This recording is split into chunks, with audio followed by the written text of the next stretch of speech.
Hello, everybody, and welcome back to Bimbo Cat Food. If it's your first time here, a double welcome to you, and also, I love you. How we feeling? How we doing? Hold on, I'm gonna unmute and get Mina. Mina! Mina! Mina. Luka. Hello. Hello. Are you ready?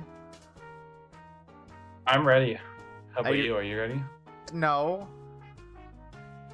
Absolutely not. You sobbing? Fucked up I didn't call it the Luka stream, huh? Yeah, twist. We're not calling it that anymore, because it's not the me stream anymore. It's not just me these days. What did you call it? I called it Bimbo Cat Food. Oh. Because we're not just Luka these days. We're a collective. We're a hive mind. A gelatinous mass, if you will. Yeah. Because like we have Val on streams, like on the regular these days now, and we also have Amina all the time. And then Saturday is also a day for everybody to hang out. So it's not really the Luka stream anymore. That title is outdated. Sobering. Yeah. I'm not ready to finish Ace Attorney forever. All we can do is hope for more. Pray for more. Yeah. I mean, if Ace Attorney 7 come out, then we're gonna do that. Faux show. Yeah. 100%. Heck. Depending on when it comes out, I might even like hold off playing it so you can experience it for the first time with you. Whoa! That would be wild. That'd be fucked up. That'd be fucked up and crazy. God, we're gonna finish mainline Ace Attorney today. It took all a year. When did we start? When was the first Ace Attorney? Hold on. I think January? I can just look at my phone. I think it was January. I think it has taken us, like, all year. Let me look. Because all the VODs are on YouTube, right?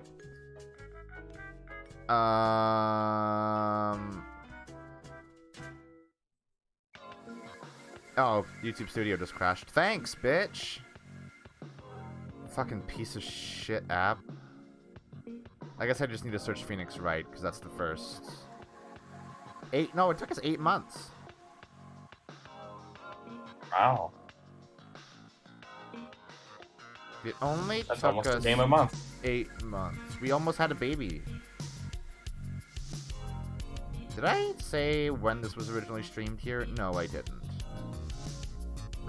But I imagine oh no, I did. So we started in March 9th. Is when we started, That's when you started. I didn't join until when I Samurai. started. Yeah, right. It was just me. I wasn't even VTubing back then. We're just tubing. I was just tubing. I mean, I guess I was still a PNG back then, so that's still something. But wow, King tubing. I didn't even have the cat girl persona that I have now. I mean, Wow. I did have a cat girl persona, just a different cat girl persona. A furry cat girl persona. Yeah, just swap the P for an F and you got it. Yeah. I was like, what are you talking about? Cat girl fursona, as opposed to a cat girl persona. It's true. The model is actually my stand. Little known facts. Anyway, we have time to travel. Let's do this. So we should get our butts in gear and time travel. We gotta do it. Did I not turn the talk sprite on in this scene? I did not. Cool. Alright. Bam. Also, hello, Cookie, and hello, Needle. Hello. I haven't seen Zarboil for a little while. Zarboil died. I hope he's okay. I hope he's okay, yeah.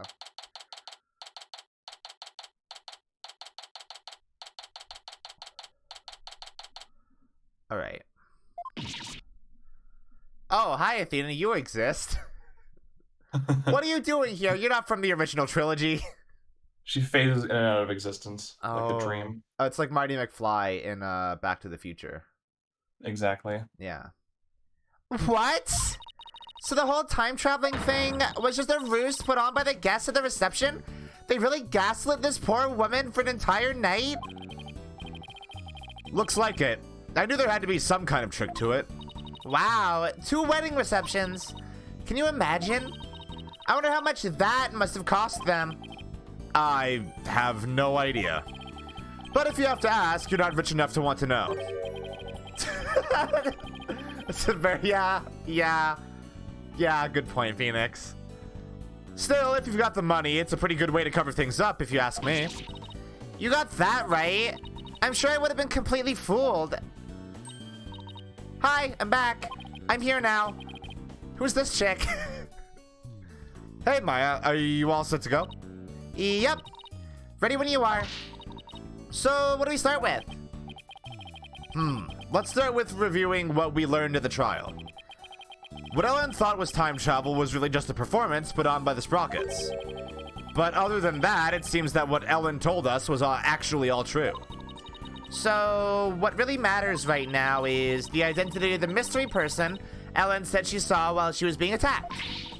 So who is that mystery person? That's the million-dollar question, I'm afraid. But if we want to clear Ellen of any suspicion, then figuring out who they are is key.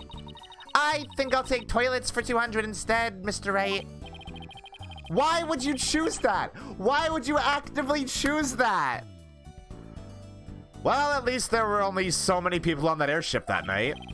And we know who the mastermind of the whole cover-up plot was too, so that's good.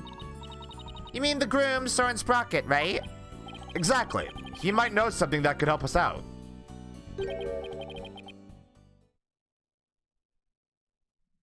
Who this? Oh, Larry? So then, what am I doing here? I'm a very busy man, you know. Well, all of the other people involved are Soren's family members. So I thought I'd better start by interviewing you. Even if I probably shouldn't trust a word out of your mouth. Oh, man. I have a really tight schedule, but heck, what are friends for, right? Okay, pal, go ahead, ask me anything. You do remember it was you who came to me for help in the first place, right? No, he doesn't. He's Larry, Phoenix. It's Larry we're talking about? Got the memory of a goldfish. That's why he's got the orange jacket now. Yeah, he is a goldfish now. I want to go over exactly what happened when before I step outside this office again. Since you were there, Larry, I should start putting some stank on Larry's name every time Phoenix says it. Since you were there, Larry, do you think you could help me get it all straight in my head? If I gotta. Okay, so the first reception was held at 7 p.m. on the day of the incident. That's the one you tried to crash, right? Huh? Oh, yeah, that's right. And then they locked me up in a cabin. It was awful, I tell you. Too bad we're not here to focus on you, Larry. And then the incident occurred after this first reception at around 10 p.m. Ellen was attacked in the reception hall by Gloomsbury. He forced her out onto the Vista deck and was just about to kill her. But Ellie fought back and ended up killing old Gloomsbury instead. To cover it up, the family quickly threw together a second reception. That's what Edgy is claiming anyway. But I know my Ellie didn't do it. The key point here is the mystery person Ellen said she saw strike Gloomsbury just before she passed out. Did you see anybody suspicious skulking around that day? Larry? Anybody suspicious? Possibly skulking around? Might be wearing a Might be wearing a beret. Did you see anyone, Larry? Possibly Larry? Yeah. Anyone suspicious, Larry?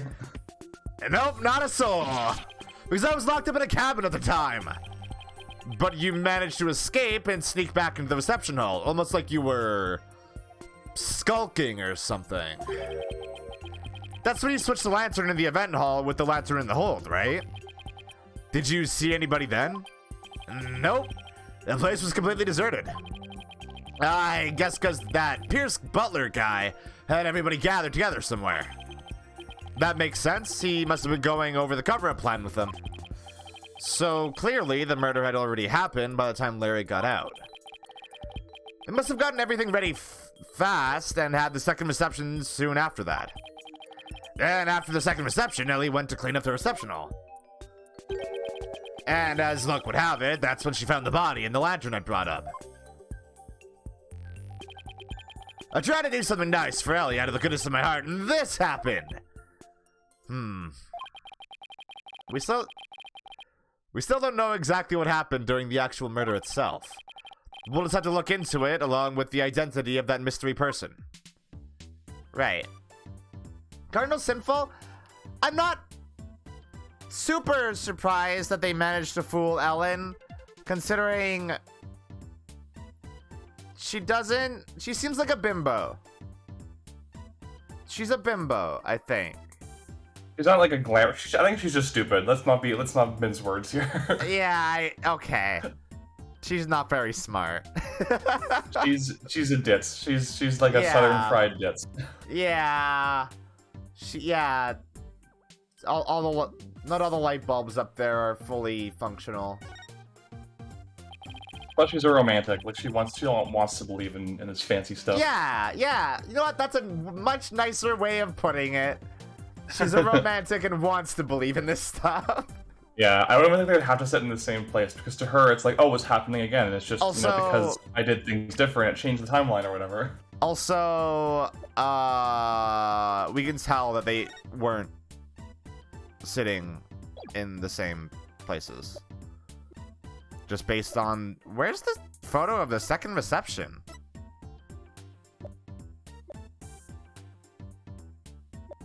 Is that... Was it shuffled out? Was that shuffled out without the game telling me? What's the last piece of evidence you have there? Oh, no, it's the whole entry record.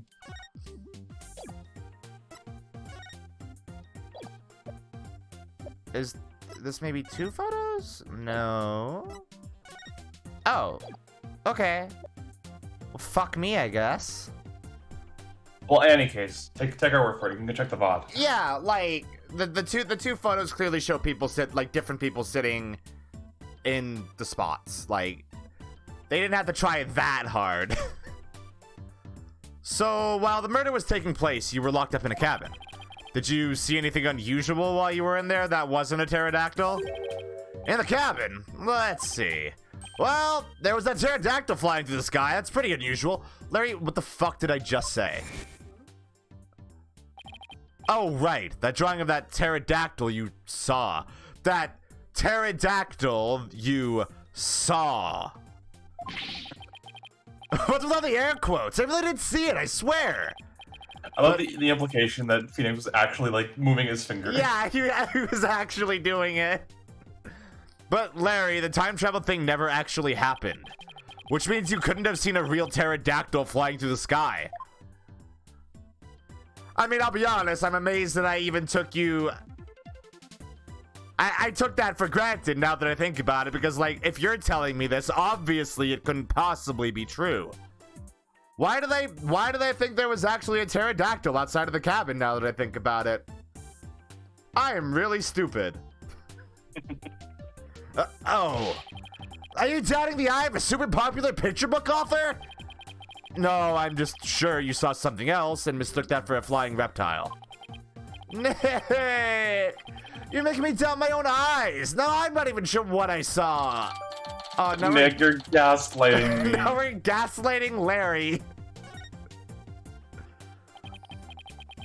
Either way, you have no idea what actually happened at the real scene of the murder. That's right, and I can say that with every confidence. Why does that not inspire confidence in me? Oh, wow, look at the time. I'd better go. I have a book signing to get to. A book signing? Whose book? Whose do you think? It's mine, of course. It's a Luristonian book signing. I bet you went around and begged a bunch of bookstores to let you do one. Of course not. They're the ones coming around to beg me. Looks like I guessed right. Anyway, I have to go. I'll send you 10 copies of my new book that just got released the other day, alright? 10? That's very generous of you. How much should they go for on eBay? What are you talking about? I'm gonna send you the bill too, of course. Oh, fuck me. Just put him down as office expenses or something. Well, see ya. Larry,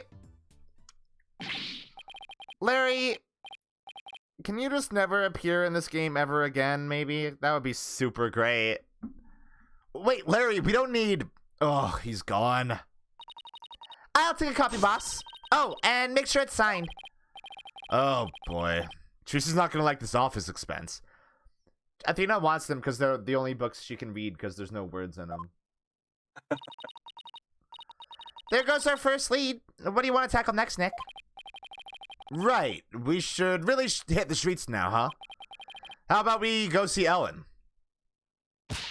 Sounds good, boss. I bet I can cheer her up. Poor Athena.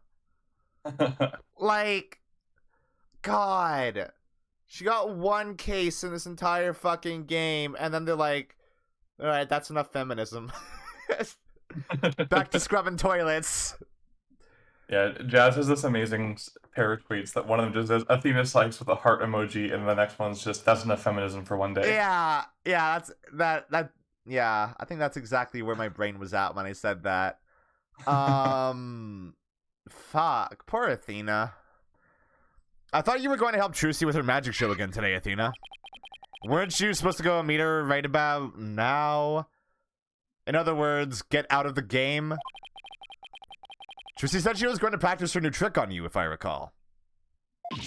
On me? Really? Trucy's show is an important source of income for our agency, you know. You can leave the case to us, so you go ahead and run along now. You're too late in the franchise for you to really matter in this fan service case, Athena. I'm sorry. But boss! Off you go, Athena! See you later! No, I don't want to die. Athena Sykes was never seen again. We'd better get going too, Maya. Okay. Don't. Don't. You feeling okay? Yeah. It's just that song is so nostalgic at this point. Yeah, I love that remix of it too. It's really good. It's so good. It really captures that like really nostalgic feeling that it should have at this point. Yeah, like, and it sounds a little bit more mature as well. Yeah, it's really, really good. It's so good. Oh, my poor sweet Soren. Or how he's getting along without me. Hello, Ellen. Oh.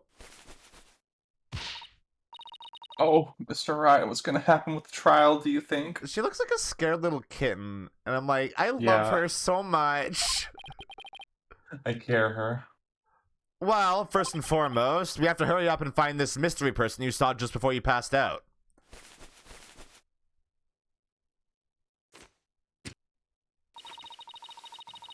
You think that person could be the real killer?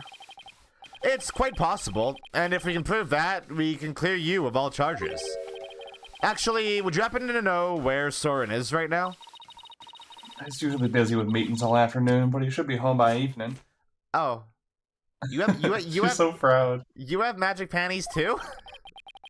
I just love like her face. Like she's very, so very proud. Cute. I love her. I think like even though she's in like a DLC case, I think she's one of the better characters in this entire game. I think I'd better go have a chat with him later then. Why am I being treated to a view of someone's underwear? Whose underwear do you think it is, Phoenix? Mr. Wright, don't tell me you suspect my sweet Soren. Well, he is the one who masterminded the second reception after the time skip. Reception Shippuden, if I recall correctly. So I thought he might be able to tell us something. How could you, Mr. Riot? You don't possibly think my Soren would never kill anyone. All right, just calm down. No, not if you're accusing my Soren. Please, I'm not accusing anybody. So please put the pan and ladle down, all right? Really? Cross my heart. So, for now, would you mind if I ask you a few more things about the case? Whoa, what the fuck? That wasn't even... She just did that. Yeah, she needed to get herself together. She did that mid-dialogue. Not even prompted by, like, me progressing the dialogue. That fucked me up. I was like, whoa. I'd better be careful not to provoke her. That's wild. And, like, that's a super simple thing, but, like, this series has never fucking done that before.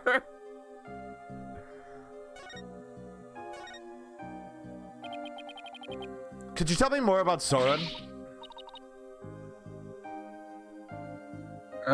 There's nothing to tell. He's squeaky clean. I just remember what voice I gave her for a second. Yeah, you gave her a posh British lady. But yeah, a very fake one. Yeah. All right, okay. Maybe I should avoid the topic of Soren right now. Let's talk about something else then. Fine, but won't you hear a peep out of me about Soren? Talk about pulling teeth. Oh, this lady's a dentist? I didn't know that. Could you tell me about Pierce Nickety then? Yes. He came to Sprocket Manor about a year ago. As the family butler, he's now in charge of everything in the household. Only a year ago? Did he have some kind of special connection with the family? I'm just a maid, so I'm not privy to such things, I'm afraid. It might have been Soren's order, but Pierce is the one who coordinated the whole thing. He's the one who really orchestrated the grand time travel farce. He must have quite a bit of authority in that family. Needle, save it for Saturday. But no matter how good he is at his job, how can anybody gain that much influence in a single year? Really don't know. I mean, he is an excellent butler. Wouldn't that explain it? Is it really as simple as that?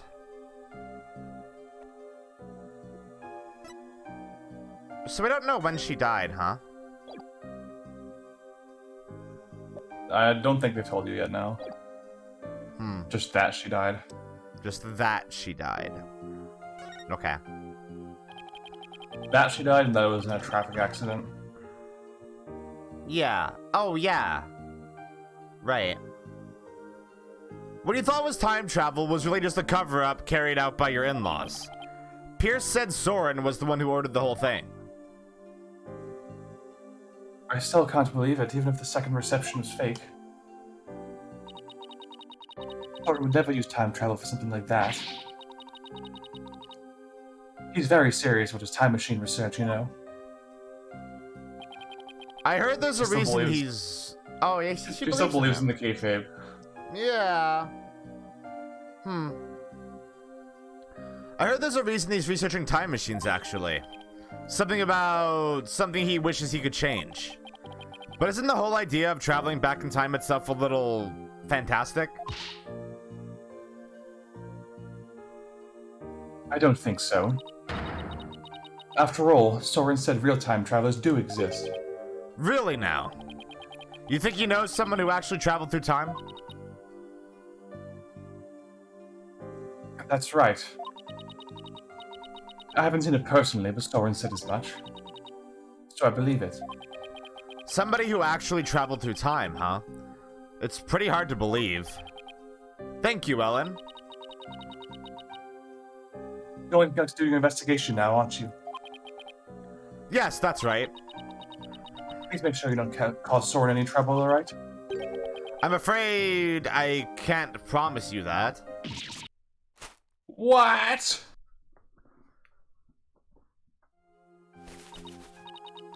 Please, whatever you do, please don't upset my poor Soren any further. I just noticed she has a little heart in her hair. That's really cute. Yeah.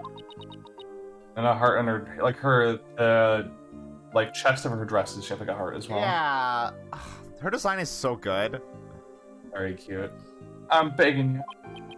I'll do my best not to cause him any unnecessary trouble.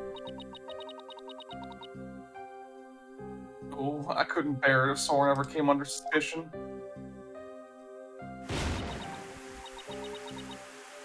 I'd rather be found guilty myself. Yikes. Ellen, please, don't work yourself up like this.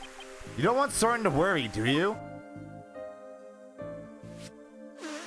How many fucking tissues do you got in there, lady? Same amount as she has makeup.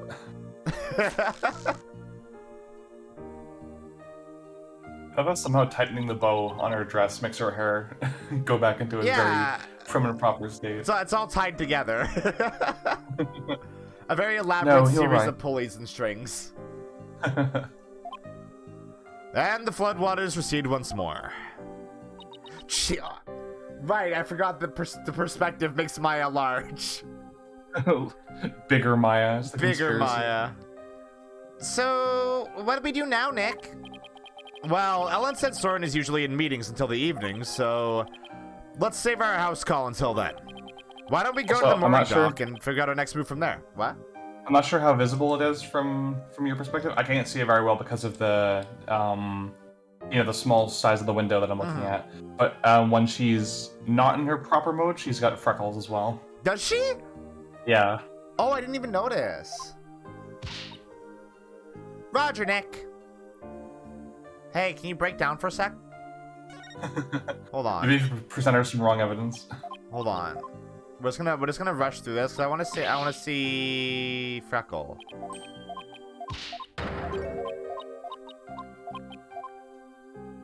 Wait. What? I'm gonna show her this.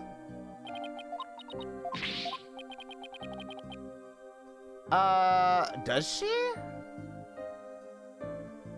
It's really hard to tell. It's really hard to see. I think when you see her in an anime cutscene, it'll be a lot more clear. Ah, okay. Wait, what? What's happening? Was this actual dialogue?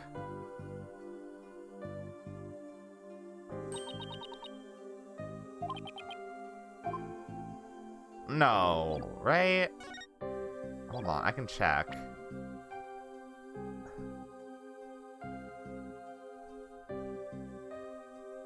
Oh, no, that was... Yeah. Nothing to do with what I presented her. Okay.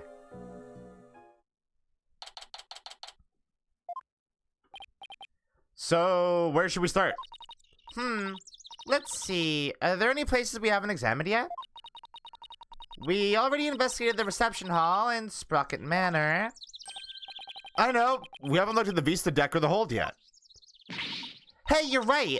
We've still got some pretty important places left to examine, don't we? The Vista deck is the actual scene of the murder, right? And the lantern with the body in it was stored in the hold. I think there's a good chance we'll find some important clues in these locations. Do we know how to get to the hold? Good question. I think it was labeled in that diagram of the airship on this in this pamphlet. There it is. Well, what are we waiting for? Let's go. Why did you bother showing me that? I don't need to know where it is on the map. I just push a button. Oh. That looks normal, right? Very normal. Normal world. That looks like how it should look. This is like Apollo Justice all over again. Yeah. Why the textures forget to load? Hold on. Hold on. We're gonna go to the break screen, and I'm actually just gonna restart the game real quick. Sounds good. Needle. Needle, you are not Nightbot.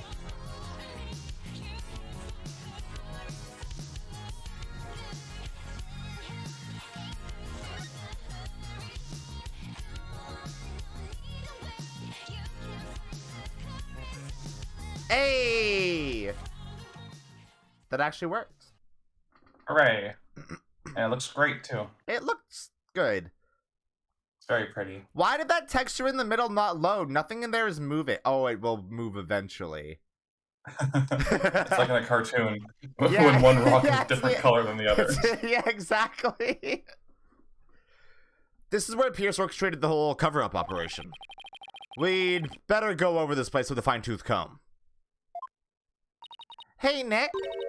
Weren't we supposed to need a key card to get in here? Huh, you're right. I wonder why it was unlocked. This is Emma. Hi, Emma! How's it going, Mr. Wright? Emma, what are you doing here? Why do I feel like I voice Emma more like my actual voice than I do Maya these days? Uh-oh. Emma, what are you doing here? Just a little. I'm sure this doesn't say anything about me. No, yeah, it's not that I'm imprinting on a different character or anything. Just a little independent investigating for my own sake. Gotta keep the mind sharp. Ah, so the door security system was turned off for the police investigation. We'd like to investigate the hold ourselves. Would that be alright? Yeah, sure. The police just finished their examination anyway. Thanks. We'll just take a quick look around then. Oh, right. You should know that the floor doubles as a huge lift. Right, yeah, okay. It's exactly what I thought. You can use that lever way back there to raise it up to the Vista deck. The police inspected it already, but didn't find anything of particular interest, it seems. If you do go up to the Vista deck with the lift, be careful not to fall off. Got it, thanks. That goes double for you, Maya. Wait, why is she so much showing concern for Maya? They're lesbians. Yes, ma'am. Well, let's get the show on the road. Or Emma just knows how much of a fucking gremlin Maya is. And it's just like, you be extra careful, okay?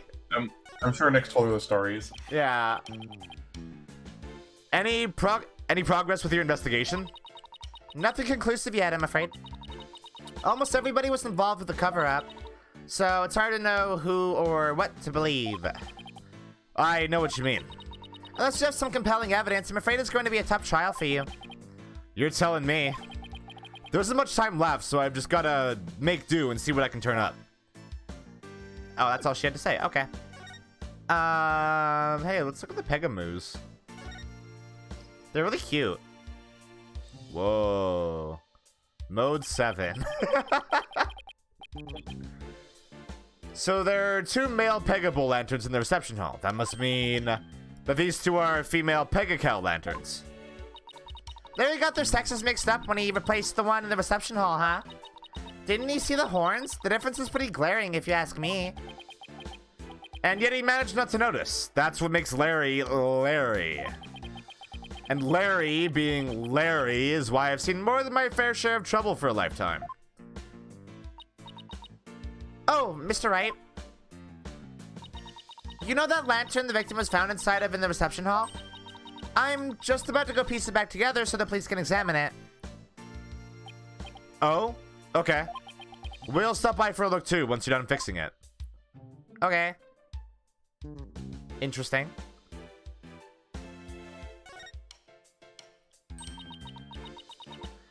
These are the flowers we saw in Larry's photo. The petals make them look like little gears. The perfect flower for the Sprocket family, huh? Maybe they were going to shower the couple with the petals? You mean kind of like how people throw rice or confetti? Yeah, like that.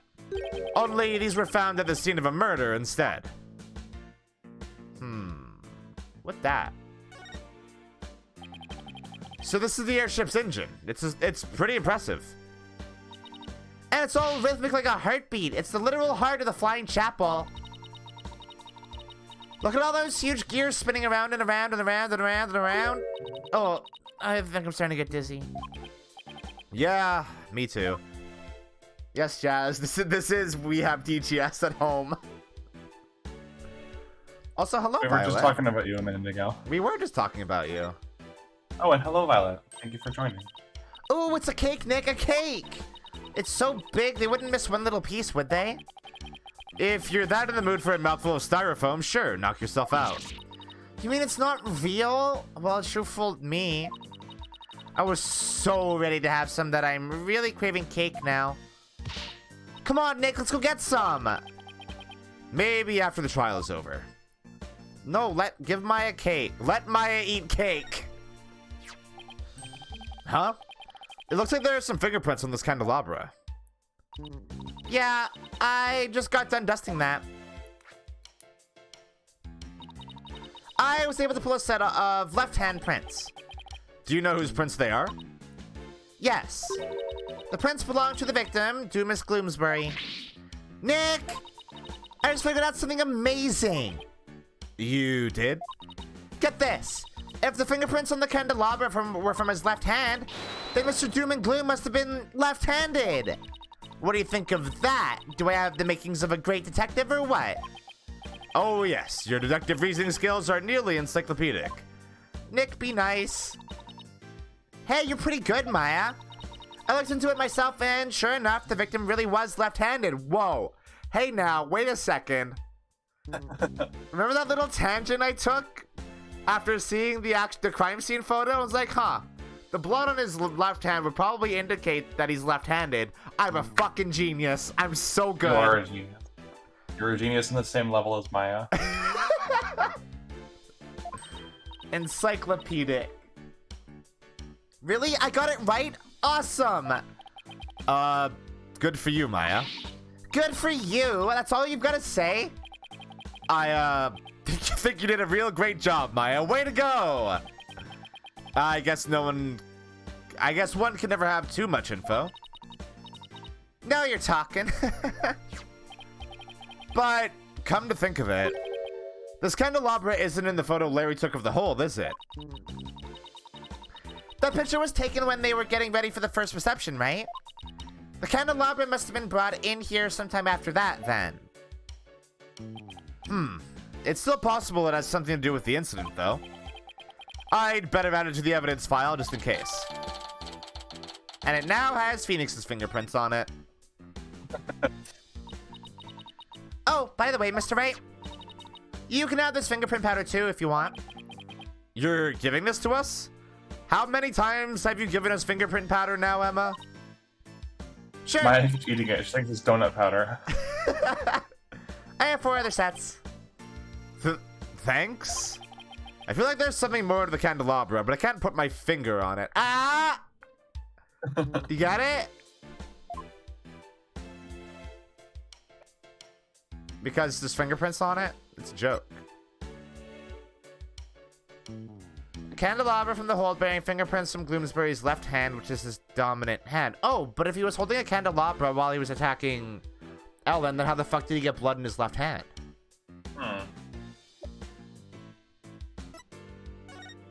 Huh. There's no traces of blood on it, or they would have pointed that out, right? Huh. And if they wiped the blood off, they probably would have wiped the fingerprints off too, right?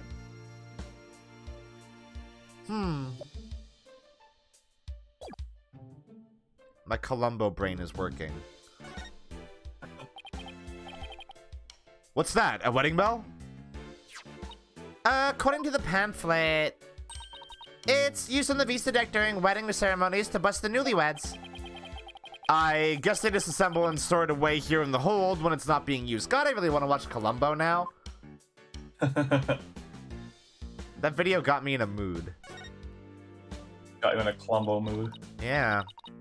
Ooh, look, Nick, it's an airplane. I wonder if Sorten built that one, too. Hey, why don't we take it for a spin? Just a quick tour around the neighborhood. And who do you propose is going to pilot that wooden death trap? Me, of course. Who else? Don't worry. I've seen people fly airplanes on TV plenty of times.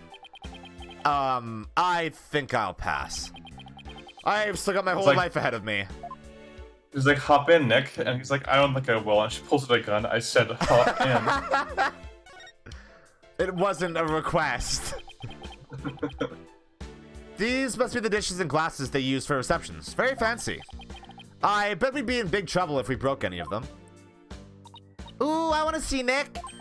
You, young lady, need to stay far, far away from them. Nick! You think I want to break them, don't you? Let's just say your rap sheet for breaking things doesn't help your case. Yeah, that's fair. Lest we forget that literally like a day ago in universe, she broke an antique radio within 5 seconds of coming in touching distance of it. Absolutely. It just exploded from Maya's aura. Oh look, there's the lever to the left Emma told us about. Let's try going up on it. Let's go I'll go flip the switch. Here goes nothing. Wait, I'm not even on it yet. This is evidence. The fucking moment Emma mentioned this being a lift, I was like, huh. Maya's gonna go on this, and we're gonna see something. I know my daughter too well at this point. Whoops, sorry, I got a little carried away. Never mind that, move over a little.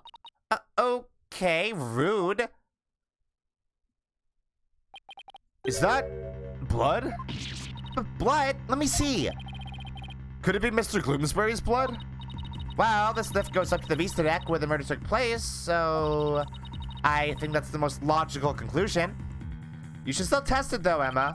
Emma, make sure you fucking test it though, because we've come to a lot of logical conclusions about blood in this game, and you haven't tested the blood, and every time you haven't tested the blood, it's turned out to be somebody else's blood.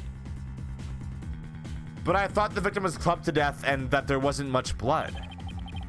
Something tells me I'd better take a picture of this.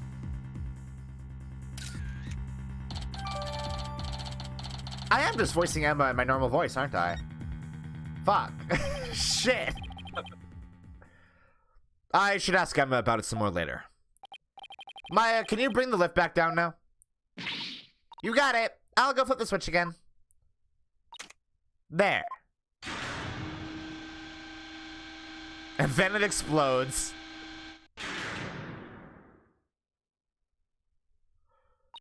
Done.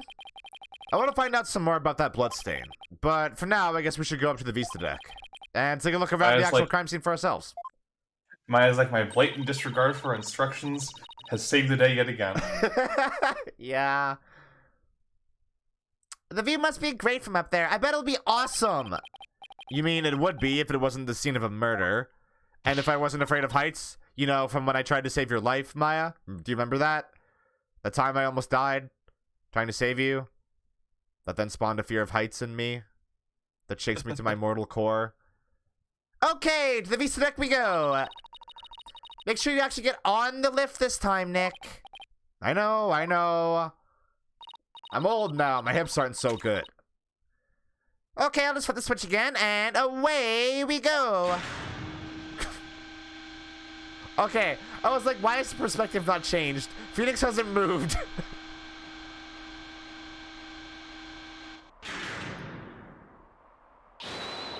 Wow, look at the gorgeous view!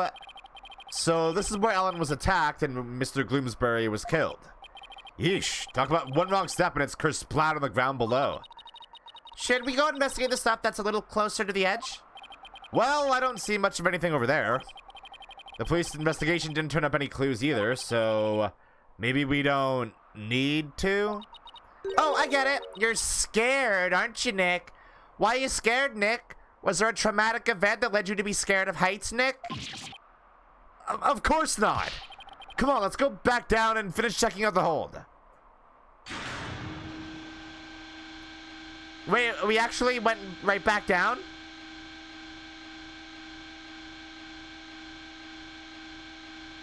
What? But why did we go up at all then? Wait. Can I... No? Alright. Sure. Whatever. Fuck me, right? Right here.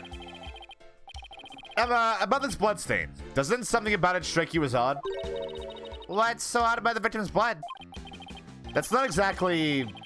There's just something about it that bothers me. Now that you mention it... I can't say that I necessarily disagree with you. Maybe I should talk about this some more with her. Oh. Good thing we did that, so we can know that we can also talk about the candelabra. Candelabra. Emma. Candelabra. The candelabra. Emma, about this bloodstain. I think it's probably the victim's blood. But the victim was clubbed to death, right? Yeah, but he could have been bleeding from his nose, or maybe he spat it out. I won't really know for sure until I look into it some more. I see. There's still something about it that bothers me, though. I'm not allowed to look at it, huh? Okay. I guess that's really all I have to see. I like how it specifically says it's unknown whose blood it is. Yeah, it sure is, huh? So I mean, something that's interesting about it, obviously, is the fact that it only goes down down the side. There's no blood up top, which means somebody cleaned up the blood, obviously. That was probably part of the time travel doobly-doo. And that's it. Yeah? Why is there there's a little bit here that's crossing over with a different, stream of it, which is weird. Because that's not how blood would behave if it was pooled on the lift. I wish I was allowed to have a better look at it. Not allowed ever. It's gone. Emma, can we check out this candelabra a little more? A little more? What do you... Oops. What happened? I almost dropped the candelabra and the candle slipped off. Well, let's be careful with that. It might be important evidence. Wow. By the way, those sure look pointy, huh? They look very sharp. Wait a minute. For once, Phoenix and Maya aren't the ones to screw up handling important evidence. Only for that to prove to be instrumental to solving the case. Now what? One of the pins that hold the candles is broken. What? There's definitely something fishy about this candelabra. There is? What makes you say that? Call it forensic investigator's intuition. We already dusted this for prints earlier, so let's test it with luminol this time. Knowing the Emma. food, Violet. Oh, we got ramen. No, the food is not for us. Ramen delivery is not for us. It's for them. They get ramen. Okay, well, there's your ramen. Yeah. I'm gonna snatch it in midair. Knowing Emma, she'd use every test she has at the same time if she could. Just hang on. This will only take a second. I hope this turns up a new lead somehow. Wait, you're not gonna let me do it? Alright. Fine. Well, Emma, did you find anything? Take a look at this, Mr. Wright. Whoa. There's a bunch of blue Gatorade on it. Wait, no, that's Nemesis's blue goo from Dead by Daylight. What is all this blood doing on there? It's like it's Arctic Blue, and Phoenix is like, dude, this is why you're a cop. You actually know the name of the Gatorade flavors. Maybe somebody got hurt while they were setting up the reception. Hey, Emma, that's a lot of blood. Hey, Emma, that's a lot of blood. These pins are pretty sharp. But if one of the pins is broken, it means there was some force involved. Do you think maybe somebody got stabbed? But nobody reported anything like that. That's quite a bit of blood. I wonder whose it is. If I have anything that might shed some light on that, I should probably show it to Emma. Oh yeah? About blood, huh? Like a lot of blood somewhere, possibly? Maybe... Huh. Do I have to show this to her again?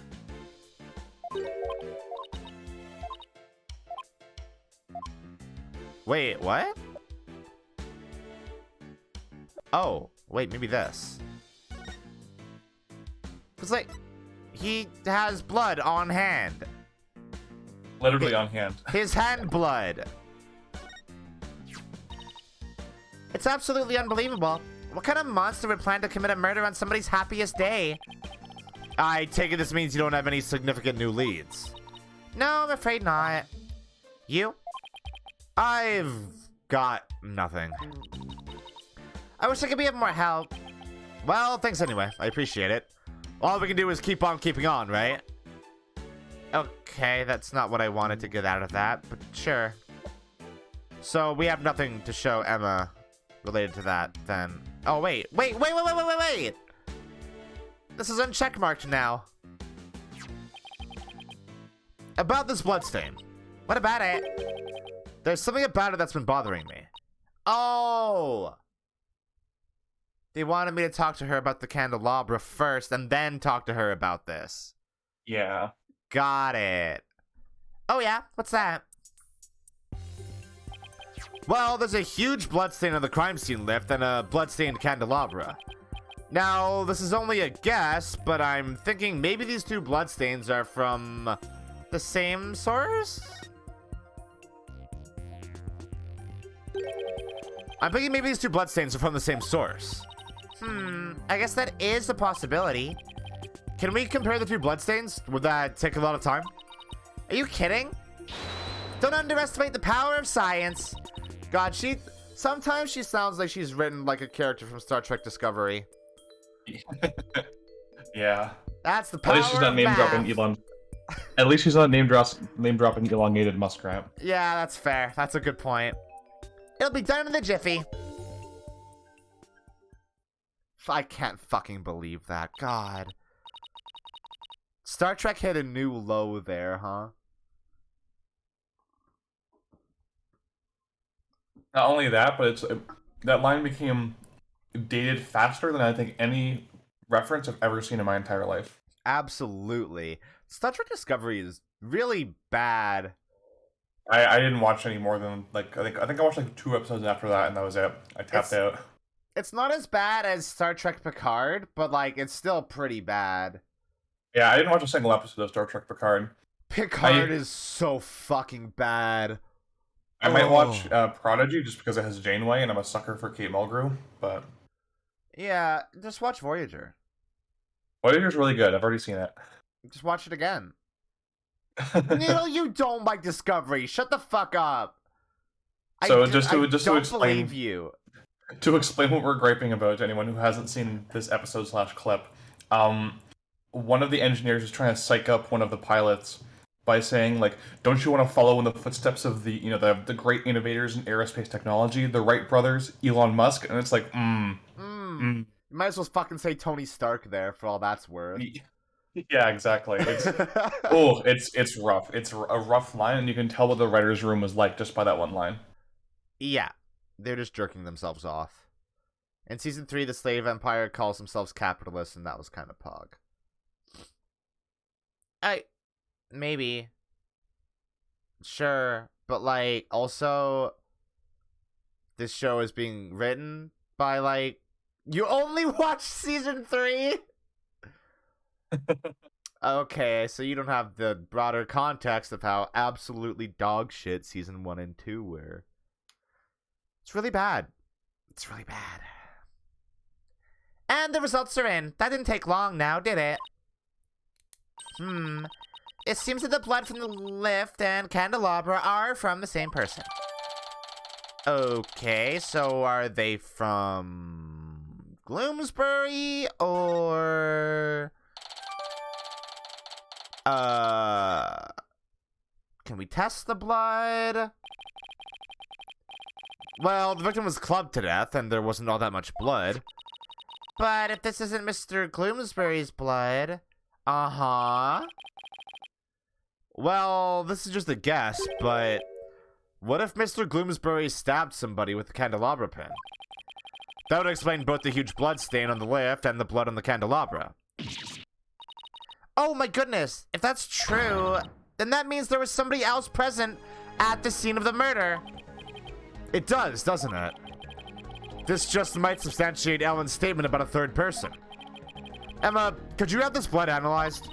Sure thing. A mysterious blood stain on a candelabra with the victim's prints on it.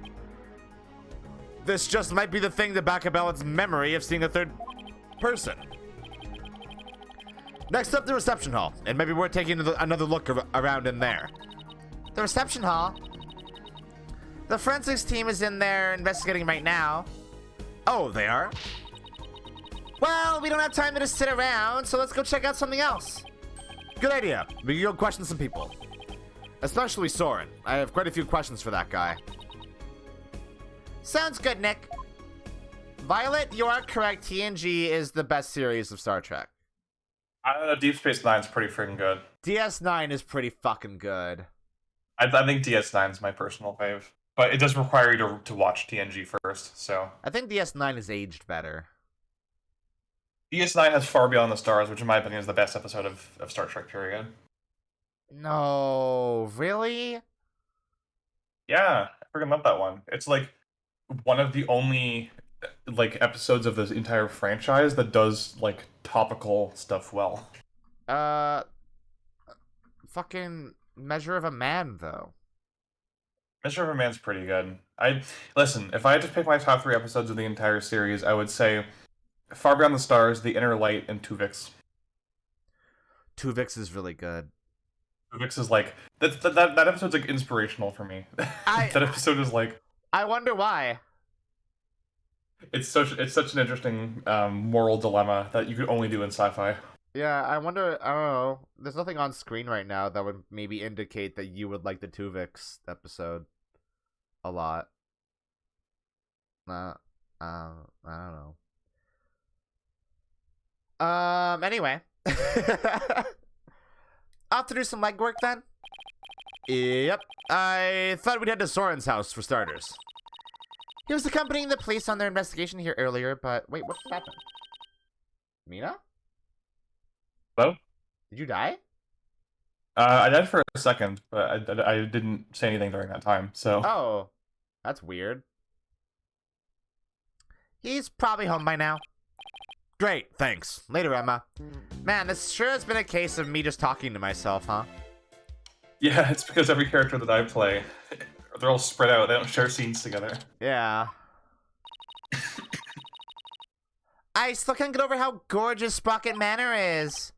Just don't touch anything. I wasn't going to. She was definitely going to. I was told I had guests. Hi, not Hugh O'Connor. Thank you for seeing us, Soren. We know you're busy. We'd like to ask you a few questions about the case, if you wouldn't mind.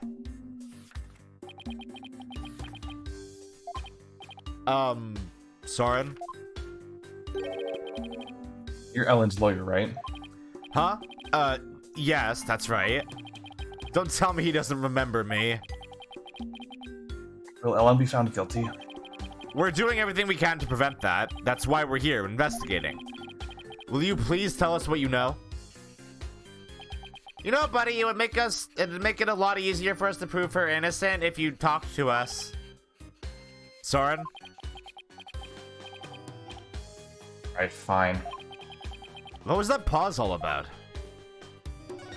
Hey, okay, hey, no, not that button. Hey. Sis. I'm sure your sister would want the truth of this case to be known. How rude. Isn't true on the private lives of others. Part of your job as a lawyer. Oh, I apologize. I guess showing him the picture of his sister wasn't such a good idea after all. Wow! They actually accounted for my instinct to do that. Yeah, he's like friggin' rude. That's really good. It was you who gave the order for that large-scale cover-up plan, isn't that right? What large-scale cover-up? Don't play dumb with us! You held 2 wedding receptions in order to try and cover up Mr. Gloomsbury's murder! Oh, deep breath. Ellen thought that, through the power of the timekeeper you built, she traveled back in time. That's why there were 2 receptions. Wait, does he seriously not know why the reception was held twice? Looks like I'll have to delve deeper here. Wait, who told us? Someone's lying. Who told us? It was Pierce that told us that, right? Yeah, Pierce told you that. Huh. So the cover-up scheme, that fake trip through time, you're not the one who was behind it all? Pierce Nickety stated in court that you were the one who ordered it to be carried out. Pierce said that. I see. I leave him in charge of everything around here. So whatever he decides is, in essence, my decision too. So I take it that you didn't know anything about the cover-up? That's none of your business. No, it is! It is! Hey, buddy, I gotta say, it is nothing but my business. But you were in 2 wedding receptions in a row, and still you claim to know nothing? I have nothing more to say to you. Please leave. I hate this, man. But Soren...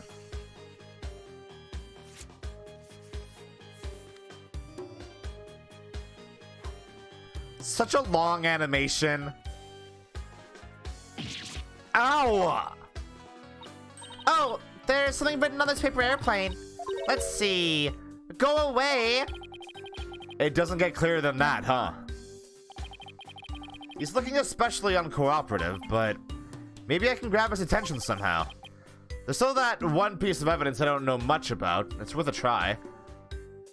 Did I maybe just show the photo too early? Perhaps. Perhaps. Oh. No. Nope. I was just rude a second time.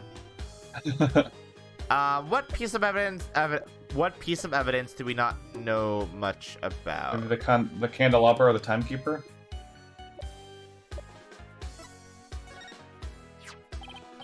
Soren, have you ever seen this before? That's... Hey, your lead's falling out of your pencil. Soren, what is it? Nothing. Why did his whole demeanor change all of a sudden? He's gone pale as a ghost, too. What the fuck? Soren? Nick, look at his stomach! He's bleeding! Somebody help! Soren's collapsed! It's Soren's blood? I should have fucking asked him about the timekeeper before I asked him about that. Fuck. God damn it. Poor Soren. That must be one serious wound. What is it, Nick? Well, when I showed him the candelabra, his whole demeanor changed. So I was just thinking that maybe his injury is... Huh? What's this? It's Soren's notebook. He must have dropped it in the rush to get him to the hospital. Ooh, his notebook, huh? I wonder what's written in it, don't you? Come on, you know you want to take a peek. Soren's notebook. What to do, what to do. Your instinct. Yeah. I feel guilty snooping around in somebody's personal notebook, but maybe we should take a little look-see. Whoa, it's filled with big words written in tiny letters. I can't read. I guess he uses this notebook to write down his invention ideas? Huh? What is it? Did you find something? After March 8th of last year, the content of this notebook changes dramatically. Like how?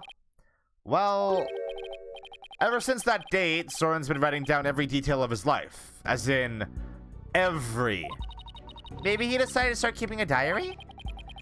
But this is way too detailed to be an ordinary diary. Either he's really compulsive, or maybe just plain forgetful. But is it really as simple as that? I feel like something happened on March 8th that made Soren change. Well, why don't you let me take a look at that, and I'll tell you. Hey, Maya, let go or we'll rip it. I didn't even know you could read. No, look what you did. You dropped it. You should have just let me take a look. How is this my fault? Oh no, Nick! Ah, it fell into that pool of Soren's blood. I can't read a thing on these 2 pages now. Uh-oh, you're gonna get it now. Ugh, I guess it really is my fault after all. Let's just put it away carefully for now. We can't let anything else happen to it, you hear? Hey, we sure do have Soren's blood now, huh? Huh? Hey, look, there's something sticking out of the notebook. It looks like a newspaper article. Let's see. It's about the car accident Soren's sister died in. It happened on March 8th. That's the day Soren's notebook completely changed. Oh, wow. What else does it say? It says the driver at the time of the accident was Dumas Gloomsbury. Whoa. Oh. Dumas killed Soren's sister. It says Soren was in the car too, and that he had sustained severe injuries. It's just like Pierce said. Soren completely changed after the accident.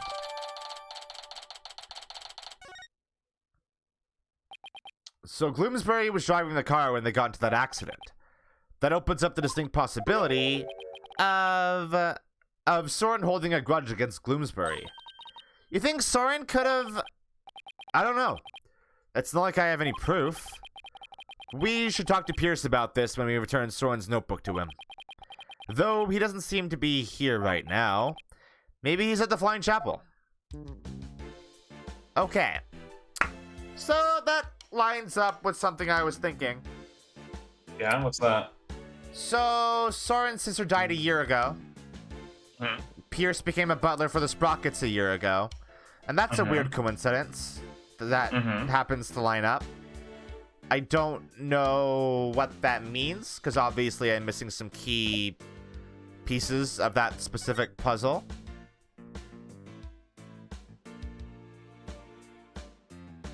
Soren was also in the car.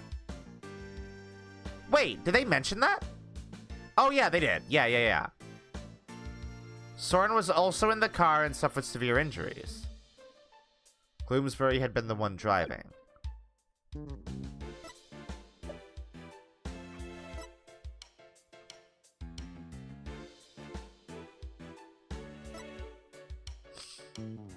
I can't believe they put the pun that is his name in his fucking profile. I know. What's it's the too much. If we get it, it's okay. Yeah, it's fine. It's not a very subtle pun to begin with.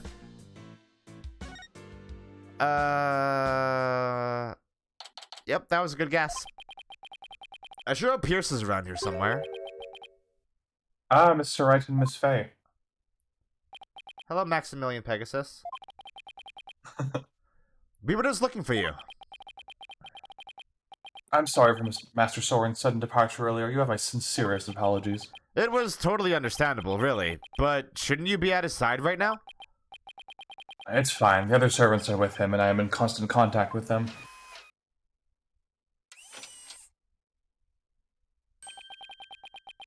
Do not forget to give him his pain medication, and be sure to keep him hydrated. Also, see to it that he's not up and about. He needs complete bed rest. Is this what happens when you're too rich for normal peasant phones?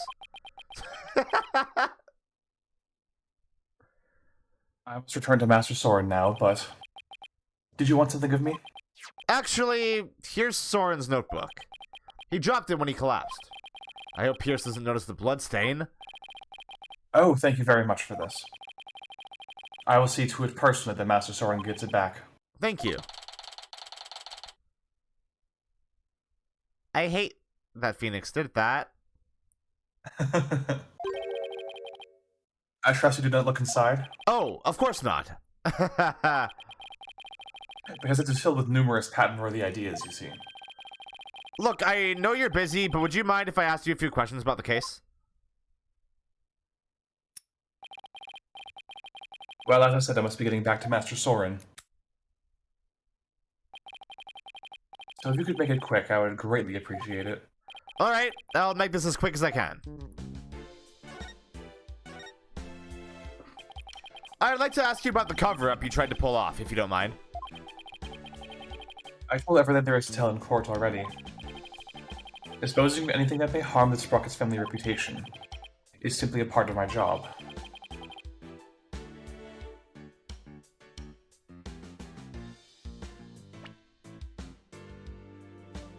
Huh. What's up? He phrased this differently this time. How so? Because he's talking about it. I don't know. It just hits different. And makes me realize anything. Part of his job is to dispose of anything that may harm the Sprocket family's reputation. Which could mean, like, something like this crime scene or a person. Which means Pierce would be, like, I don't know, like an evil henchman. Henchman? Who's he henching for? That is a good question.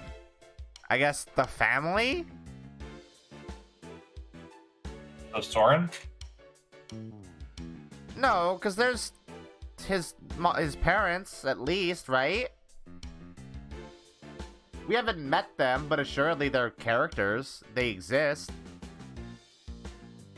So I imagine he would work for them, not for Soren. Huh. Hi, Val. Whoa. Sounds like a lovely job description. I have nothing more to say on the matter. I will say, I do not think it's wise to spend time on topics that have already been discussed. Right. Thou.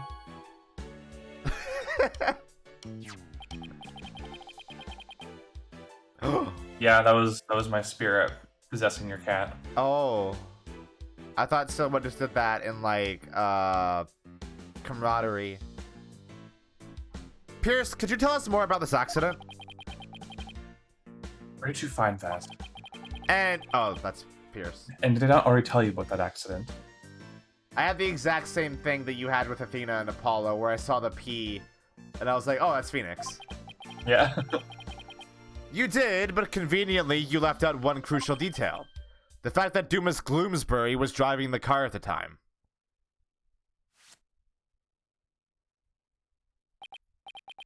Oh, did I not mention that? I suppose it simply did not come up then.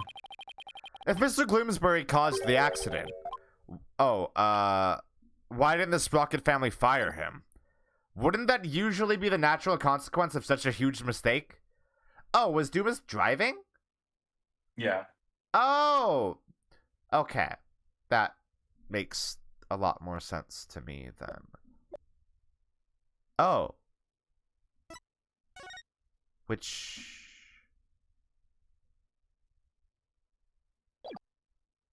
Huh. Which actually opens up my theorizing to a lot more foul play than if, like, Dumas had just, like, hit her with his car.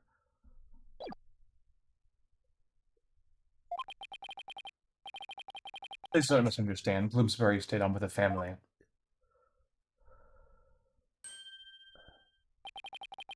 On Master Soren's request. What? That's the type of person Master Soren is. Perhaps it was the influence of Miss Selena's kind nature. She was such a sweet person that even in her last moment she thought of Master Soren. Not only did Soren not hold a grudge against Gloomsbury, he insisted on keeping him on. Now I really don't understand how that guy's mind works. Hey Pierce, did you have any connection to Selena? out of curiosity. So you were present for Selena Sprocket's last moments? Yes, in my professional capacity. Yeah? The accident happened on the way to a certain party. And what kind of party was it? It was Miss Selena's engagement party. I just noticed something that I didn't notice in this photo before. I was waiting for you to notice that every time they showed this picture. Yep, there it is. I literally just asked, hey, Pierce, do you have any connection with Selena? Oh, fucking go figure, right? Every single time they showed this picture, I was like, did she see it? Is she just keeping it quiet? No, I legitimately did not see it. That's funny too, because I've kept looking at Pierce's pocket watch, and I've been like, there's something up with that pocket watch. Is it because you were too focused on looking at your friggin' titty every time she was on Yeah, screen? I think so. She's really pretty. She's really distracting. Okay. Bloomsbury's injuries were minor, but Miss Selena's and Master Soren's were critical. They were brought up to the Sprocket family's regular hospital. Wow. To have such a terrible thing happen on what was to be a day of celebration. Thanks to the surgeon in charge, Master Soren pulled through. But Miss Selena, she does have DK's tie, you're right. The last words Miss Selena said to me were, Oh, Jesus Christ. "Please help Soren." Huh. Ever since then, I've attended Master Soren and tried to help him in any way I can. I see. Selena's fiancé must have been devastated. Do you know who that might have been, Pierce? Indeed. The shock of losing Miss Selena was so great he quit being a surgeon. He was a surgeon? Wait. So the surgeon who tried to save them both, was he... Yes, he was Miss Selena's fiancé.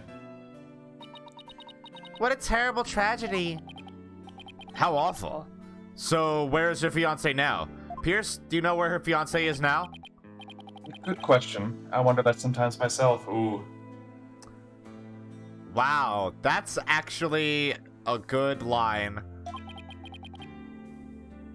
That's a really good line. Assuming he is her fiancé. That's a lot of meaning, doesn't it? Yeah. So Selena had a fiancé. I'd like to find out more about him, but I doubt I'll find him anytime soon. Not like he's in, like, the immediate vicinity or right in front of me or anything. I'm not used to that kind of twist or anything. So are we done here? I'm afraid I must be going. Could you please just tell me a little more about Soren and possibly who that fiancé was? Really, anything would be helpful. There's nothing more to tell. I can't seem to get any real answers out of him just by asking him questions. But there is that piece of evidence I still don't know much about. Maybe he'll be able to tell me something about it. The candelabra again? It'd be really funny if I showed him the candelabra and he started bleeding from his stomach. Like, oh, it's an SCP. It's an SCP. I got it. Okay. This is magic candelabra of gut explosion. Right. Pierce, have you ever seen this candelabra before? No, I don't know anything about it. Yeah? Really? I totally believe you. You would never lie to me, right, Pierce? My Mogatama reacted. Pierce must be trying to hide something from me. Wild how... Wow, now that I think about it, the Mogatama didn't activate when Pierce said, like, sometimes he wonders where Selena's fiancé is. There's an expert sidestep of the question. Yeah. Huh. I have to break those psyche locks and find out what. Yeah, no shit. Take that! I'm going to assume that I can do this right now. I do have a lot of evidence. Pierce, you're hiding something from me about this candelabra, aren't you?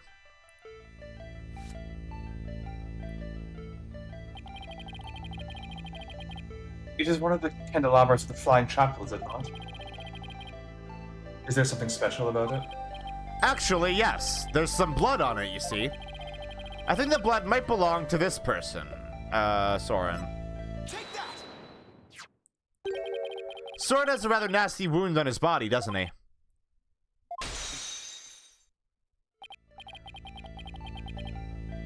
Yes, Master Soren is indeed injured.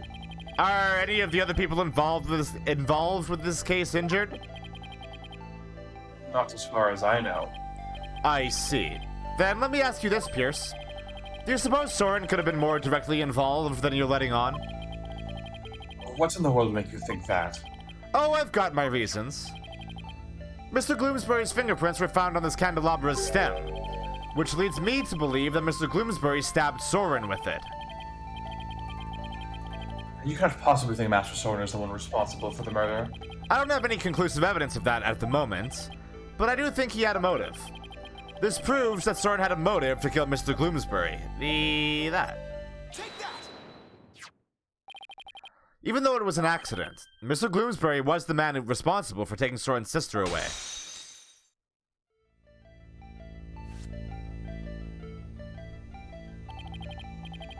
Let us suppose that Gloomsbury did indeed stab Master Soren with a candelabra. Can you prove that it had anything to do with this case? He might have been stabbed at some other location for some other reason. Sorry, but I can prove it was related to this case. What kind of stupid-ass conjecture is that? Yeah, like... What if this guy stabbed his master with a candelabra in the stomach at some other time in some other place not related to the murder that happened? Especially considering he himself confirmed that this was a candelabra from the Flying Chapel. Yeah. Like, you can't just get away with that, idiot. Soren's stabbing and Mr. Gloomsbury's death are definitely connected. Are they now? This is the piece of evidence that ties Soren's injury to Mr. Gloomsbury's death. Probably this? Yeah. Take that! A bloodstain was found on the side of the lift that goes between the hold and the Vista deck. Its blood matches the blood that's on the candelabra. I obtained the results straight from the police, so I can assure you this information is correct. Uh-huh. This bloodstain on the lift indicates an important fact. It shows us that Soren was there during the crime.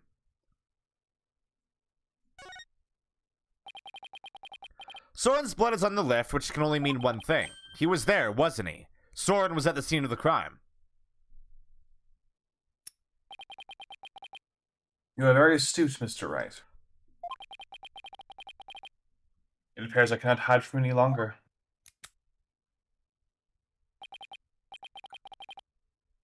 Very well, I will tell you everything.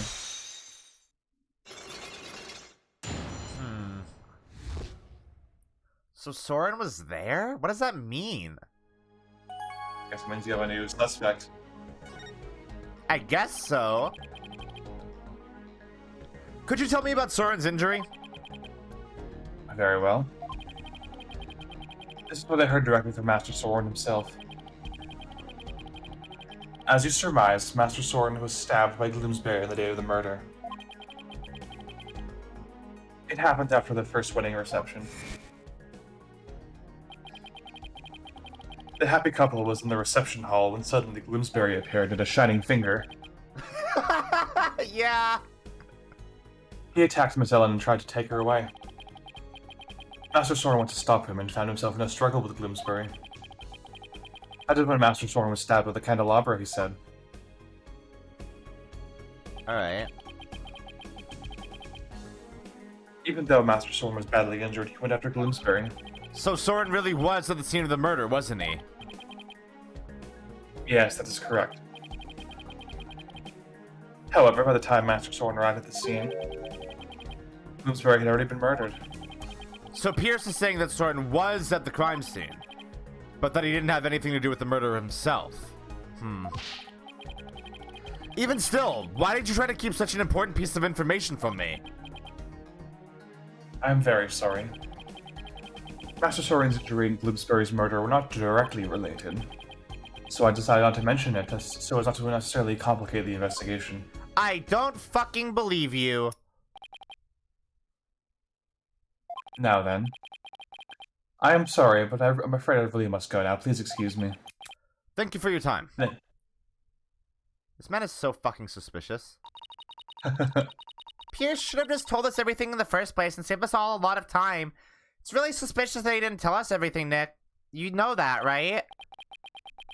Yeah, but I guess it isn't that simple for him. He is the family butler, after all. He sure didn't make our job any easier, though, did he? But at least we learned something new. Soren was at the scene of the crime. That's true. One step forward is better than none. So, what next, Nick? Let's see. The forensics team might be done investigating the reception hall by now. Let's go check it out. Sounds like a plan. Okie dokie.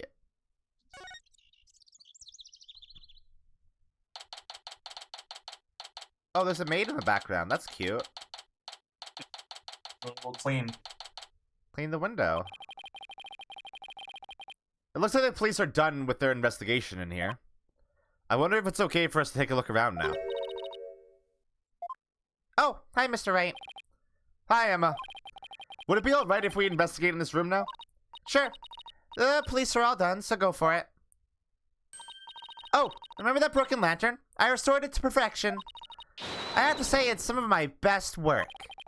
Sounds like the repair job was a resounding success. Thanks, Emma. We'll take a good look at it, too. Well, I have to be getting back to the station. Try not to mess up the crime scene if you can help it. We'll be careful. I'll be seeing you.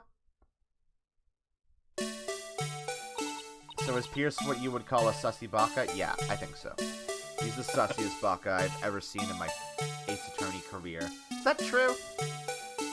No, that was Damon Gant. Hi, Raven. Thanks for the Mimi. Hello. Bye, Emma, and thank you. I love you. Well, shall we get started? Where's the... Oh. A resounding success, huh? It's just covered in tape. Here's the broken lantern all patched up. And I do mean patched.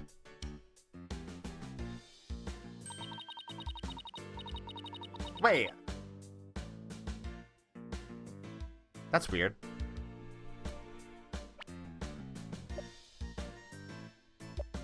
Where's the... Huh.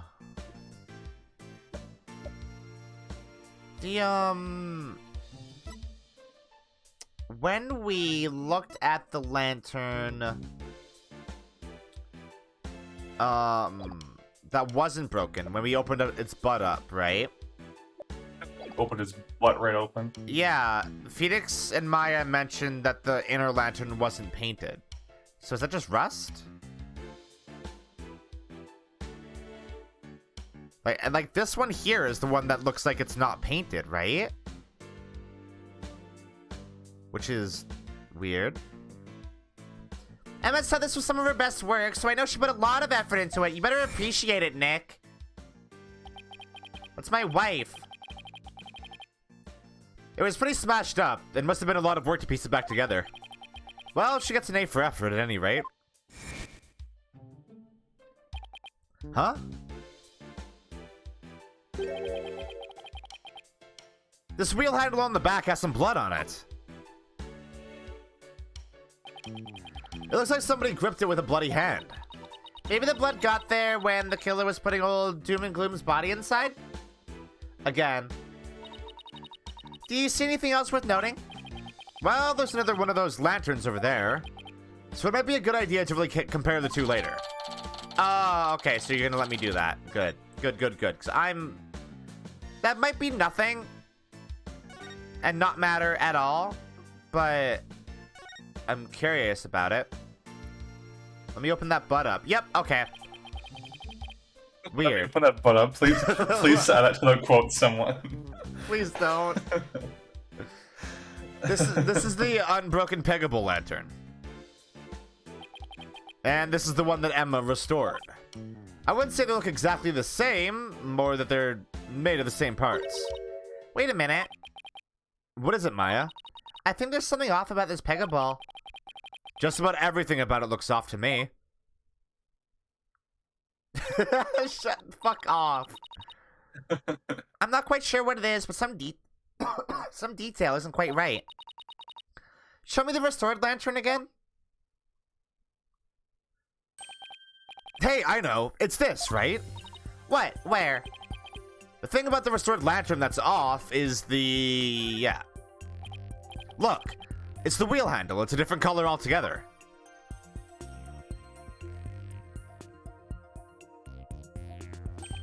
Emma got the inside and outside wheel handles switched around. Oh, wow, you're right. And there's blood here on this handle, as if somebody gripped it with a bloody hand. Right. Which means that the blood got on the handle from inside the lantern. But Emma thinks that the blood got on the handle from outside the lantern. Mm-hmm. Because she wasn't aware of the color difference. Right, okay. Do you think the blood got there when the killer was putting the body in the lantern? It's really hard to say at this point. Yeah, I don't think we can make any definitive claims either way right now. What the fuck else is there to look at here? Maids. Yeah, I guess so. Hi. Excuse me, is the fog machine ready to use now? No, I'm afraid not. Oh, you can do it, yeah. We only put dry ice in it when there's an actual reception. I see, that's too bad. She still wants to blast me with a cloud of smoke, doesn't she? Still. Always on the lookout. The temptation For never opportunity to ceases. She's always crouched, coiled like a spring, waiting to blast Nick with cold smoke. I'm noticing something else about this room. The screen's gone? The screens are, yeah, the screens are folded back up. Why?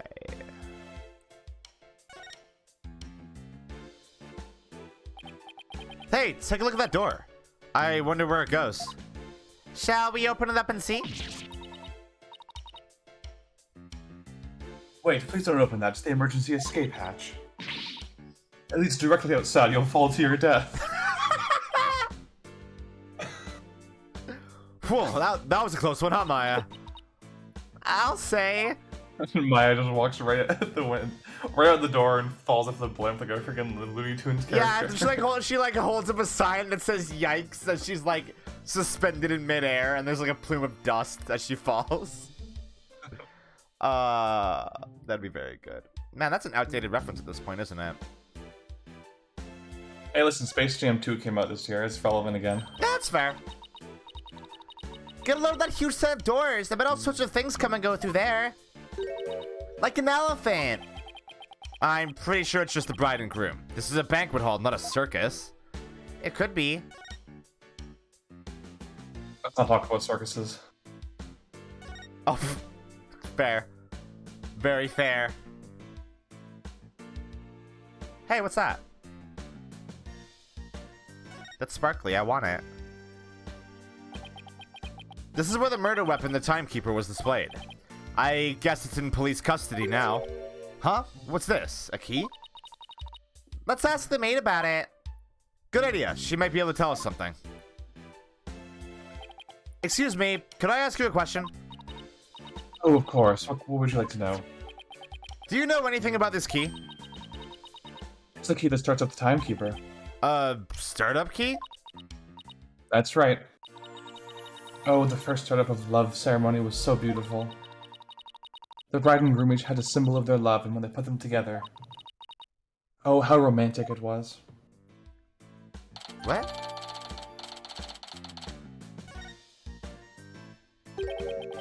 First startup of love ceremony? What exactly did that entail? Oh, it's a ceremony in which the couple activates the timekeeper together for the first time.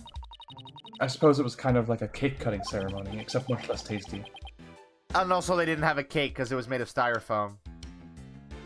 And what are these symbols of their love you mentioned?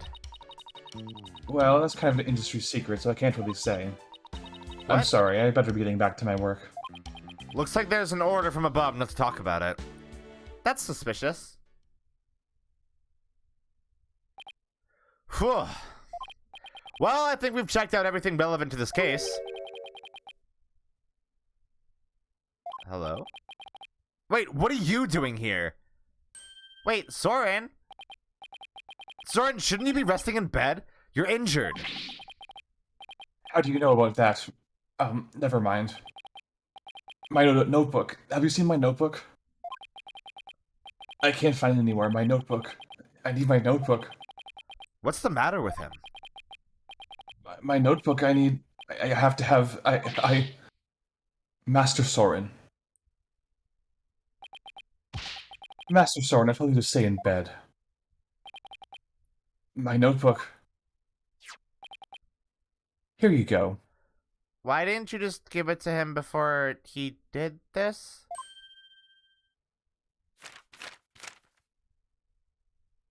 It almost feels like you were compelled to give him the notebook now that he was in front of people who know that you have it.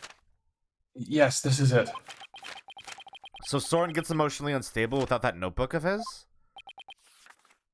Oof. Looks like he's calmed down now. Soren, do you mind if I talk to you for a minute? I can't allow you to do that. What if his wound were to open up again? He needs to rest. Ugh. I guess you're right. Now, if you'll excuse us. Do they live on this airship?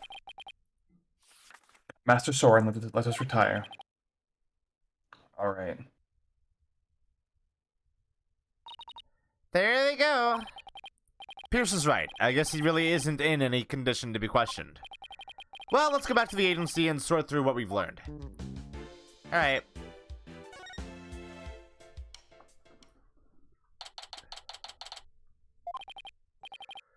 We're back! Anybody here? Oh, hi boss! I'm back! I exist again. I exist again. Same bean. Same bean. Athena, I thought you were with Trucy.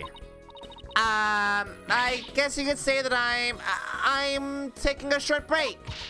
A short rest to recover my spell slots. But enough about me. What about the investigation? Did you find out anything? Well, turns out that the third person Ellen says she saw at the crime scene might have been Soren Sprocket. What? Really? I always thought he seemed suspicious. Thing is, by the time Soren got to the Vista deck, the murder had already occurred, apparently. No way, I don't buy that, not for a second. It's a cover-up, I tell you. That's certainly a possibility. And as a lawyer, it's certainly a possibility I have to pursue, but... But what? It's your job, right? So pursue the heck out of it. Out if it. Just do it. Yeah, but is that really what's best for Ellen? Soren can be found guilty if the truth comes out tomorrow. But if we don't pursue this possibility, Ellen can be found guilty instead. Oh, man. Either way, it doesn't spell out happily ever after for the two of them. So what are you gonna do, Mr. Wright? I can't let an innocent person get convicted. So I guess all I can really do is pursue the truth. Even if it ends up devastating Ellen. What a tough call to make. Still, there's always a chance, right? Maybe something will come up during the trial that will save their marriage. I hope so. I really do. Well, Maya, let's go. Break the news to Ellen, you mean? Yep. Mr. Wright, please take me with you. I bet I could help you counsel Ellen through this piece of bad news. Athena, how many times do I have to tell you? You're not from the original trilogy. You don't belong here. I appreciate the offer, but don't you have somewhere else to be? Do I? Athena, what are you doing here? I've been looking all over for you. Come on now, let's get back to practicing. No, wait. My body can't take it anymore. No, child, your back can't take it. Boss, you gotta help me. A lawyer always keeps their promises, Athena. But boss. If you bail on me one more time, Athena, I'm going to use a real blade on you. What the fuck? If you gun me again, I'll friggin' murder you. Like, literally. Sorry, Athena, but somebody's got to do it. Better you than me, though. Phoenix, you're literally indestructible. What the fuck is wrong with you? Hang in there, kiddo. It builds character. Come on, Maya. We better get going. I mean, realistic. I now have a headcanon for why Phoenix is indestructible. Because before... Why is that? Before Athena and Apollo... Trucy had to practice on somebody.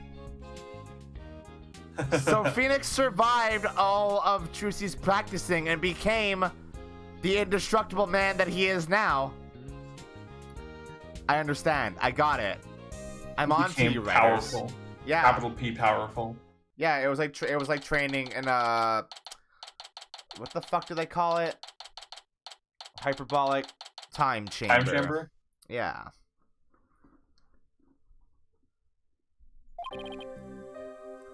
Hello, Ellen. Did you enjoy How did your Maya and investigation Trucy go? interacting finally? They sure do not say... Wow. Yeah. Uh-huh. Maya sure did not interact with Nick's literal daughter, huh? Yeah, it's... Did they interact at all in Turnabout Revolution? I don't think so, because Maya was stuck in Kurain / Dirk. Right. Man. Missed opportunity, huh? A little bit. Before I answer that, I need to ask you something. Was Soren with you when Mr. Gloomsbury attacked you in the reception hall? I'm sorry I kept it from you.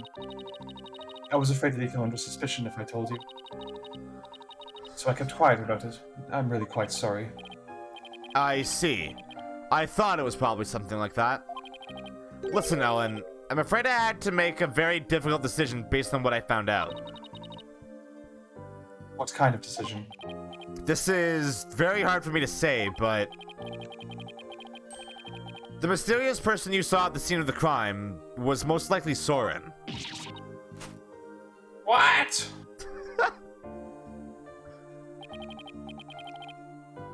In other words, in court tomorrow, I'm afraid I'll have to propose the possibility that Soren is the true culprit. No, Soren's innocent. No. But don't you see, if I don't try to pursue that line of thought, you'll be found guilty. No. Please, Ellen, calm down. Soren just can't be found guilty. I'd much rather I be found guilty instead. Ellen, you can't let yourself think like that. But no. Marriage is for life, right?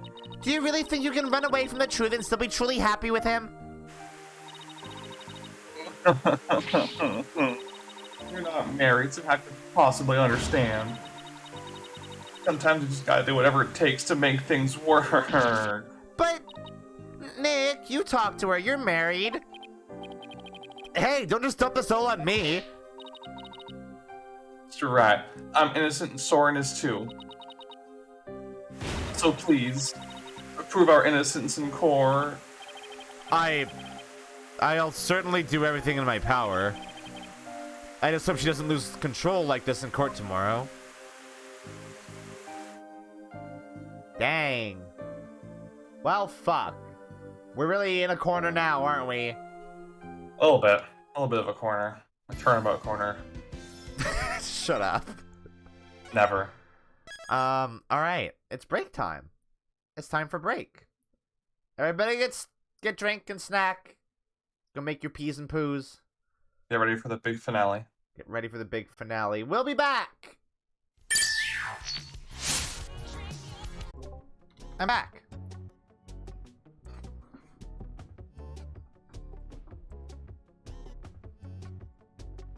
I'm back. Apparently Lotax died. What? Apparently Lotax died. Really? Yeah. That's not the worst. That dude That kinda, is- that dude kind of sucked. I mean, that's weird. I didn't know that he was ill at all. Did you know that apparently the goatsy guy is dead too? Everyone's dropping dead. Yeah, apparently the goatsy guy died. Huh. Yeah, that's sad. That's a part of internet history that's dead. When's Grover gonna die? Soon. I wanna pull a Rosamund Pike for my care a lot and here at the Grover house. Fuck. Oh man, people don't go see each other anymore, huh? It's not a thing. Okay, someone's got to add that one to the quote bot. Don't look that up, by the way. If you don't know what it is, don't look that one up. I guess people still rickroll each other, but we don't go see each other anymore. It's a sadness. It's a part of our history that we've just forgotten.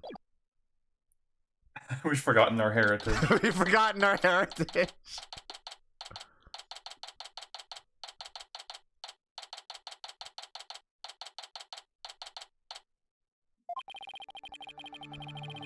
So the one thing we found out yesterday is that Soren was there at the crime scene. I only hope I can get some testimony from him that'll get to the heart of the matter. Mr. Wright. Good morning, Ellen. Look, I'm afraid you might not like the result of today's trial. Nevertheless...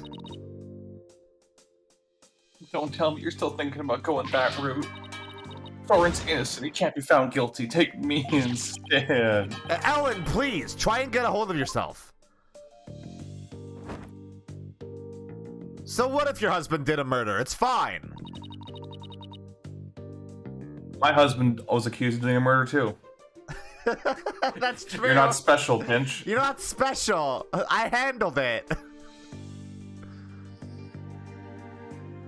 We didn't I say believe this. in Soren There with you all go. my heart. So how dare you doubt him? Well, he's not my client, is he? Oh, bye. Regardless of which one of them is found guilty today, it's going to be devastating for Ellen, isn't it? We'll just have to do everything we can. That's the best we can do, you know? Besides, this is a DLC case, and they don't often end as sad as the regular cases. Trial's about to begin, Mr. Wright. Alright, let's go, Maya. Yeah...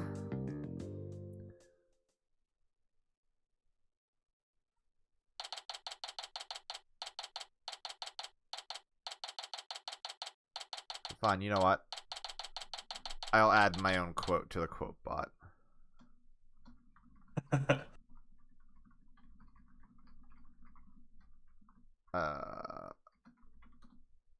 There.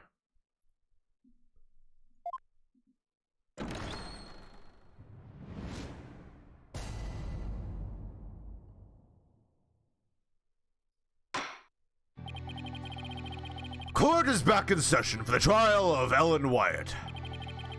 The defense is ready, Your Honor. The prosecution is ready, Your Honor. Let's see now. Where were we?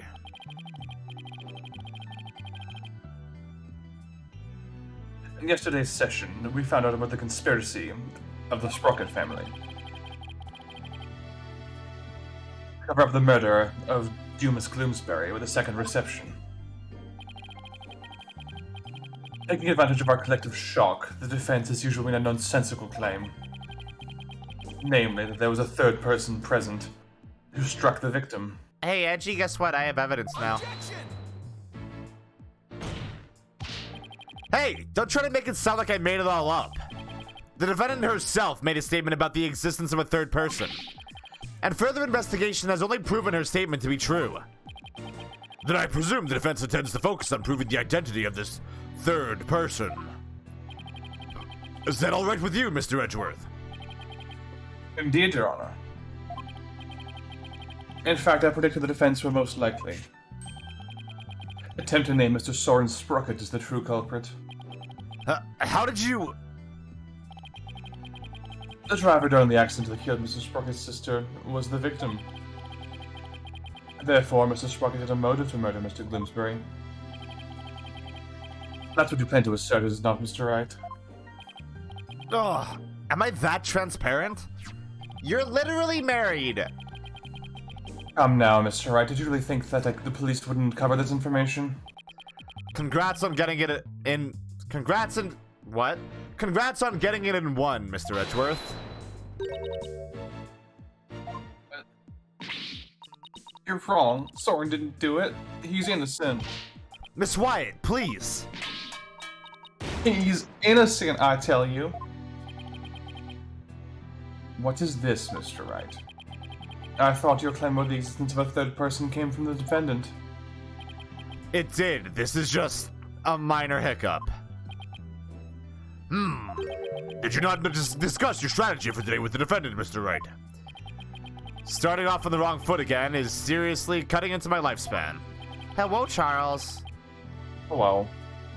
It would appear that the defense is in disarray. Therefore, the best way to clear things up is to ask Mr. Sprocket himself what happened. Your Honor, the prosecution would like to call Sword and Sprocket to the stand. What? Very well. Bailiff, please bring Mr. Sprocket to the witness stand. Oh, you have been here. Okay, that's good. So you got to hear me talk about Goatsy, huh? Great. Witness, please state your name and occupation.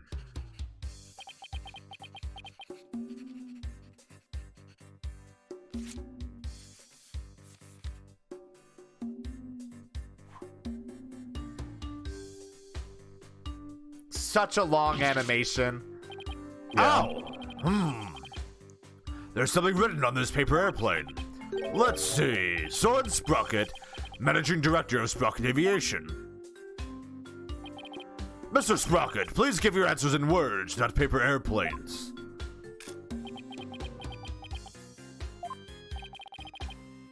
Now then, Mr. Sprocket. Please tell that doubting lawyer there what really happened during the time of the crime.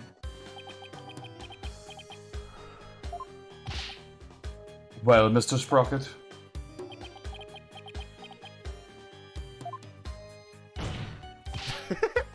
Mr. Sprocket. Really continuing the trend here, huh?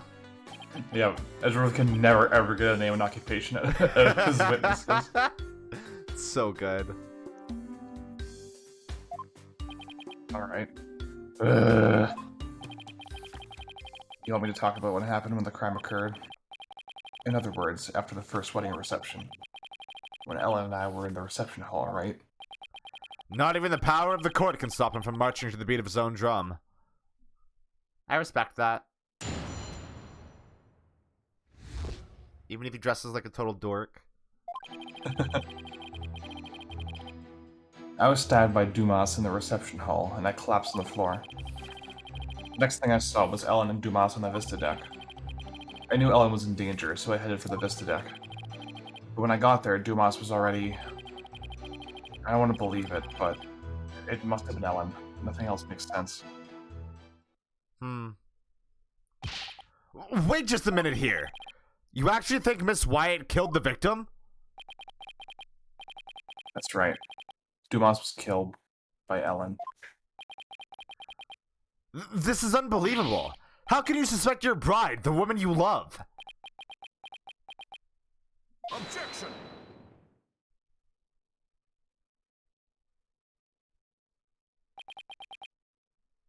The truth can be cruel.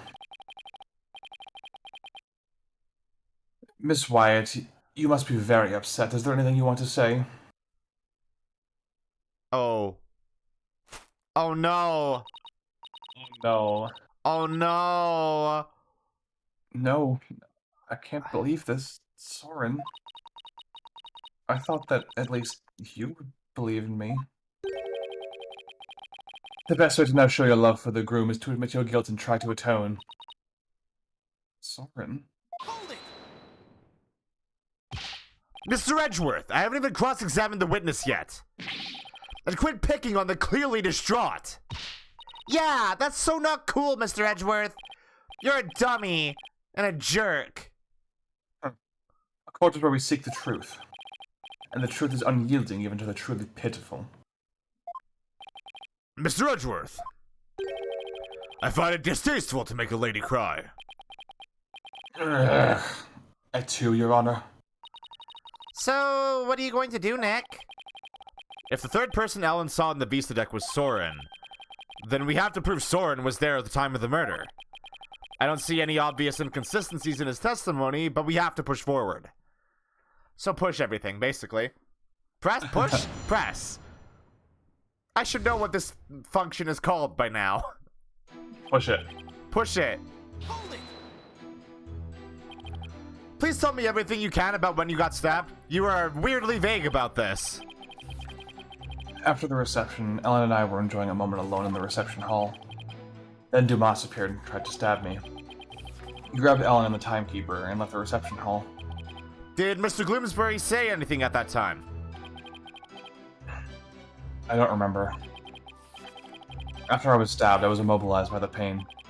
I see. Hold it! The Vista deck, huh? But it was nighttime then. Could you really see them in the darkness? The moon was out, so I could see them clearly. From the looks of it, Dumas was trying to push Ellen and the timekeeper off the side. So you saw the defendant? About to be thrown off the airship, you say? That's right. In such a desperate situation, it would only be natural for her to fight for her life. And the murder weapon was right there within her grasp. Ugh. This isn't going well at all. I've got to do something fast. Yeah. Hold it! I understand that your bride was in danger, but were you really able to move with a stab wound to the gut? I was desperately trying to push the pain out of my mind. I see. So adrenaline kicked in and gave you strength, is that right? I don't see much of anything in this statement I can refute. That's right. I almost passed out several times as I made my way to the Vista deck. Hold it! Are you absolutely sure, Mr. Sprocket, that by the time you got to the Vista deck, the murder had already been committed? Yes. But the Vista deck is just on the other side of the glass windows in the reception hall. Shouldn't you have been able to get there right away? Objection!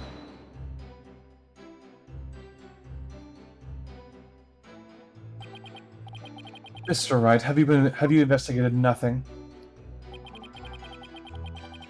The only way to the Vista deck is to go to the hold and take the lift. Really? Oh my god.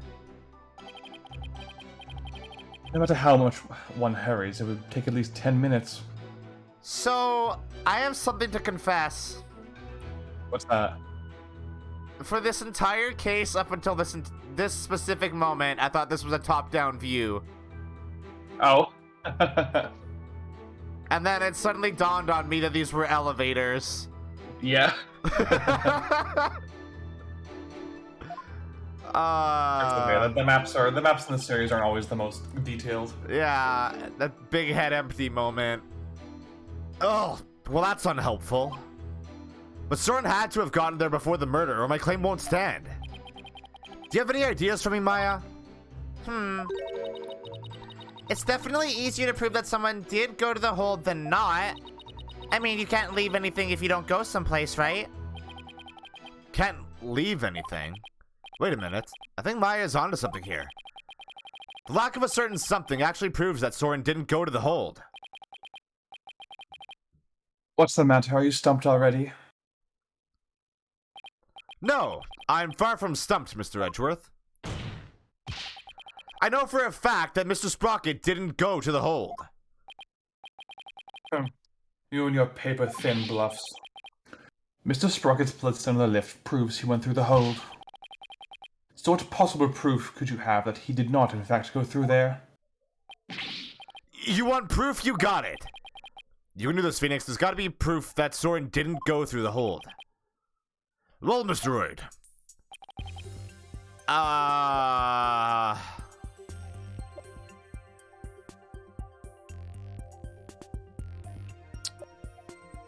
What would prove that Soren didn't go through the hold? Nope. Is it... I mean... No, because we can't just refute what Edgewood said with a picture of the lift. That's not... right?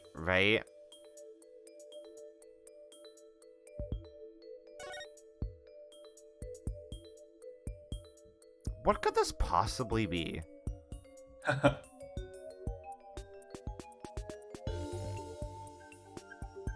Is there anything we know of that glows yellow like that?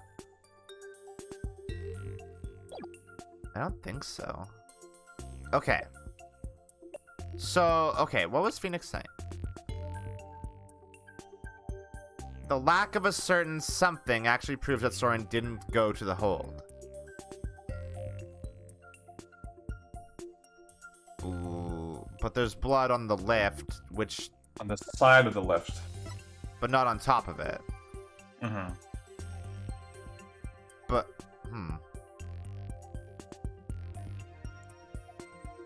I guess?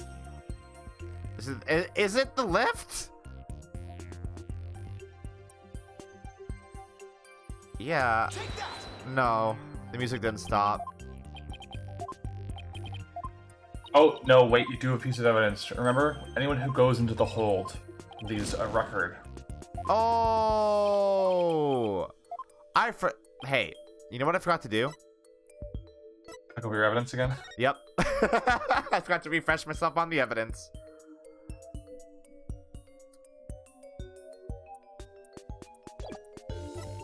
Okay, this is just a map that I now know is side view. This is top view. Yeah. Why is the... Oh yeah, this is still in my court record, so I have a map of the area.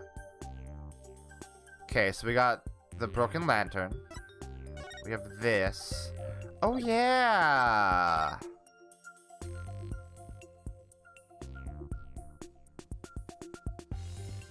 Oh! I just remembered why it's important that Gloomsbury's left-handed. Yeah, why is that? Because the writing is smudged by a right hand. So somebody else wrote this and gave it to Gloomsbury.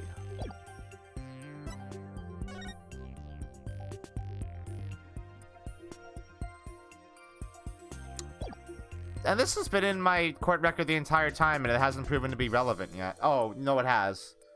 Yeah, for how they throw off the time of death. Yeah. And there's the photo of Soren's sister, which, well, obviously... Okay. I hate that I understand the structure of these games, because it leads me to make a conclusion as to who the killer is, just based on what is present in a piece of evidence. Yeah. Because, like, oh yeah, this picture will prove that somebody has a connection to Soren's sister, which would then give them a motive to commit this murder.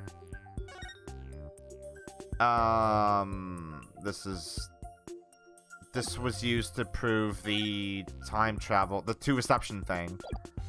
But that's still in here, so that might still be relevant. Pterodactyl.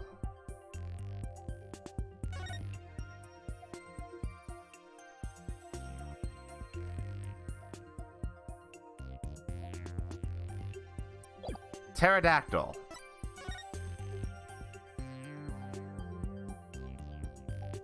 Oh. There was something... There was a map in the, mooring bay or dock or whatever that was smashed, right?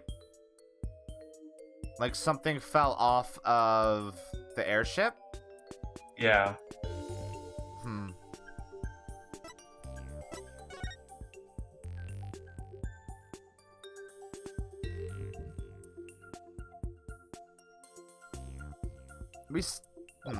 The blows were caused by the same weapon. Wait. One contusion was found on the back of the head and one on the side. Okay. Then there's that.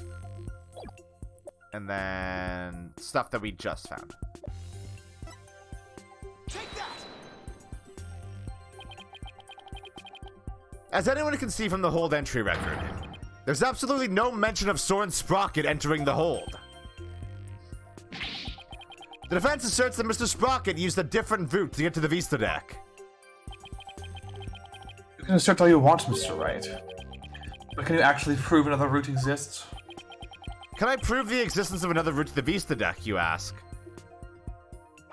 I don't think you have anything yet. No. So as far as this map is concerned, the elevator is it, right? Yeah, and the windows are intact, so you can't just say, oh, he smashed through them. The Kool-Aid Man. Yeah. Not yet. Hey! I like how they phrased that, so it's not confusing. Yeah. Like that other case that we did that one time where it was very confusing. I can't remember what case that was. Was that talking about Revolution? I think it was Revolution, yeah. There's this one that you had to say the evidence does not exist, even though the true answer was it exists, we just don't have it yet. Yeah. Well, now that I really think about it, I guess it's going to be hard to prove. But I can't back down now. The trial will be over if I do. There's only one thing I can do at a time like this. Oh. So the right answer was to say that I could prove it. I guess, but it didn't hurt you either way, so... So it doesn't matter. I can prove it. Even if it's just a bluff, I have to present something. Anything that could prove the existence of a faster route to the Vista deck. Very well then, Mr. Wright. Show us how Mr. Sprocket got to the Vista deck.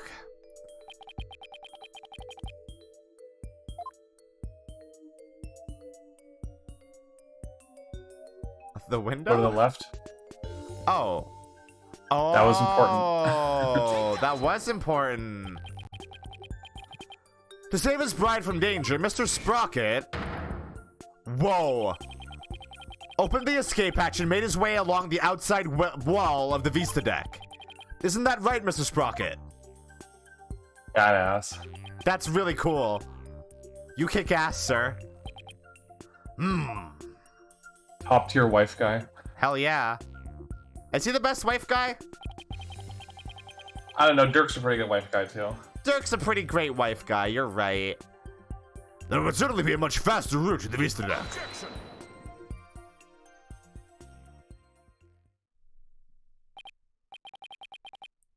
I'm disappointed, Mr. Wright. Is that really the best you could muster? That escape hatch was not meant to be used to get from the reception hall to the Vista deck. Yeah. I You know. can't commit murder, that's illegal. Right? Like... One slip, and that's all it would take for Mr. Sprocket to plunge to his death. I have to agree. The defense's claim is really stretching it. Hold it! I understand how it sounds, Your Honor. But at this point, it's too early to definitively say that he didn't go that way. So that's what you're going with, then, I take it. Of course, Your Honor. This is real life, Mr. Wright, not some cinematic dribble or comic book. Yeah, this sure is real life, Edgeworth. You have some sort of logical explanation to share that would convince us of your claim? I do. Are you sure, Nick? Kind of. Actually, I have nothing. So I'll just have to wing it somehow. On what do you base your theory that Mr. Sprocket made his way along the outside? My theory that he was able to go along the outside wall despite the danger is based on the power of love. Unironically. Unironically. To save the bride he loves, the groom risked his life and rushed to her side. Mr. Sprocket was able to make it to the Vista deck despite the danger because of the power of love. The power of love. I have heard that love is the strongest element. I mean, in Captain Planet, they were the only one with an animal sidekick. That love is a source of strength that can help one overcome any obstacle. I think I can relate thanks to my own long, happy marriage. The judge is the ultimate wife guy. Wow, he actually seems to be buying it. The power of love, you say? That kind of illogical argument is hardly viable in a court of law. Love is chemicals. Wouldn't you agree, Your Honor? I'm afraid not, Mr. Edgeworth. You should never underestimate the power of love. Shouldn't you know that? You're talking to your husband, after all. Wait, what? No, say that second line. You'll understand one day when you get married. Which I won't.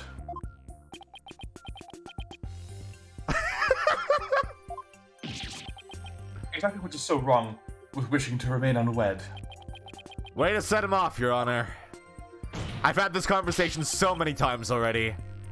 So this conversation is a double meaning in Japan because the specific words he says, he cuts them off with, "That's not happening," and then "I have no interest in marriage." And it's important to note that in Japan, only heterosexual marriage is recognized. Yeah. Oh. So, I have no interest in marriage in Japan means I have no interest in marrying a woman. Ah. Yeah. I like that a lot. It's quite And the good. way he cuts them off as well is very trying to keep it on the down low. Yeah, exactly.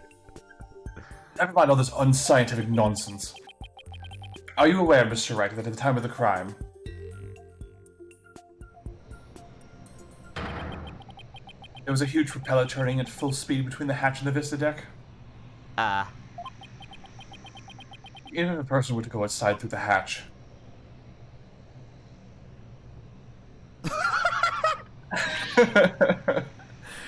they'd be blown away in an instant. I don't know why that was so funny. It was like, I think it was because it was like so hastily animated. It's just really fucking good.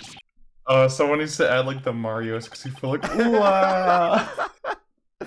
Oh, I love it so much. What does your power of love get you now, Mr. Wright? A huge spinning propeller, you say? In that case, I have to admit it does seem impossible. Oh, I should have known. Nick, you can't make that kind of face in front of your client. The worst of times is when lawyers have to force the biggest smiles, right? Right. I feel like I just saw Mia looking out at me through Maya's eyes. Shut up. You can't do this in the DLC case. Oh, it's so good. That's so good. Very sweet. What's wrong, Nick? Why are you gaping at me like a giant sunfish? Who's pogging?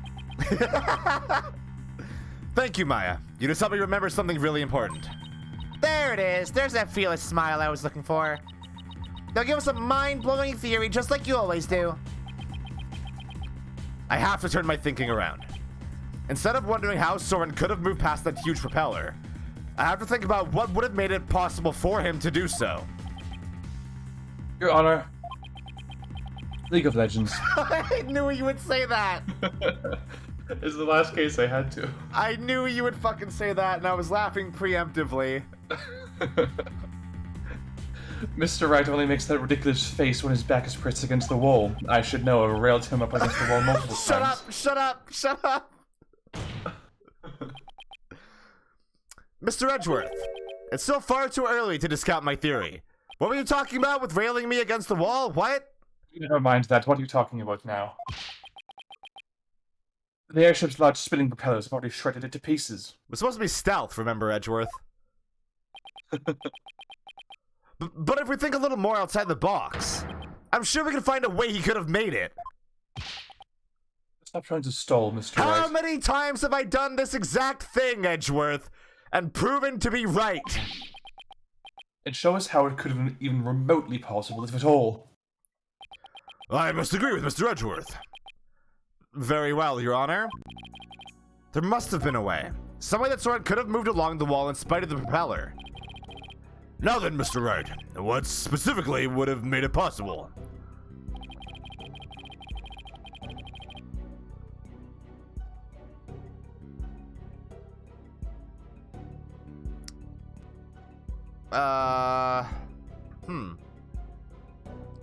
Do I have evidence to support any of this? No, but there's one that's just a lot more simple and logical than the others. So, If the propellers were broken, then there probably would have been like a clue you found, right? yeah, exactly. And he couldn't, like, if he got to the deck some other way, the only other way to get there would be the hold. So that doesn't help prove my case. So the airship wasn't flying. What allowed Mr. Sprocket to go along the outside wall in spite of the propellers? Is the location of the flying chapel at the time of the crime. Location of the flying chapel? But wasn't it flying high in the sky? No, Your Honor. I'm afraid it wasn't. What? Then where was it? At the time of the murder, the airship wasn't flying through the sky, but moored to the ground. What? Doing all those whats really, like, tickles my throat in a bad way. And if the airship wasn't flying, then that means the propellers weren't turning. Ooh, look at you, nervous. In which case,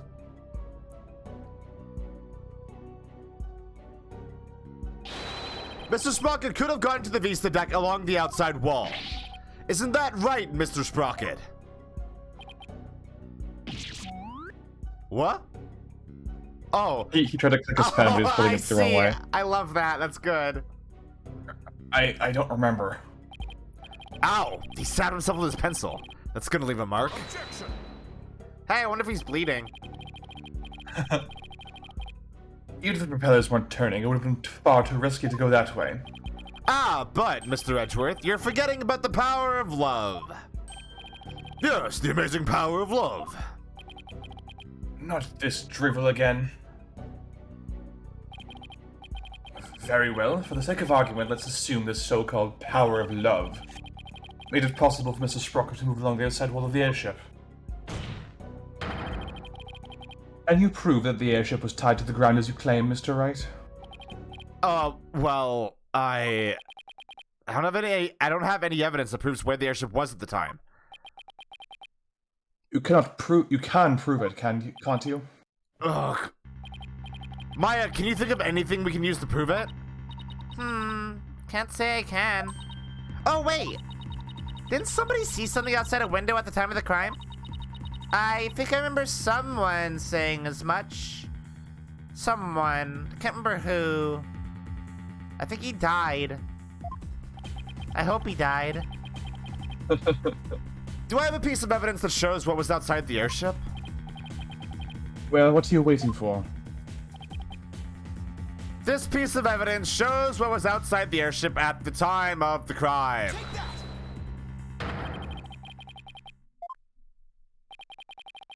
What kind of lousy drawing is that? It's a drawing made by Larry Butts. What can you prove with that poor attempt at artistry? Hey, you don't know fuck all about art, Edgeworth. This has been established. Larry made this drawing before he switched the lanterns, so it must have been right around when the murder was being committed. Now, if I could direct the court's attention here, to the pterodactyl. Is that a pterodactyl? Yes, Your Honor. The airship was in prehistoric times. Does that mean that the airship actually went back in time to the Cretaceous period? Why is the game making the jokes that I'm trying to make? Objection. We've already proven that time travel is nothing more than a gimmick, do we not? We did, and I have no intention of bringing up that argument again. But this drawing shows us an important piece of information. It shows us that the airship was actually moored to the ground. And what makes you so sure? That's easy. All you have to do is consider who made this drawing. Uh-huh.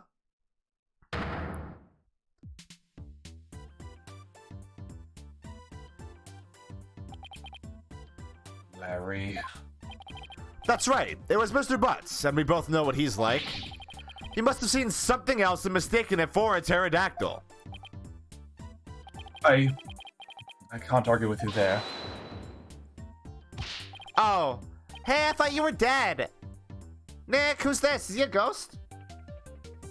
Hey, wait just one doggone second here. What kind of moron do you guys take me for?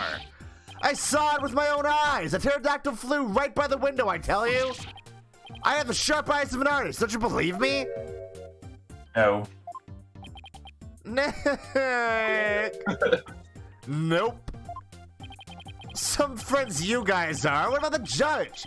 You believe me, right, Your Honor? I'm sorry, but I'm afraid you need to leave this courtroom.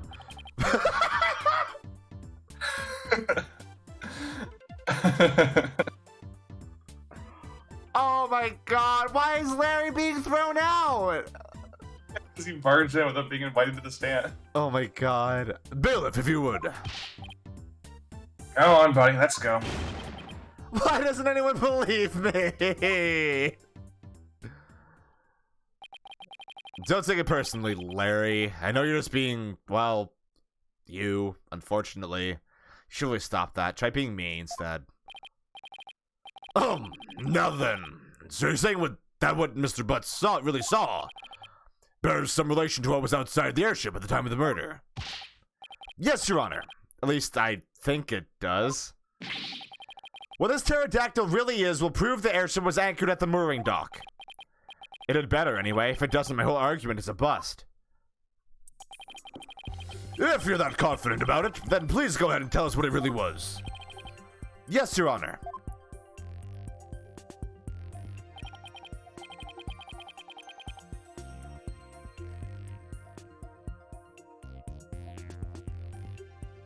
What? Think, Phoenix, what could that pterodactyl have actually been? That's shaped like it, right? Oh, there's literally a little pterodactyl shape in there. Yeah. Take that! Please take a good look at this sign. At the sign. It appears to have been broken and then repaired. But what does the sign have to do with the pterodactyl? Please focus on this part of the sign. The part that broke off and got reattached. What about it? How about if we turn it like this? Oh, that shape is the pterodactyl in the drawing. It sure is, isn't it? What Mr. Butts actually saw was this chunk as it was being blown through the air by wind. Wait, no. That doesn't help our case, Phoenix. On the day of the murder, there were some heavy winds in the area of the mooring dock. But it's hard to imagine that this sign would make it up as high as an airship would fly. That means the flying chapel must have been anchored at the mooring dock that night. Isn't that right, Mr. Sprocket? Objection!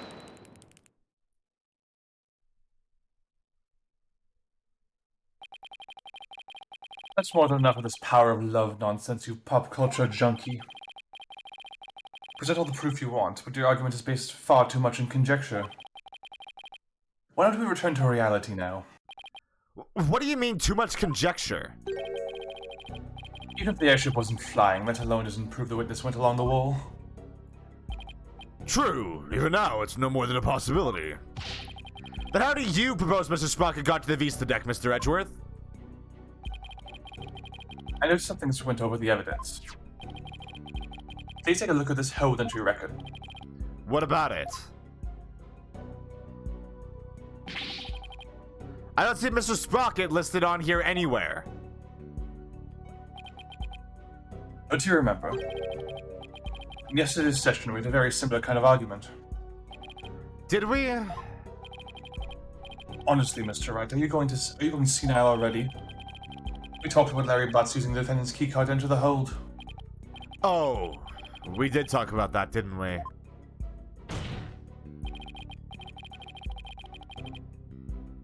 In other words, even if that person's name isn't on the entry record, it's still possible for that person to have entered by using someone else's card.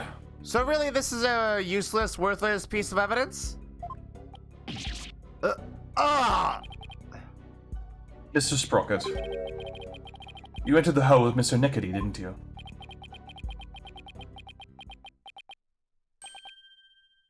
I did. What? Why didn't you tell us that in the first place? Pierce is indispensable. I didn't want to mention him unnecessarily and risk having him wrongly accused. I couldn't do without him. Mr. Sprocket asked that you testify in greater detail about your movements that night. I just realized how little of this case so far has been testimony. Yeah.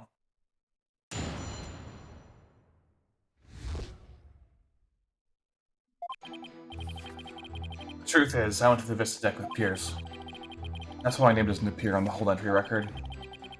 I was badly injured from being stabbed, but I was frantic. By the time I reached the scene, it was all over. Well, this doesn't help me one bit. Mr. Sprocket, you concealed information from us time and time again. Who do you think you are treating this court of law with such irreverence?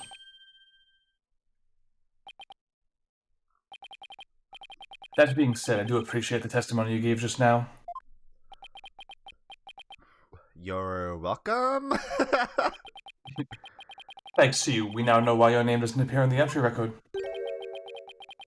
Now there are no more inconsistencies in the witness's testimony. Ugh. That's Mr. Edgeworth for you. He never leaves a loose end dangling. Especially not yours, right, Nick? Oh. I wouldn't exactly call the situation okay. Somehow I'll have to coax the information we need for an opening out of him. If I even can, that is.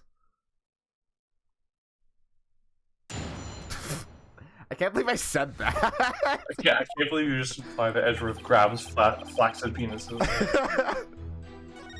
No, not any Snaps. flaccid penises, just phoenixes. Hold it! You didn't mention this because you didn't want Mr. Nickety to fall under suspicion? Is that because he has something to hide?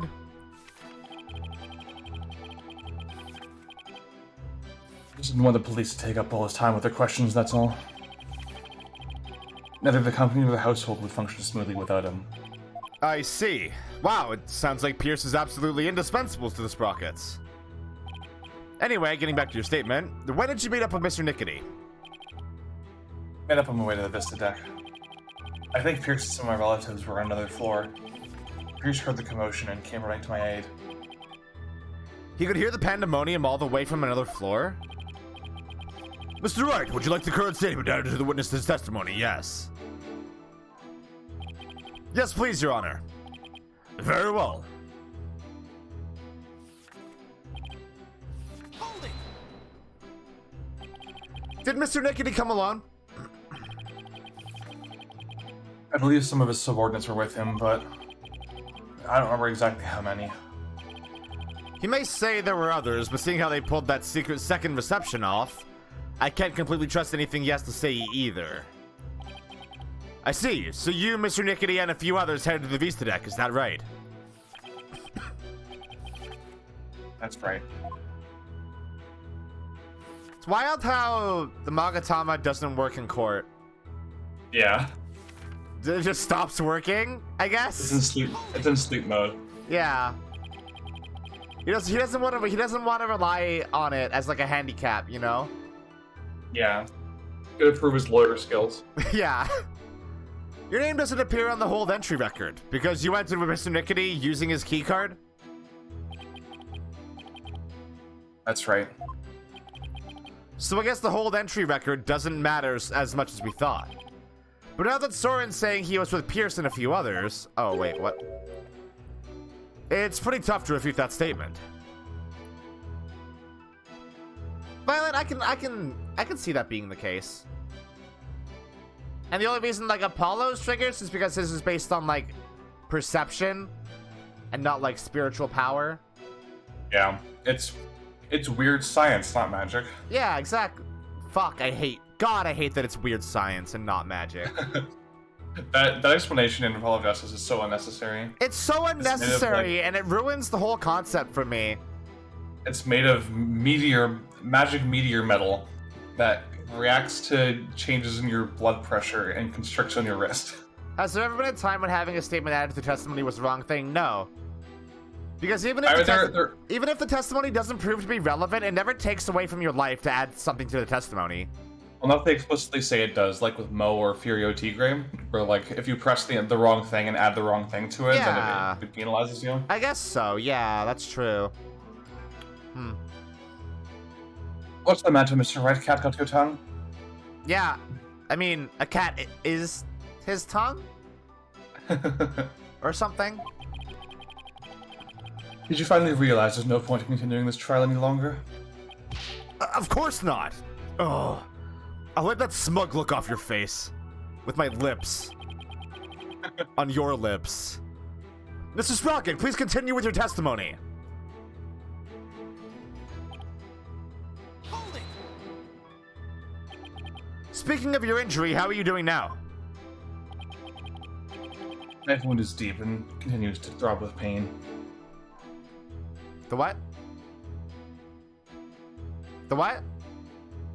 Maybe you would just feel weird to say the candelabra wound. The what?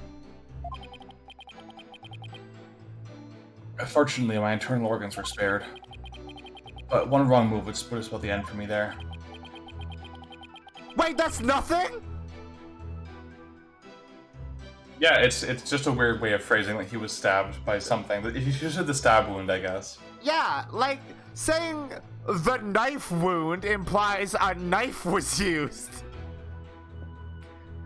Even so, I've seen you up and about all over the place since the incident. I'm only following my doctor's orders to perform some light daily exercises. Mr. Wright, would you like Mr. Sprocket's statement about his condition added to his testimony? Not that it appears especially relevant to me. Yeah. Why not?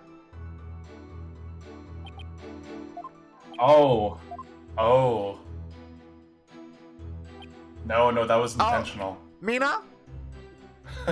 Mina? I forgot that was intentional. Mina?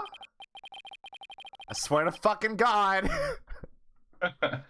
I was rationalizing it to myself, but I even though I only played this game twice, I've only played this case once because it came out after I beat the game the first time.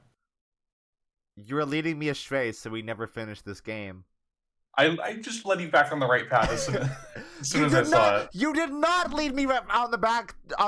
You did not. You said, "Oh wait," and then I saw the added statement and was like, "No, that's something." I led me back on the right track. Mr. Sprocket, you just said your injury is a knife wound, didn't you? But the weapon you were stabbed with was this candelabra. A fact I know you're quite aware of.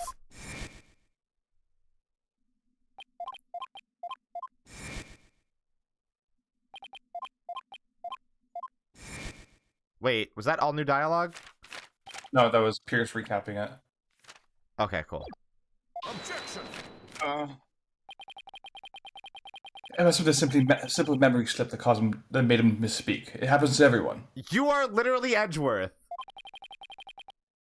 It has nothing to do with the case. You're literally Edgeworth, Mina.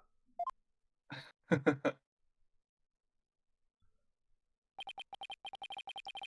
must be pretty desperate to point out something so minute. Fuck you. This is suddenly personal now. I have to agree, Mr. Wright. You hardly need to make such a big deal over such a small mistake.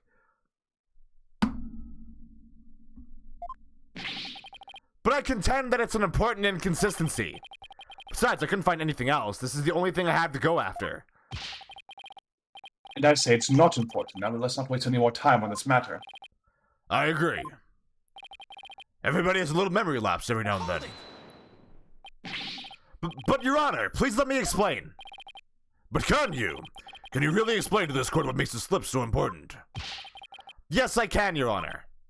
After all, it was Soren himself who told Pierce that he had been stabbed by a candelabra. This is more than a simple memory slip. There has to be some kind of reason for it. Well, Mr. Wright, please explain why the witness's memory slip of the tongue was so important. The point to focus on here is why the witness would mistake the weapon used to stab him. Think carefully, Phoenix. This could very well change the course of the trial. I see. So why did the witness make that mistake, Mr. Wright? Mr. Sprocket identified the wrong weapon used against him because... Okay, let's think about this rationally. Not because he misspoke, that would completely...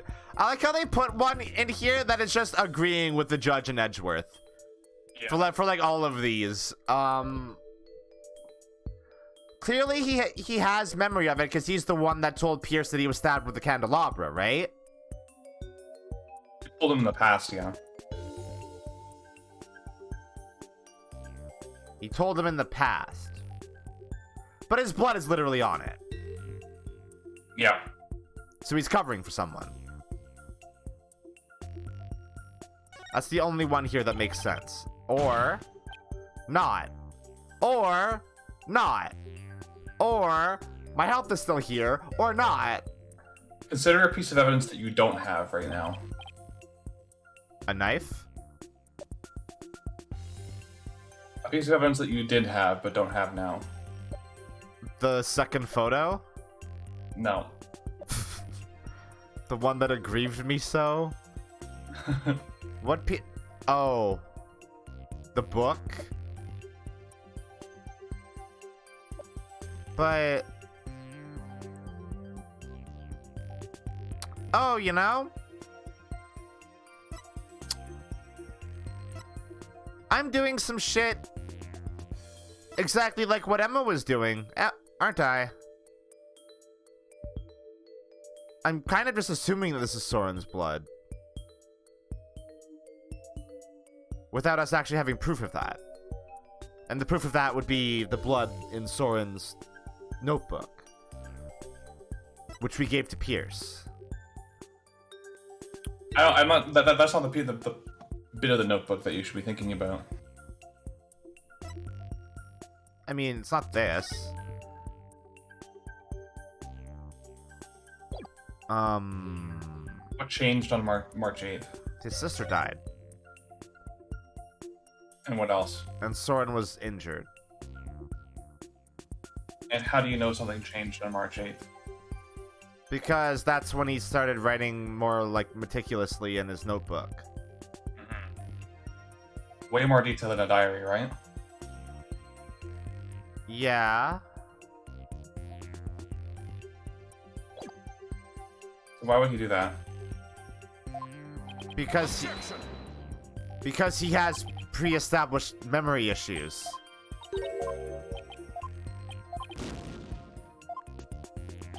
Not because...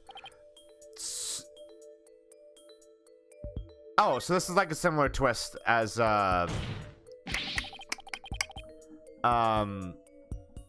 Hugo Chavez in the last case. Hugo Chavez?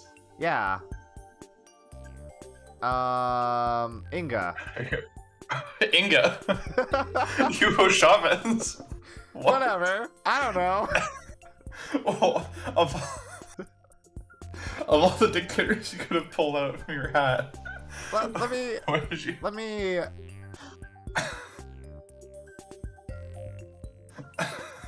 What? That's not who I was thinking of. I was thinking of Castro.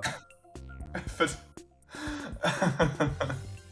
Hugo Chavez.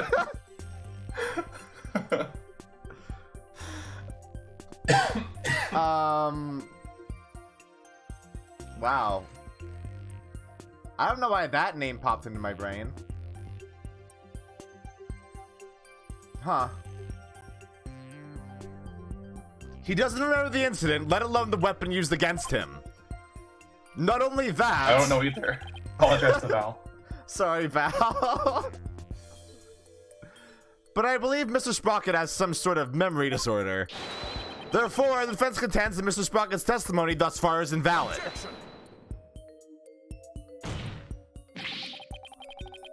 Because you can't find a flaw in his testimony, you want to throw it all out? Your baseless claim is nothing more than pure slander of the witness's character. Mr. Edgeworth is correct, Mr. Wright. Can you explain your grounds for making this claim?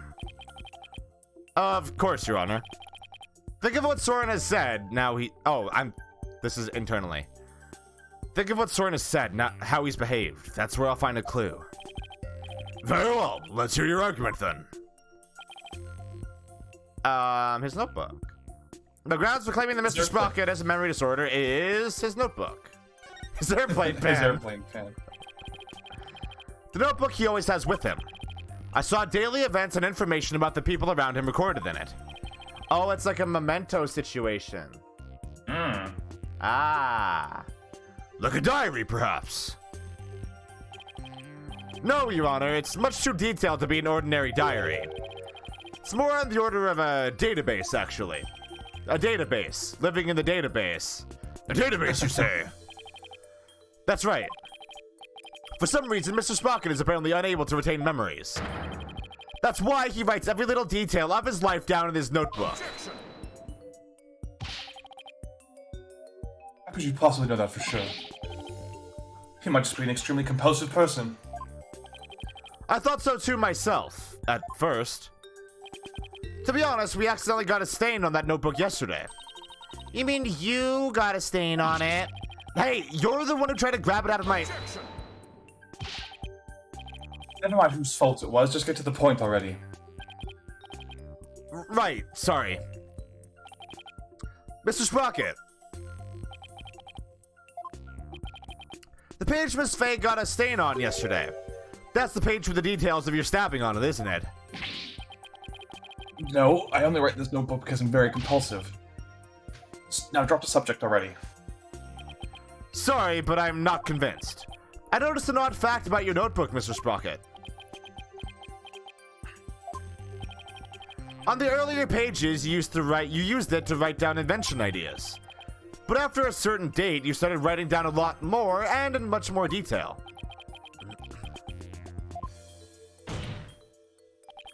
I believe your memory disorder stems from what happened on that date. Something so monumental it caused a memory disorder, Mr. Wright. You don't know what you're talking about. Sorry, but I do know what I'm talking about, and this is the proof.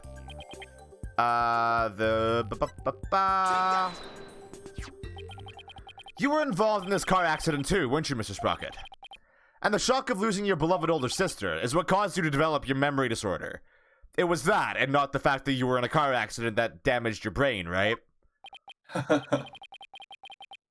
Is this true, Mr. Sprocket? Well, is it? Wow, that sounded way more angry than I intended it to. Mr. Sprocket! It's true. That accident did something to my mind. But what? Ever since that day, every time I go to sleep, I lose my memories. Oh, it's literally memento.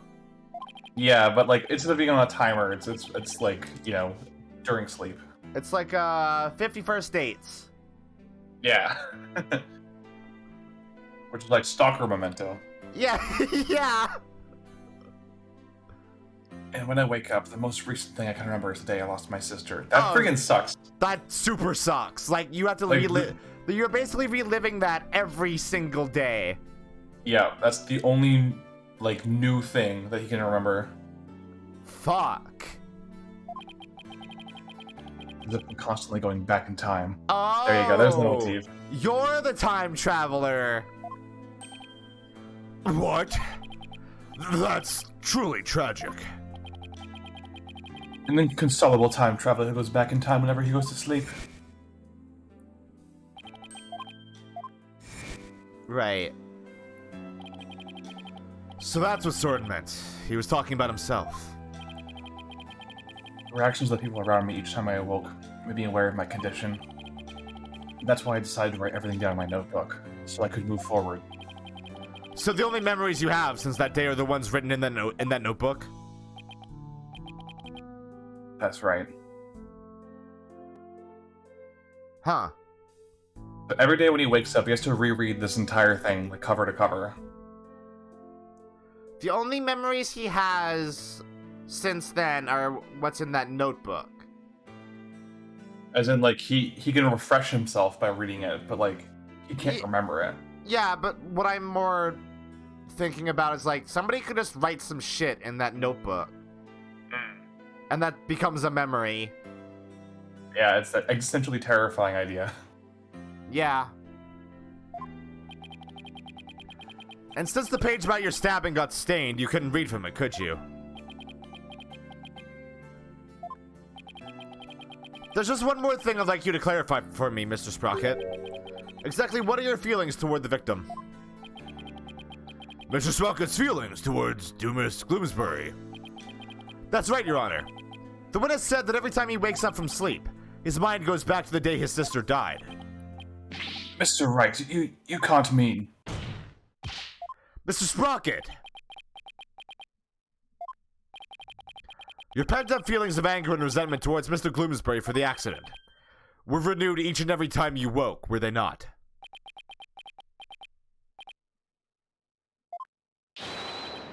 But you couldn't take it anymore, so you turned to murder, isn't that right? What? Mr. Wright, are you saying that the witness murdered Mr. Gloomsbury for revenge? Well, Mr. Sprocket...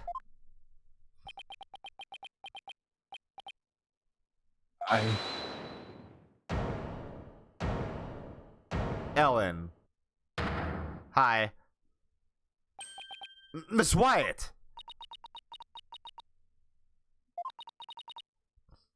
Your Honor, Oh, she's gonna plead guilty, isn't she? I did it. I killed Mr. Gloomsbury. No! What? Well, this is going so well for Edgeworth, huh? Miss Wyatt, what are you trying to do? What do you... Yeah, like... What the fuck do you think she's doing? Phoenix, you were the one who brought up the power of love. I guess she really meant it. My Soren didn't do anything wrong. I'm the one who should be convicted. Are we to understand that you're confessing your guilt? No, wait just a minute here.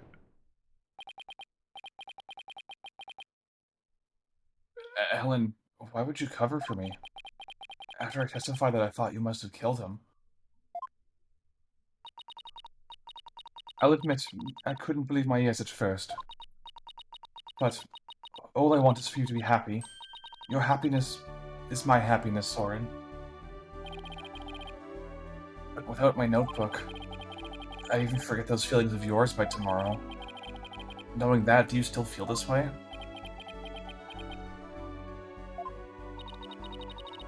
You've loved me all this time. The same way you did before the accident. That's how I know that you're the same person I've always loved. No disorder can change that. Ellen. Your Honor, there are two things I'd like to correct. Two corrections. What are they?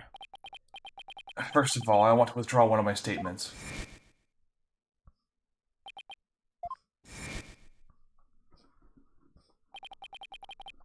Without memories to rely on, I took the police completely at their word. You can't be serious. So that means... Soren never really doubted Ellen in the first place, did he, Nick? Ellen really does love Soren with all her heart. But in order to save her, I'll still have to go after Soren. I hope you can forgive me, Ellen. And what is your other correction, Mr. Sprocket? Truth is, I never felt anger or resentment towards Dumas about my sister. What? Why not? That's because the one who caused the car accident was me. What? What?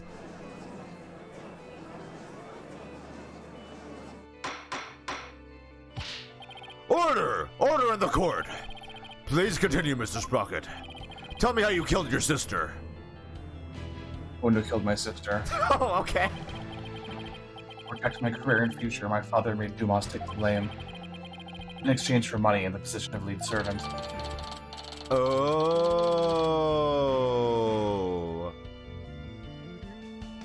That makes sense. So you see, Dumas must have held a grudge against me, not the other way around. And he must have attacked Ellen to get his revenge on me. Are you sure about all of this, Mr. Sprocket? Very sure. It's all been written down in detail in my notebook. That notebook is important evidence supplying background to this case. I must insist you submit this evidence. So you can never have it back, ever. Like what?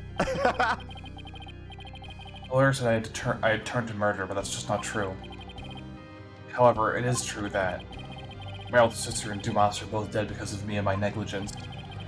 I just glanced through Mr. Sprocket's notebook. I wasn't able to read the part about when he was stabbed due to the bloodstain. But what's written here about his sister's car accident is exactly as he stated.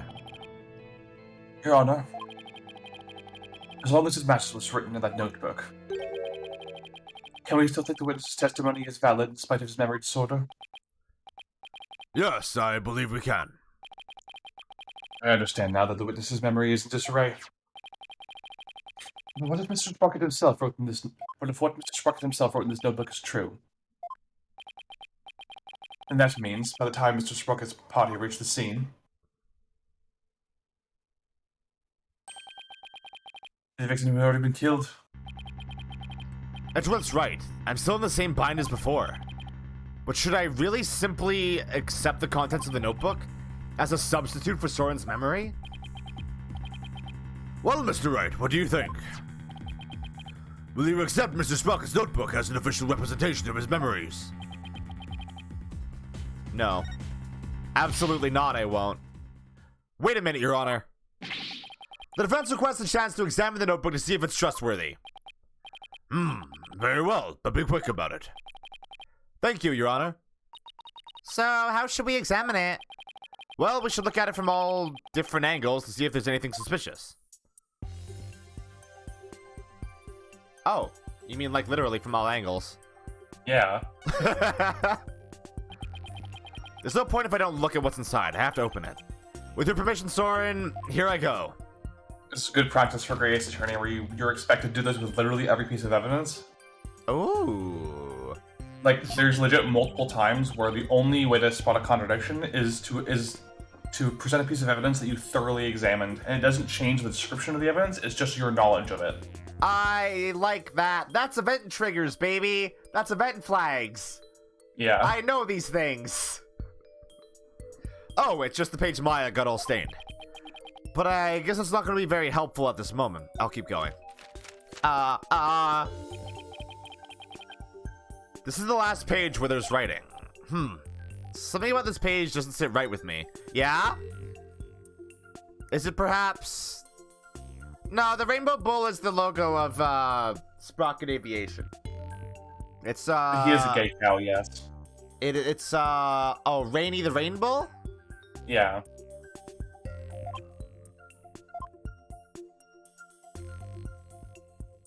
Yeah, how about, hey, Phoenix, how about the page that's ripped? Huh? A page has been torn out. And it looks like there was something written on it. It looks like a page has been torn out here. Mr. Sprocket, do you know what was written on it? Oh, that? I often tear out a page when I write somebody a note. It probably wrote something down for somebody, tore it out, and gave it to them. Oh, yeah, he does do this. I can't believe they're making me sit here and watch this animation in a flashback. That's all it was! Fuck off! I've seen it so many times! But just in case you forgot. I hate this game sometimes. It makes me so mad. Oh, yeah. That solves that then. Objection! Wait a minute. We can't ignore the possibility that something important was written on that page. But now that the page has been torn out, how can we determine what was written there? Well, let's see. To find out what was written in the notebook, we should use fingerprint powder. Yeah. yeah. Do it. If we use fingerprint powder on the notebook... If we use fingerprint powder on the notebook, we may be able to see what was written. Fingerprint powder? How would that help us find out what was written there? Well, if the writing left indentations on the blank page behind it, fingerprint powder could make those small indentations visible to the naked eye. Oh, stop. Fingerprint powder only silly the notebook further. Mr. Wright, if you use the powder and still don't find anything, then you must accept the notebook as a representation of the witness's memories. All right, Your Honor, I understand. If I don't find anything, it's all over anyway. Powder, don't fail me now. Yeah. Yeah. Okay, let's do it. Yeah, I know.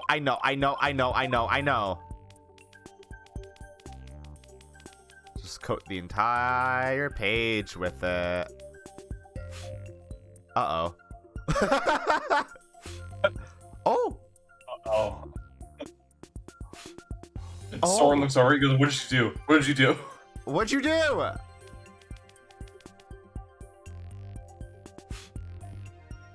What? Let me zoom out, please, for the love of God.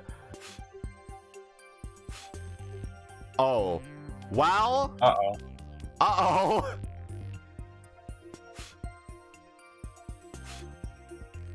Hey, that doesn't look very good.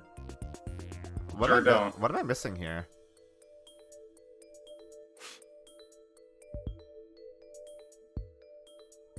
Please let me zoom out. Oh, I have to analyze it. It says, I struck and killed Dumas.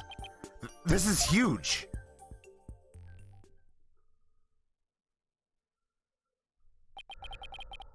I struck and killed Dumas. That's what was written on the torn out page. What? Top speed. I don't believe it. There has to be some kind of mistake. Soren would never, could never. Oh, she's dead. Miss Wyatt!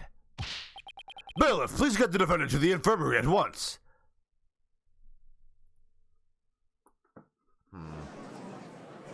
Who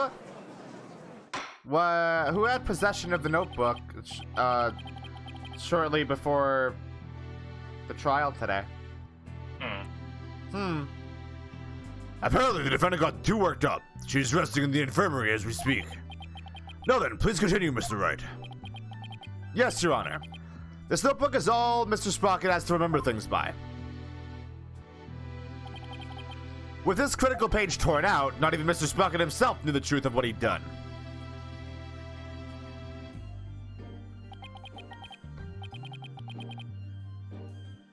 I'm the one who killed Dumas?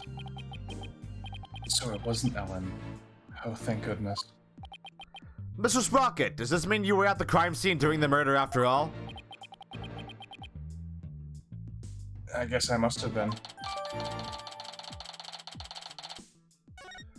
Can I... So I don't really have anything to compare this, right? No, and it's not letting me even see the handwriting, huh? Alright. But Mr. Sprocket, can we really believe what's written in this notebook? Nobody touches this notebook but me. And when I sleep, it's under lock and key. I don't remember writing that I killed Dumas, but I guess I must have. Well, now that we have a confession, I'm afraid I must render my verdict. Volda. Yes, Your Honor. Please give your ruling now while Ellen's asleep. I want the woman I love to be set free as soon as possible. Soren really does love Ellen after all, doesn't he? Yeah. So this is how it ends. But is that how it really went down? Is there really no way for them both to be happy?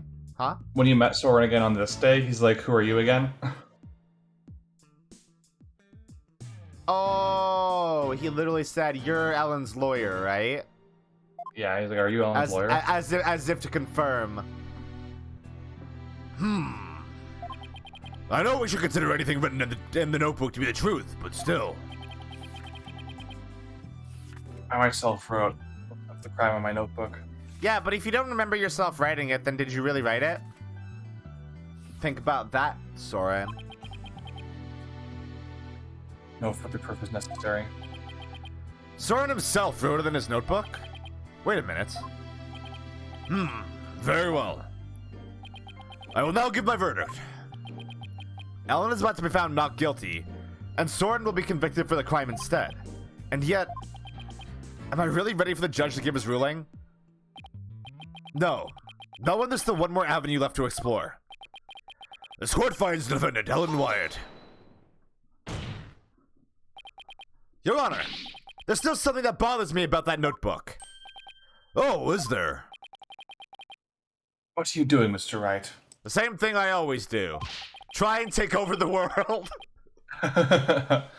All you have to do is keep quiet, and your clients are free women. I know, but I think there might be more to this case than meets the eye, like a transformer. Man, I'm full of them today. You're gonna get so excited when they actually do use that that phrase in a future game, and it's actually a Transformers reference. Shut the fuck up, really? Yeah, at one point. Good. I'm not quite sure yet, but I think there still might be a way. A way for Ellen and Soren to be happy. What do you mean by more than meets the eye, Mr. Wright? It's like you mean like it's a transformer, right? I believe the question here, Your Honor, should be, why was the incriminating page torn out in the first place? Why, to destroy the evidence, I would imagine. But removing it from the notebook is the same as removing it from Mr. Sprocket's memory. Which means he wouldn't have been able to trick the police if he came under suspicion. Also, why would he have written it down in the first place? He's just creating evidence, right? No, if he wanted to cover up his crime, he would have to remember that he had done it. Wait, what? Wait, what? Huh? Wait, no. No. What? Huh? Just what do you get again with this line of inquiry, Mr. Wright? I don't know. Yes, please explain it so that we can all understand. Yes, Your Honor. The page was torn out of the notebook because somebody else tore it out. Or Yeah. yes. Yeah? Uh-huh. I think that's what they want you to go with. I don't know. Make your own decision. I don't want to lead you astray. Okay, let me think about this. Okay, so obviously the notebook was in the possession of Pierce for a while. Obviously, it's entirely possible that Pierce is the one that wrote that down. Oh, wait. Okay, so wait. The case that Phoenix is building here is that Soren would have to remember that he did the murder in order to trick the police into thinking that he didn't do it, right? Yeah, because you can't cover up a crime that you don't know exists. Yeah. So, maybe Soren was convinced by somebody, we're not going to name names, that he did kill Dumas. And then he wrote that in his notebook so he would remember it and be able to trick the police. But then Pierce tore it out, so Soren would then become the scapegoat, the alibi, the patsy, for his murder of Dumas. So somebody else tore it out. Right? That makes sense to me. That makes sense to me. the incriminating page was torn out by somebody else. I literally had to go into my mind palace. I was literally rubbing my I had my eyes closed, rubbing my temples as I was like coming up with this. What?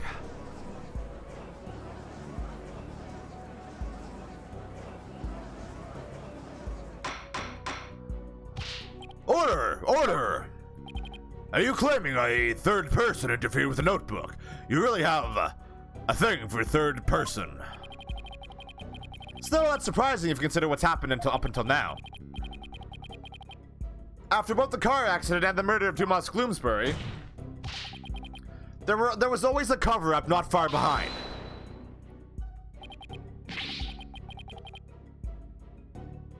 But I had my notebook with me at all times. Did you? Because I remember you were in a panic yesterday because you couldn't find it. That's true. So who orchestrated this particular cover-up, Mr. Wright? If we think back over the course of the trial, it's pretty easy to guess. The one who may have tried to tamper with Soren's memories is Pierce Nickety. Oh, it's literally what I just said. Yeah. Surprising absolutely no one. I suspected this motherfucker from the word Yeah. go. See, I think that's one of the problems I have with this case, is that, like, it's probably the most obvious culprit in any case that doesn't explicitly tell you who the culprit Yeah, is. he's super Like- obvious. The second he's on screen, you're like, yep, that's him. He did Yep, it. that's the bad guy.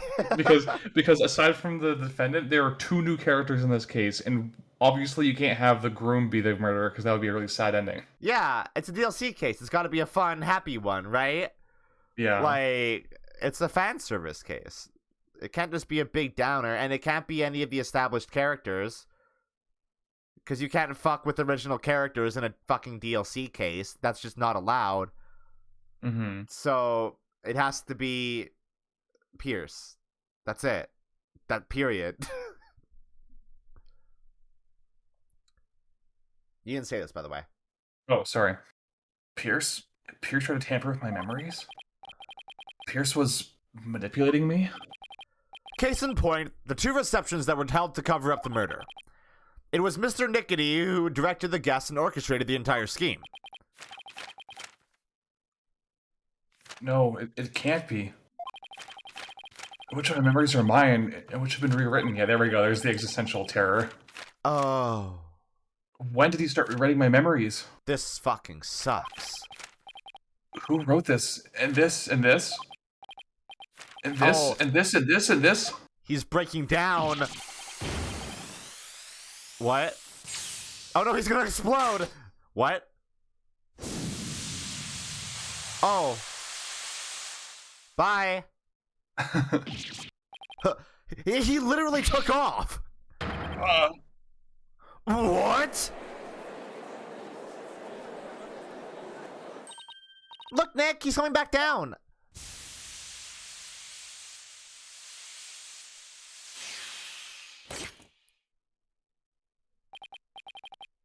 My memories. Ellen. Oh, he's dead. He died. Mr. Sprocket! Bailiff, please get Mr. Sprocket to the infirmary on the double. Got two of them today. Jesus Christ.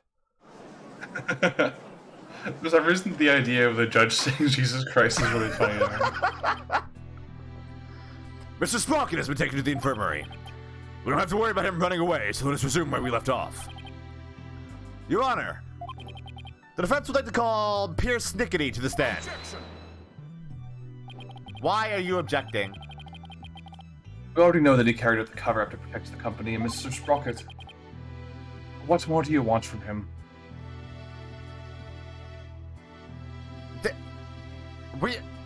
Were you paying attention to what just happened?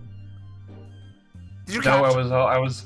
I was playing Candy Crush on my phone. I'm sorry. Oh, fuck. Okay, I'll recap that. This time it's different. The notebook, or rather Mr. Sprocket's memories, have been tampered with. That means the only person who knows the whole truth is now Mr. Nickety. Don't tell me. Are you actually trying to drum up a third suspect? In order to exonerate the defendant in her room? Yeah. Uh-huh. I'm not drumming up anything, nor do I have grounds to accuse him of anything. Yet. All I know is that Mr. Nickety is the only one who knows the truth. And I think he's still hiding something. Something we don't know about yet. Something that's so not obvious at all. Something that only a master detective would be able to figure out. No grounds yet, is it? Well, Mr. Edgeworth, there's the prosecution consent to calling the witness to the stand. It does, Your Honor. However, I would like a little time to talk with the witness before we do. Very well. We will break for a 20-minute recess. All right. Is that a to be? Break That is time. that is a to be continued. It's break time. This case is actually really good. It's fun. It's getting a lot of heightened emotions out of me. Yeah, there's some good drama in it. Yeah. I just wish the core mystery is a little bit more compelling. Yeah, because like the moment you see Pierce, you know it's gonna be Pierce. Yeah, the butler did it, of course. The butler did it. Literally the oldest trick in the whodunit book. Yeah, so it's like it's not a super great mystery, but also like I don't know, it's just fun. I think all the emotional beats are good. I think the characterization is good in this, and the actual character interactions are phenomenal. Actually, it's like this case actually does belong in like the original trilogy. Yeah. It's good. They understand how to write these characters. It's good. I like it. Yeah. All right. We'll be back, and then we'll finish the game. Oh, Weird. sad.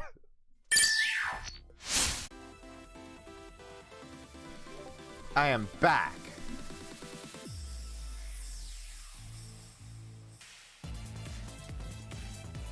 You return. I do. Let's finish this fucking game, I guess. Wow. Goosebumps. Incredible. I'm gonna do an extra save just for safety. Or I've got duck pimples as the British say. A what? I don't know if they actually call them that or not. No. Now we'll have to face Pierce on the stand. I'm not sure if I should be surprised or not. And one thing's for sure, he won't be an easy adversary. So, do you think Pierce did it? It's too early to say anything at this point, but he is the butler, and this is a murder, so yeah, probably. But I do think he's still hiding something. Nick! Why didn't you put everything on Soren Loser back there? Looks like Larry still hasn't given up on Ellen. If this Pierce guy is the real bad guy, then Soren and my Ellie will live happily ever after together. Larry, that's not the kind of thing a decent human being says. Shame on you, Larry. Oh, boo-hoo. You think I don't know? I know I have to give up on my Ellie. But Nick, promise you'll make her happy. She deserves a happily ever after. I'm sure Soren will make her happy once all of this is said and done. Trials of which resume, Mr. Wright. Larry sucks. Truly just the worst kind of person.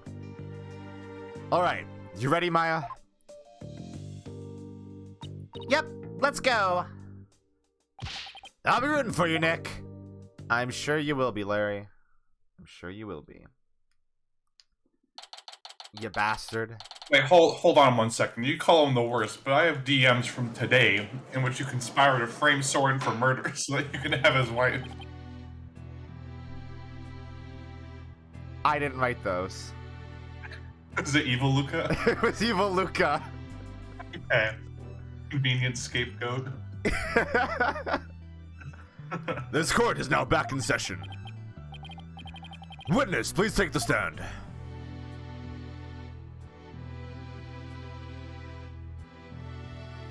Hey, motherfucker. Please state your name and occupation. My name is Pierce Nickety. I am the Sprocket family butler. Let's get straight to the point, Mr. Nickety. Someone tore out a page from Mr. Sprocket's notebook to manipulate his memories. And that person was you, wasn't it? That's correct. What about it? Wow, he admitted. This was an interesting strategy of just admitting to everything immediately. He admitted it. Well, it's like yesterday when you were like, you did this big cover up, didn't you? He's like, yeah, my bad. Yeah, like, oh. Alright, cool. Well, that was easy. So why did you do it? Why did you tamper with Mr. Sprocket's notebook? Please allow me to explain. It pains me to do this, but I will tell you the truth. It pains you? That is correct. Your testimony will go against Master Soren's wishes. Soren's wishes. What is he talking about?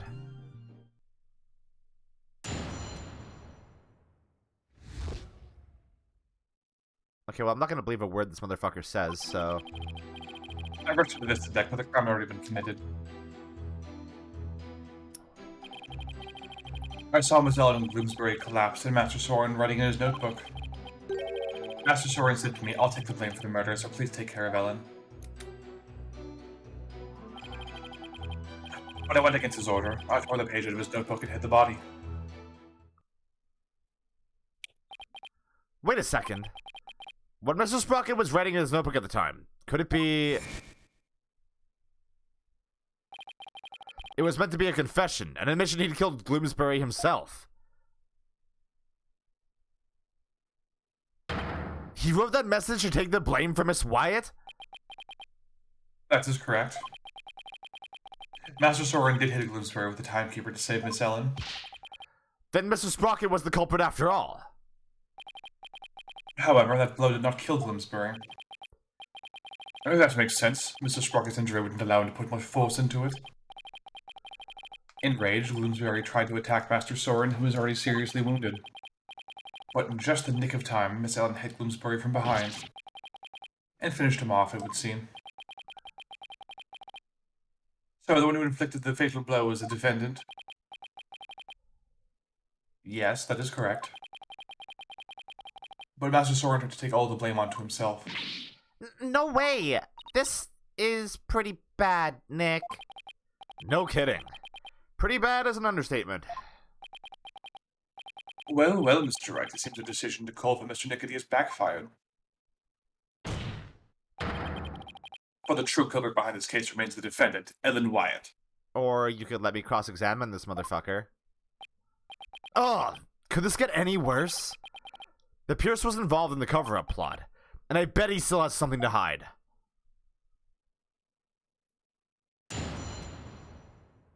Okay. So I'm just gonna press everything then. Hold it! Wait a minute.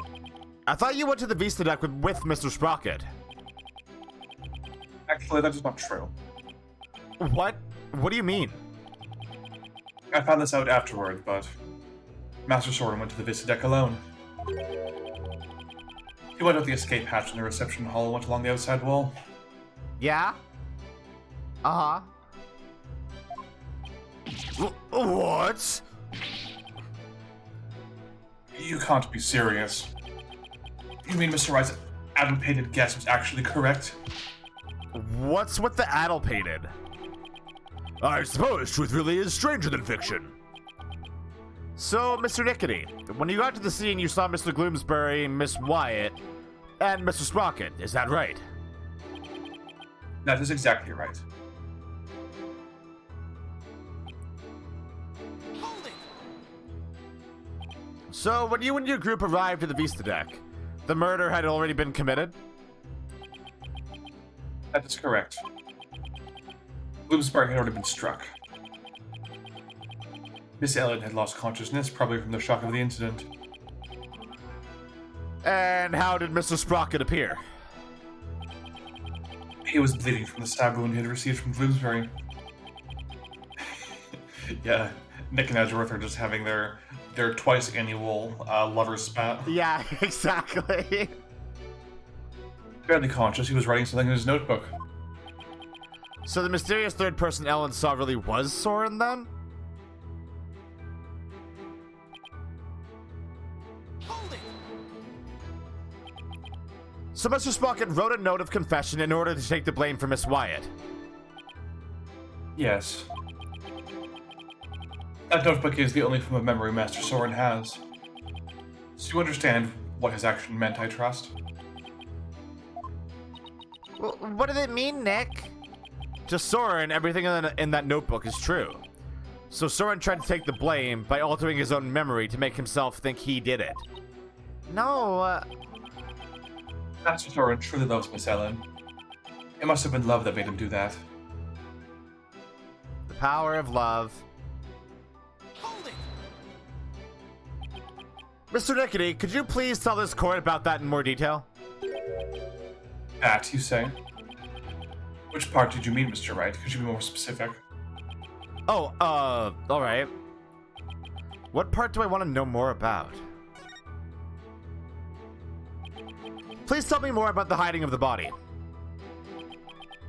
Very well. I have evidence relevant to this.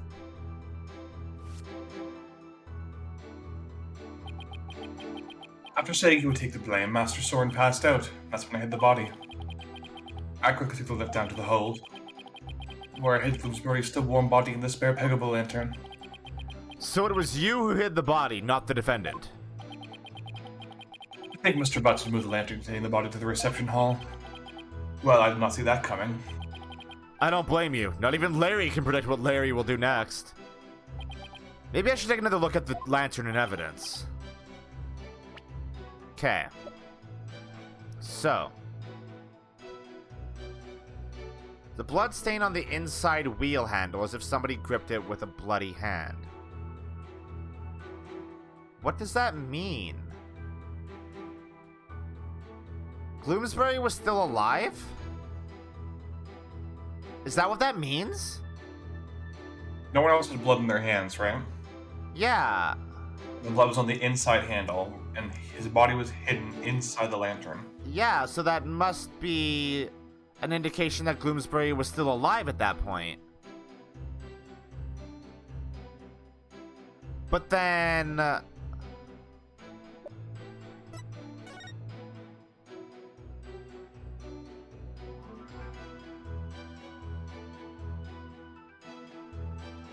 Huh.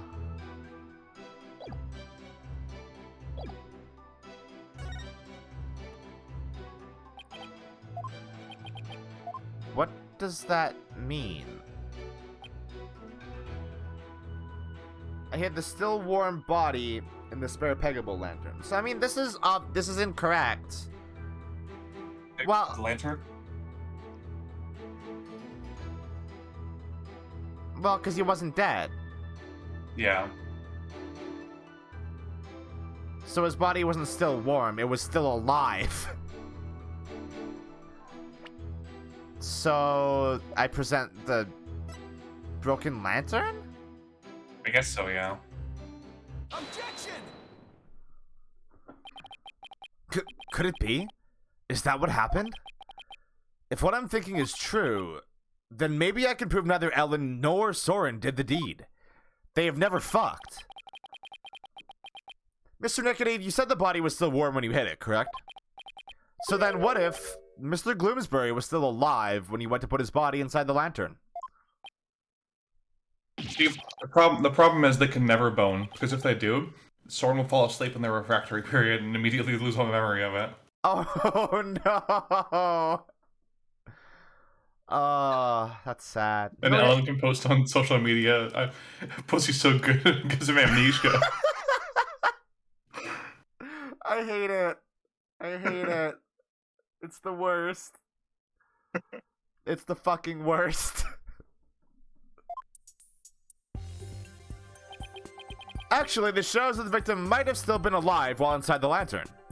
I'm afraid you'll have to point out which part you're talking about, Mr. Wright. This part here... Is this... Did Emma fuck this up just so I could point to it in evidence? Is that the only reason she fucked this up? Yeah, pretty much. Take that! As you can see, the back end of the lantern is a door. And there's blood here on the wheel handle. Objection! Leston must have gotten there when the witness put the body inside the lantern. It in no way shows the victim drew his last breath when he was still within the lantern. I disagree, Mr. Edgeworth, for you see, in putting this lantern back together, the police inadvertently placed the inside handle on the outside and vice versa. In other words, the wheel handles got swapped. Oh my! So they got swapped? Yes, they got swapped. What? They got swapped? Yes, Edgeworth, they got swapped. Not at all. If you compare the other male peggable lantern in the reception hall, it's quite obvious the wheel handles were attached backwards.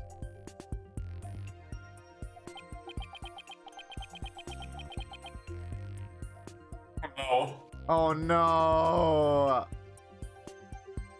You have to say The it. detective in charge of the restoration will see me in my office later. Sorry, Emma, and good luck. In that case, what does the bloodstain on the wheel handle mean? The bloodstain didn't get there by chance. When the victim was put inside the lantern, he was only unconscious, not dead. When he regained consciousness, he probably tried to get out of the lantern. So he grasped the inner wheel handle, and that's when the blood got on it. This proves that the victim was still alive when he was inside the lantern.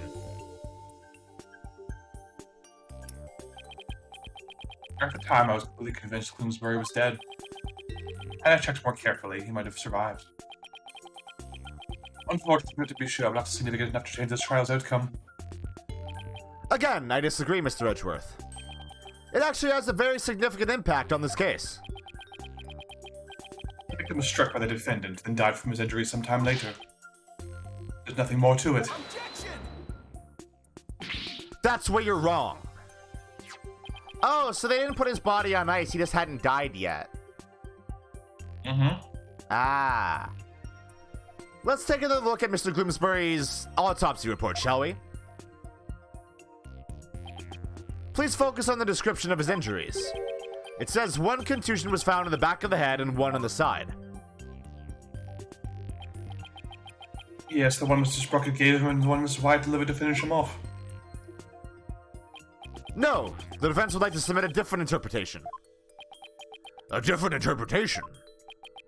The victim was knocked unconscious by the first blow and was then put into the lantern. Then what about the lethal blow by the defendant that the witness talked about? Yes, well, that didn't happen. After some time, when the victim regained consciousness and tried to get out of the lantern, that's when he received the second blow that finished him off.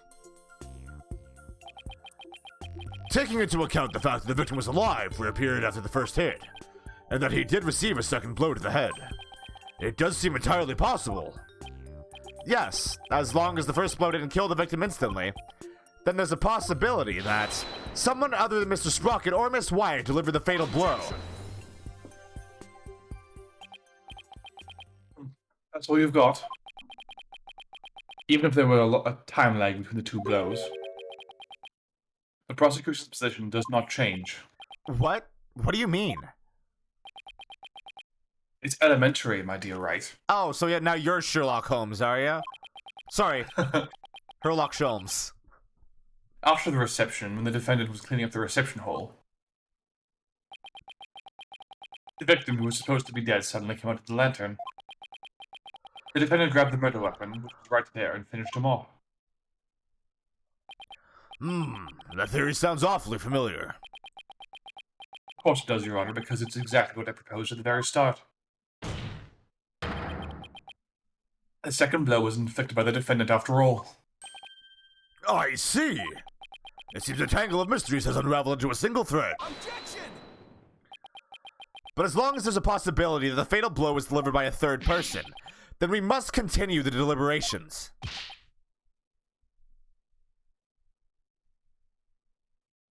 Oh, give it up, Mr. Wright. Unless you have something to prove the presence of your precious third person. Okay, Nick, just relax. You can do this. Come on now, take some deep breaths. Good idea. Deep breaths. Deep breaths. She smashes the remember to hydrate button on the screen. There. Don't you feel better already? Maya's right. I should calm down, get my focus back, and go over everything again. And then, hopefully, I'll be able to find something to prove there was a third person. Let's see. First, why did Gloomsbury attack Ellen? Because he was tired of taking the blame for the accident? But something about that line of reasoning just doesn't feel quite right to me. No? How come? Well, if it's just a personal vendetta, he had already stabbed Soren. So why, then, was he so determined to go after Ellen? You're right. This whole thing feels too premeditated for a crime of passion. But Gloomsbury didn't seem to have a personal grudge against Ellen. I noticed how they showed me that piece of evidence, even though neither of them were talking about it. If Gloomsbury didn't have a personal reason to attack Ellen, then...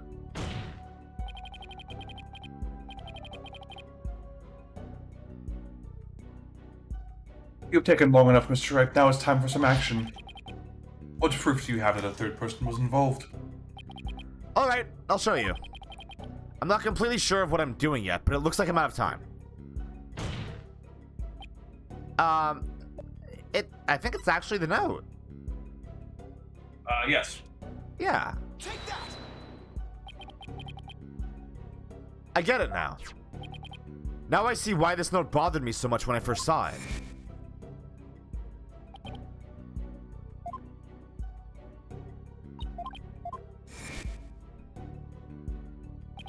Your Honor, please take a look at this note. This is the victim's murder plan, right? It's definitely a murder plan, but what if Mr. Gloomsbury didn't write this note himself?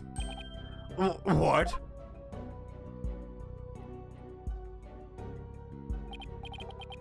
This is how you intend to conjure up a mysterious third party, Mr. Wright? Can you even prove that this note wasn't written by the victim? Yes. Yes, I can. Very well, then. Please present your evidence, Mr. Wright. The candelabra. Take that! This is the weapon Mr. Gloomsbury used to stab Mr. Sprocket. What will you pull out this time? Aha! Dare I ask what that could possibly have to do with the note? Mr. Gloomsbury's prints were found with his candelabra, and the prints were from his left hand. So that makes the victim left-handed, correct? Exactly, Your Honor. The police looked into it too and confirmed as much. Now, take a look at the smudged writing on this note. Notice how the smudging only starts from the middle of each preceding line. Had this been written by a lefty, the writing would be smudged from the far left end. This means that whoever wrote this note was definitely right-handed. In other words, somebody other than the victim wrote this note. What? But if someone other than Mr. Gloomsbury wrote it, then what does this note mean? Mr. Gloomsbury followed this note to the letter when he attacked Miss Wyatt. So clearly, this note isn't a murder plan written by Mr. Gloomsbury, but rather, these are instructions to kill Miss Wyatt issued by somebody else.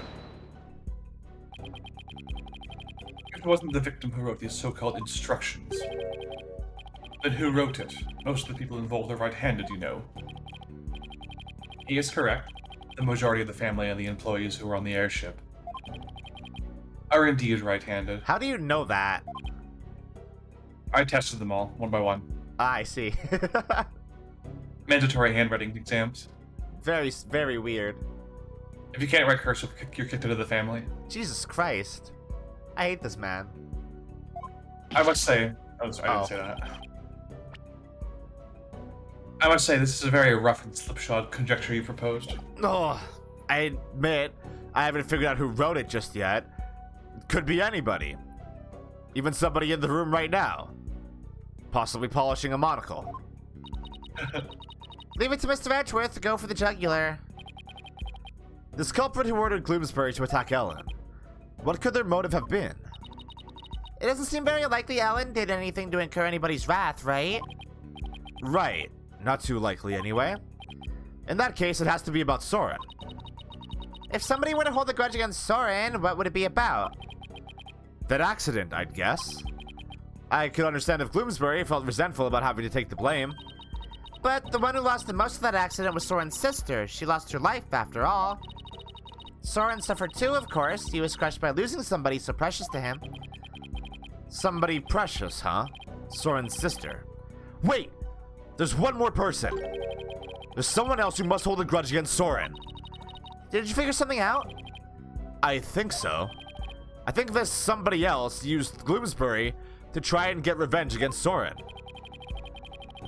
Did you say somebody tried to get revenge against Mr. Sprocket, Mr. Wright? The person who manipulated and used Mr. Gloomsbury was Selena's fiance, duh.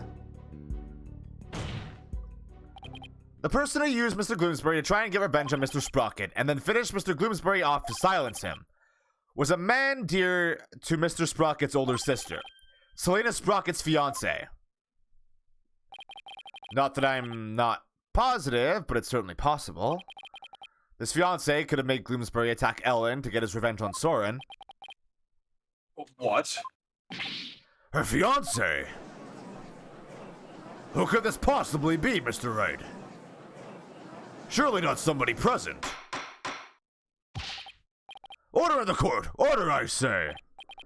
Yes, it does seem quite believable that Miss Selina Sprocket's fiancé would bear a grudge against Mr. Sprocket for his role in the accident. Exactly, Your Honor. Maybe her fiancé was trying to murder Miss Wyatt in order to make Mr. Sprocket experience the same pain he'd felt. Objection. Miss Sprocket's fiancé was a surgeon, if memory serves. But the only people who attended the reception were family and staff members. That may be, but then that just means that Miss Sprocket's fiancé must have been among those who attended. What? Really? Of course. Otherwise, how could he have killed Gloomsbury? Oh, I see what you're doing. This is just another giant bluff, isn't it? Alright, I'll bite.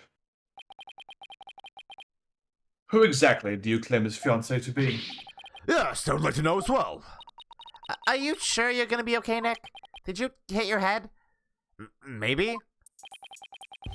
When it comes to suspicious people, there's only one person on my list. I need to find something that connects him to Selina. Take that. The thing I totally saw the first time I looked at this photo. Absolutely 100%. Please take a look at this photograph, Your Honor. Every time I do, it makes me laugh. Oh no. I had to bring it back one last time. One last time. Notice Miss Sprocket's pocket watch. Haven't we seen it somewhere before? That sounds like a tongue twister, Miss Sprocket's pocket watch. Yeah, it does. Yes, now that you mention it, I do feel as if I've seen it somewhere before. I believe you've all seen it, right here in this very courtroom. Impossible. That's right, the pocket watch in this photo. Yeah, no shit. Is the same pocket watch Mr. Nickety has on him right now. What? This is clear proof of a strong connection between Pierce Nickety and Selina Sprocket. Well, Mr. Nickety, is this true? Mr. Nickety, you were once engaged to Selina Sprocket. That pocket watch, you kept it as a memento of her, didn't you?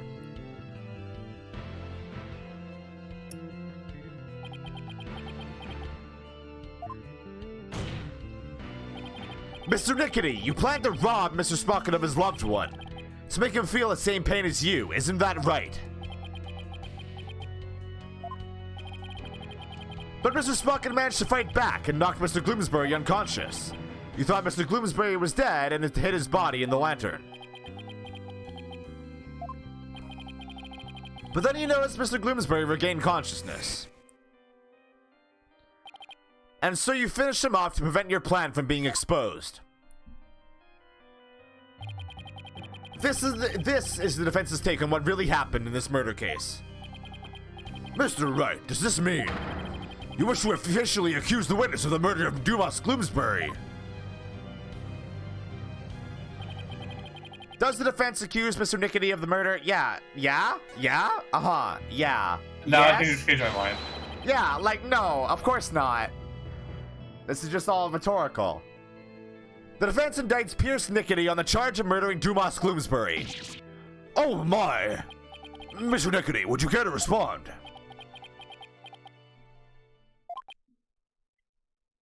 Man, this lawyer just yaps on and on and on. As you guessed, this watch is a memento of Selina. It stopped working at the time of the accident, though. Then you really are...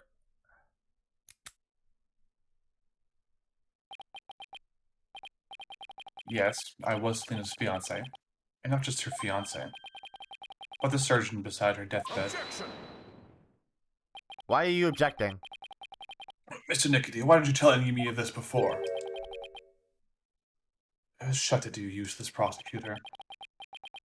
I thought you could be of use, but apparently this case was too much for you. What did you say? If your office hadn't stuck its nose all up in this, I could have swept it under the rug. All up in this. Not only did you interfere with this case, but you even let me fall under suspicion. That's because you kept trying to cover things up on the sly. Ugh. But covering things up wasn't your only involvement. The only person who had a motive to use the victim to try and kill Miss Wyatt was you. Ugh. Oh. The robot exploded.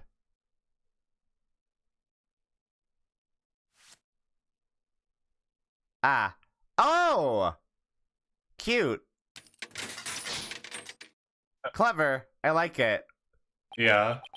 You thought they were butler gloves, but no, they're surgeon's gloves. They're surgeon's gloves. Cool. Malignant tumors. There are malignant tumors in this courtroom, lesions oozing with false charges. The tumors are one idiotic lawyer and one useless prosecutor. After the truth is revealed, I'll both be incised from the legal world. Now we get the Phoenix and Edgewood team up, huh? I'd like to see you try. With the power of the Sprocket family, it'd be a cinch. What is happening? You made it evil. Oh no! I will now begin the operation. What in the world happened to Mr. Nickety? Looks like he's finally showing his true colors. Nick, look what he did to that shoulder mag. It's so not cute anymore. Quit your yapping before I suture your chatty lips shut, like in Saw 4. You seen Saw 4? No, I have not seen Saw 4. I don't like those movies very much. You should see Saw 4. I'm not really about that torture porn sort of thing. You know what I'm talking about if you saw Saw 4. I don't want to see Saw 4, Mr. Nickety. Well, then that's why I have to suture your mouth shut. Ah, shit. It's like he's a completely different person. Sure looks like it, huh? Maya, you should really watch Saw 4. We can't let our guards down now. Mr. Nickety, it's finally time for you to testify. To the truth. It seems we're entering the final act at last. Witness, your testimony, please. Don't say that. What the fuck? Rubbing it in. You don't have a right to remain silent in a court of law. You know that, right? You know that, right? You actually can invoke your Fifth Amendment right, as long as you're not, what do you call it, subpoenaed by the prosecution. Huh. Mr. Nickety, why didn't you say anything? What the fuck? Ah! He just took a picture of me, or something.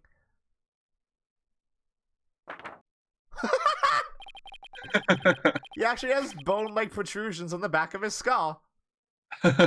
Weird. You want me to voluntarily testify, hoping I'll make a slip of the tongue. Not a very impressive plan, or brain, might I add. Ow. That was uncalled for. If you want to know something, you ask the question. So yeah, this is how it works. He doesn't have to voluntarily give up any information, but if he's questioned, he has to answer. Oh, I see. I will answer, but I have no intention of making any voluntary statements of my own. Ugh. What's he trying to do, Nick? He's gonna blast you with gamma radiation until you have cancer. He just gave Nick a small dose of radiation. Yeah, he did. He's using the silent treatment as a strategy to avoid getting tripped up. Clever guy.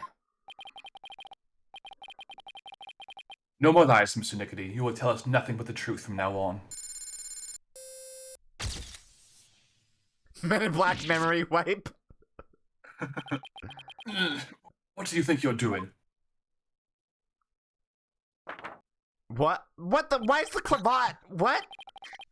It's made of lead. Oh, God. No one asked you to speak. Just keep quiet over there and play with your frills. How dare you?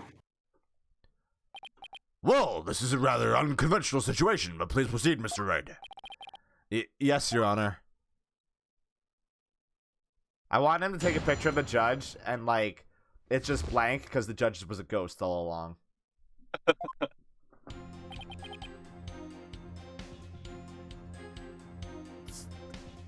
Hold it!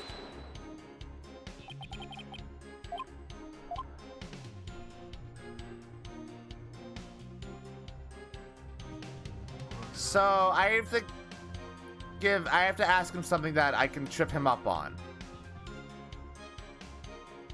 Which...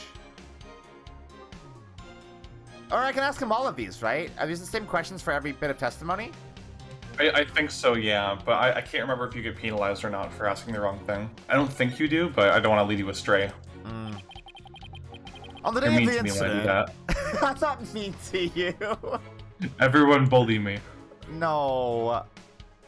On the day of the incident, you were constantly surrounded by your subordinates. Is that right?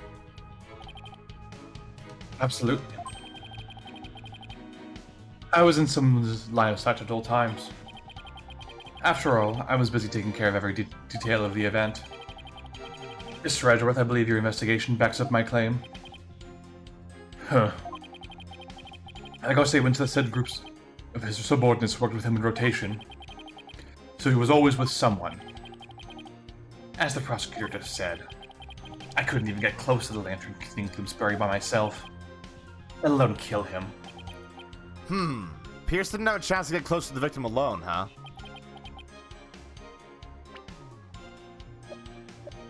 I don't think I can immediately disprove that.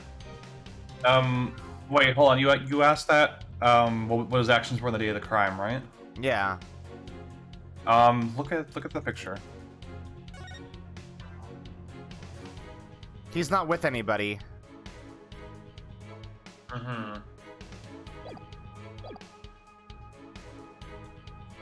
No harm in adding that to his testimony, I guess. So he'll at least have some testimony.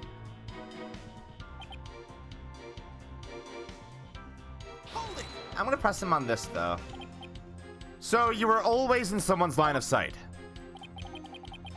I was surrounded by family members and staff as we prepared for the reception. Oh, During the reception, I was stationed behind the sweetheart table to attend to the couple.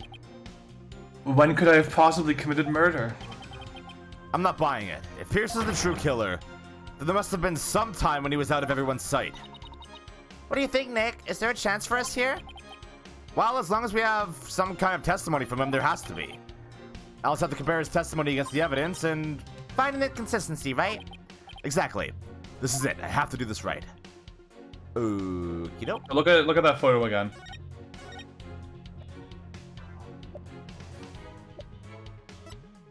Oh. Objection! Oh, well, it was right, I guess. It was correct. I want to see why it was correct before we... I mean, I was nobody's... gonna say he's no, looking in the direction of the lantern right there, right? Yeah. And also nobody's looking at him. Yeah.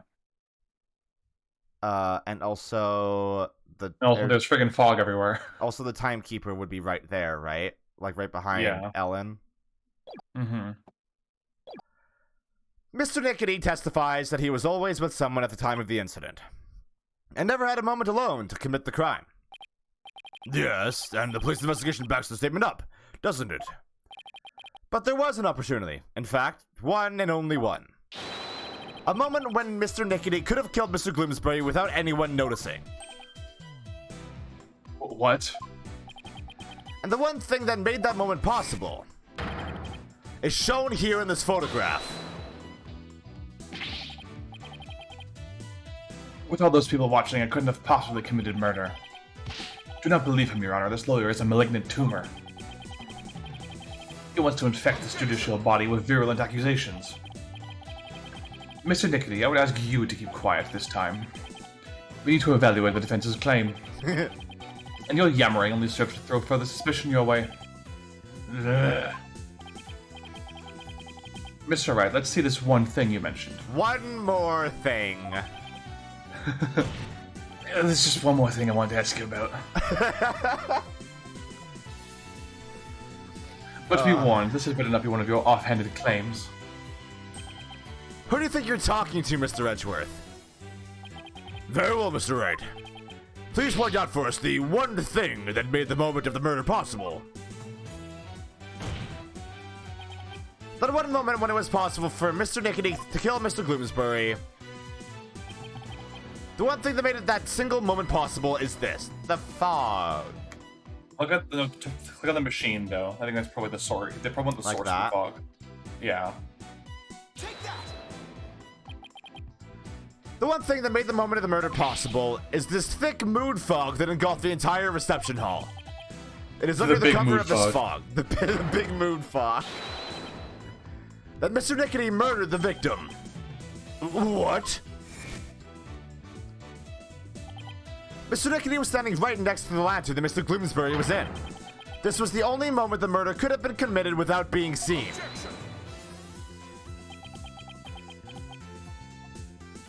Uh-huh. I can accept that there was a moment when the witness was obscured from others by fog. But that doesn't prove Mr. Nickety killed the victim at that very moment. If you can't prove the crime was committed during the reception, this trial ends here. Ugh. I was so caught up in finding a foothold that I forgot to think that far ahead. Well done, Mr. Edgeworth. It's time to call this trial's time of death. Well, Mr. Wright, can you prove the murder happened during the reception? Don't even bother. His claim is dead on arrival. The victory isn't within your grasp, prosecutor. Quiet, witness. I have no interest in victory. All I care about is the truth. One that we can arrive at through further deliberation. Edgeworth, you really are my husband. Enough of this. Your Honor, this trial is over. No, Mr. Nickety, that is for me to decide. Mr. Wright, can you prove it?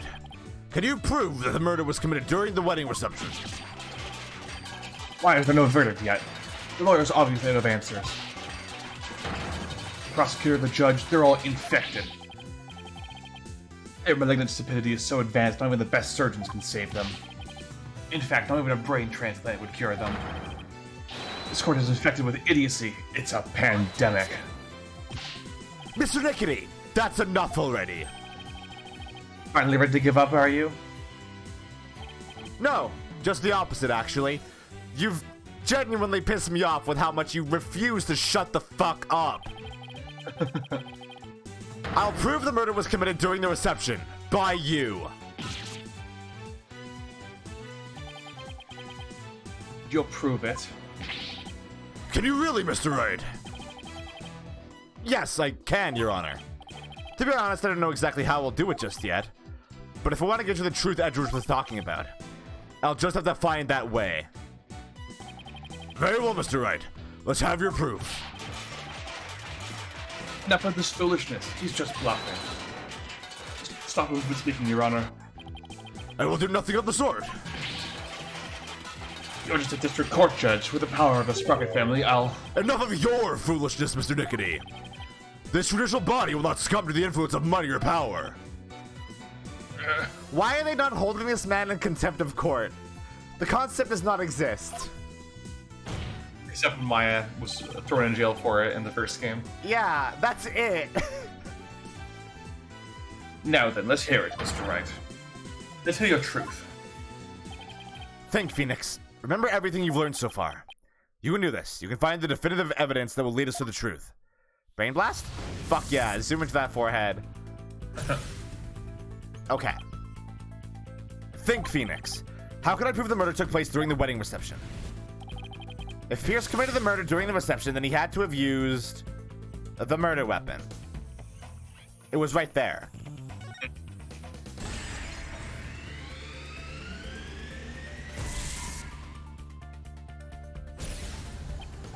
Yes, the weapon that was used to strike the victim twice. According to the autopsy report, the victim was hit by the same object both times.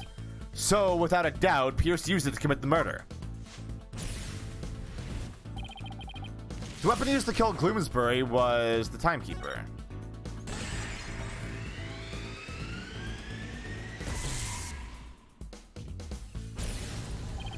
If Pia struck the victim during that one single moment, then he must have used the timekeeper.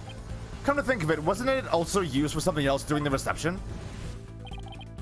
During the reception, the timekeeper was also used for the first startup of love. I think of the time machine.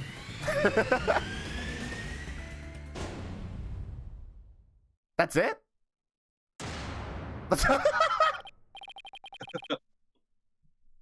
That needs to be a screen cap, I think. Its chakras were blitzed. If we activate the timekeeper again now and find any trace evidence of the murder, that would be conclusive proof that Gloomsbury was killed during the reception. What? What does the timekeeper do again? It activates like almonds. A special ceremony took place during the reception in question. What kind of a special ceremony? It was called the first startup of love. Apparently, the couple activated the timekeeper for the first time during it. Does that mean the timekeeper here in evidence isn't activated at the moment? And what would happen if we were to activate it? Why don't we see for ourselves? It would give us a chance to examine it. And while we're at it, we just might find some conclusive evidence. What? No, you can't activate it. Mr. Dickety, keep quiet or I'll be thrown out of court. By the way, Mr. Wright, this is supposed to be a time machine, right? We aren't going to travel back in time to the Stone Age or anything, are we? I don't want to re-experience my childhood, you see. I don't think we have to worry too much about that, Your Honor. I didn't realize you were that old. I'm still a little nervous nonetheless, but truth must be known. Very well, go ahead and set up the timekeeper. Do you know how, Nick? I think so, maybe? Yeah.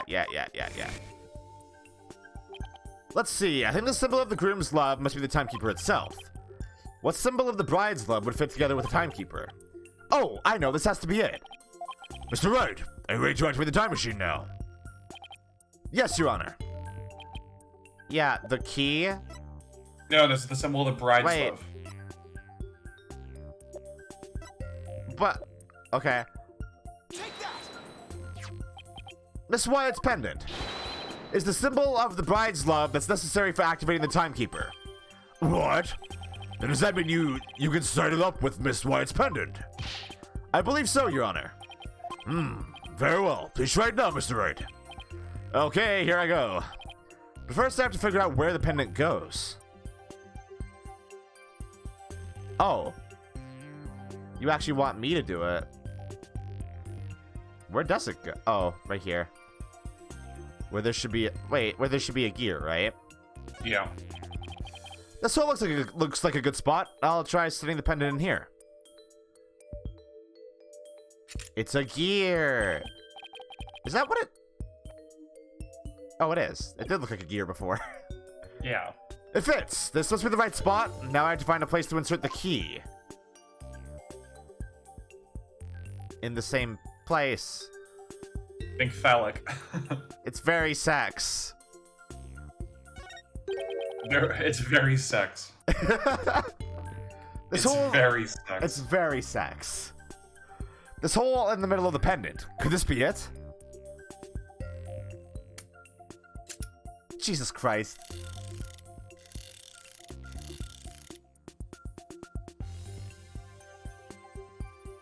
Does it... It looks like it opens.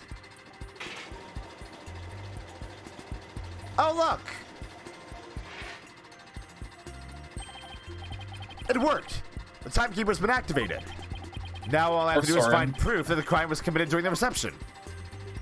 Yeah, I have no idea what could possibly act as proof that a crime happened here. I think I found it. Conclusive evidence that the murder was committed during the wedding reception.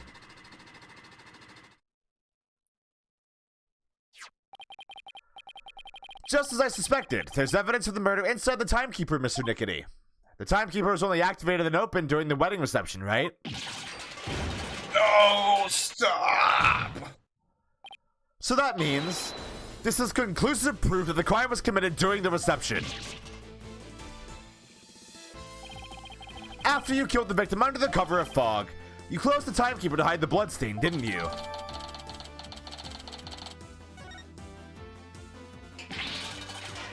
No, you're wrong. Ellen killed Bloomsbury. It wasn't me, I tell you. Give it up, Mr. Nickety. How could the defendant, who was in the middle of pledging her love, have possibly committed the murder with everyone watching her? It was the family. Yes, all the family members conspired together to kill him. It was like Strangers on a Train. Have you seen Strangers on a Train? Yeah, I have. It's no Saw 4. No. Sure. Whatever you say, man. There's no way you can talk your way out of this, Mr. Nickety, but really, we should get together and watch Saw 4 sometime. While you're in jail, probably. They don't have it in the prison library. I checked already. Fuck! During the reception, during that one dreamlike moment,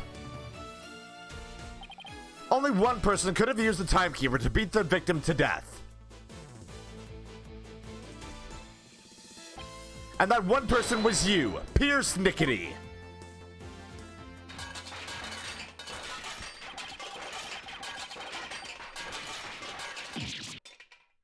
Uh-huh.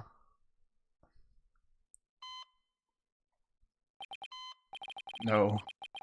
This isn't over yet. I won't give up.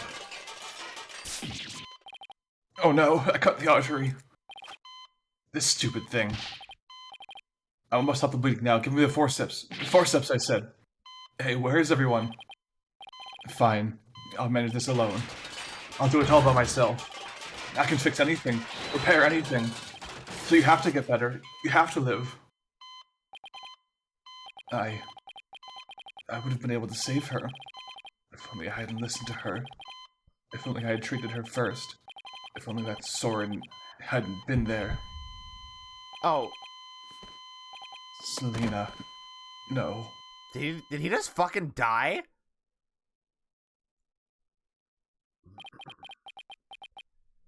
Well, that sure happened, didn't it? Yep.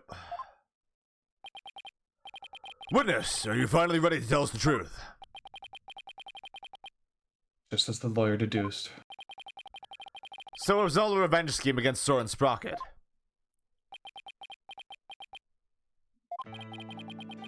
Do you have any idea how hard it is to lose someone you love right in front of you?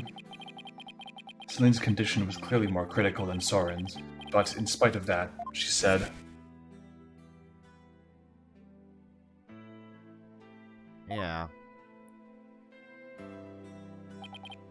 Miss Sprocket's last words. So that's what she really meant by those words. I was able to grant her wish, but at the price of her life. So you got a job with Sprocket Aviation and waited for your chance to get revenge. You got close to Mr. Gloomsbury and hatched this plot, is that right? Bloomsbury already bore a grudge against Soren. So when I tempted him with an even better position, he immediately took the bait. He was your accomplice, someone who shared the same goal as you. Why was it necessary for you to kill him? I didn't expect Soren to strike Bloomsbury out on the Vista deck. I certainly never imagined he could make his way there along the outside wall. Soren's love is the real deal after all. My plan had been compromised, so for the time being I hid his body in the lantern and tried to think of my next move. You know, this would almost be sympathetic if he wasn't acting in direct contradiction of his fiance's last wish.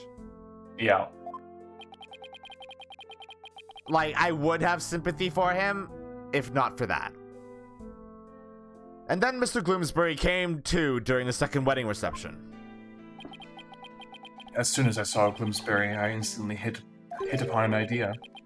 To pin the blame of Bloomsbury's murder on Ellen.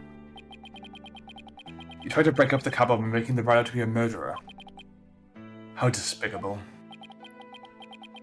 Soren was getting the company in a wedding. Both things that were supposed to be Selena's. He took every happiness from her. Who's the despicable one here? You. Do you think what you did would make me her happy? I know it wouldn't. But I couldn't just stand by watching Soren enjoy his happiness. I was going to have Soren taste the same pain I had, and then take over Sprocket Aviation. I would take back from him all of the happiness that was rightfully Selena's.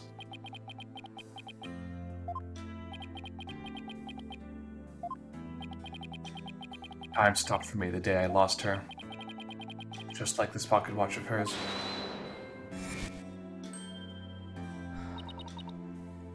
Pierce, Miss Wyatt. I believe Selena would have said, "Leave this ill will behind. Your time is yours to live." Too late for me. Time will never advance for me ever again. What? It can't be. The power of love.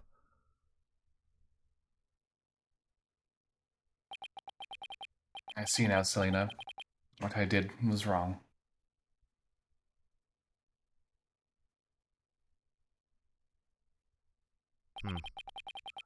I see no further need to continue this trial.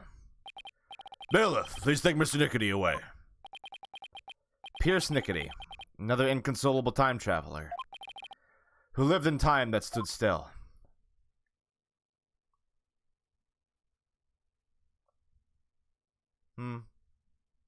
Cool motive, still murder. Yeah, I like that, like, Edgeworth calls him out for, like, trying to act sympathetic. Yeah, and then he's just like, yeah, I don't give a fuck. Yeah. Like, I don't care. Yeah, like, he fully knows that he's a despicable scumbag, but he just doesn't, like, yeah, he just doesn't care. He just doesn't give a shit. And you know what? I'm gonna say it. It's better than Nayuta.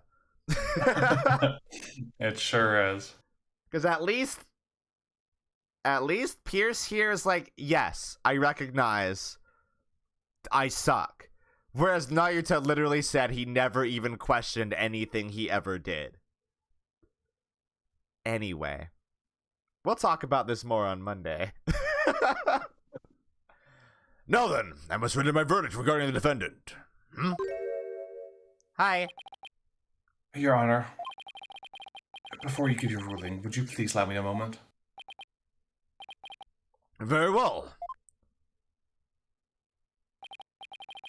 Ellen, there's something I need to say to you. Yes, Soren? I put you through something truly horrible.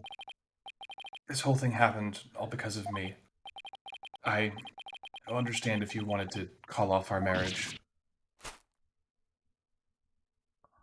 I think I've peaked my mic too loud there. You did peak your mic and it completely cut off. Great.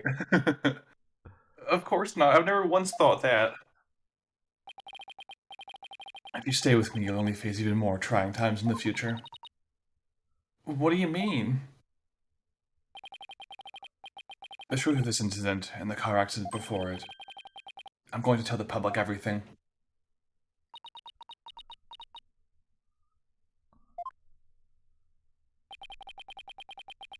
I expect the company's reputation will suffer, and I'll take a lot of criticism myself. But I feel I can only really start over once I get everything out in the open. Soren?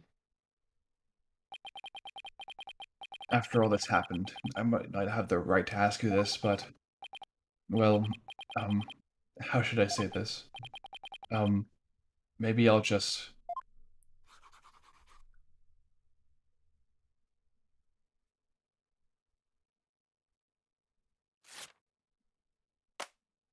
Oh! A life with me probably won't be very easy, but...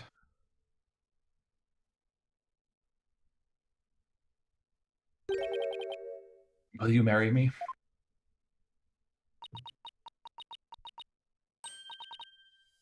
Yes, of course. The freckles! There, now you can see them more clearly. Yeah. Your Honor, thank you for this time. Please continue with your ruling. Very well. But first, I have one question.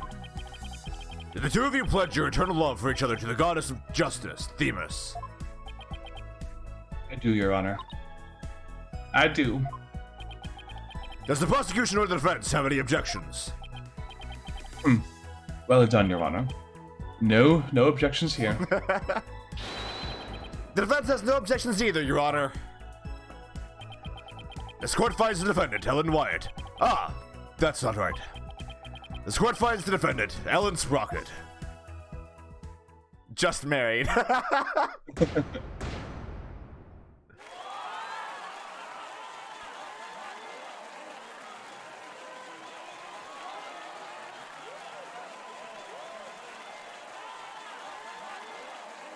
Edgeworth always looks so annoyed. This court is adjourned. That was a really sweet end. Yeah. That was really good.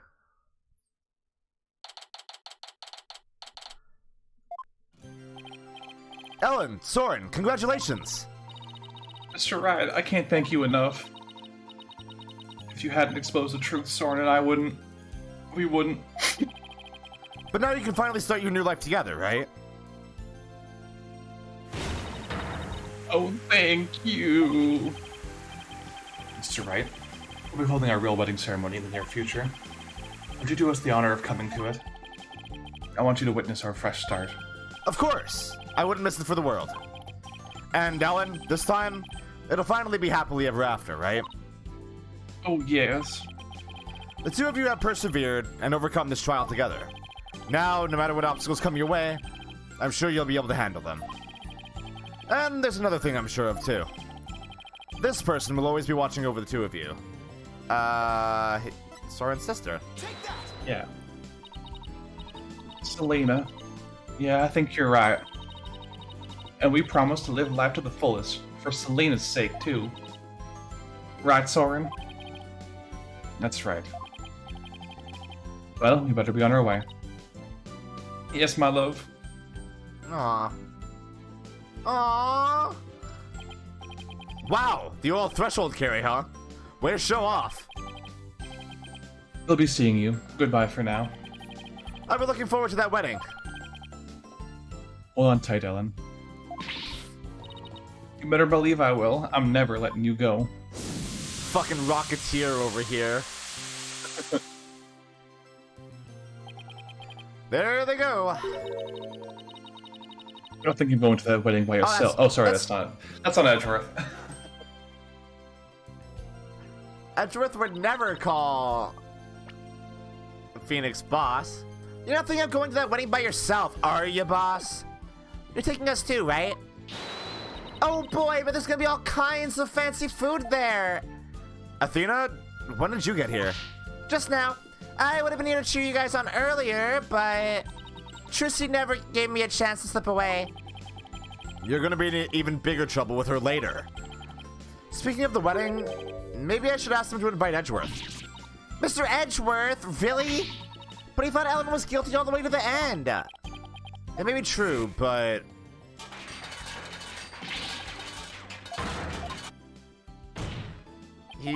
He became true Edgeworth at the end there.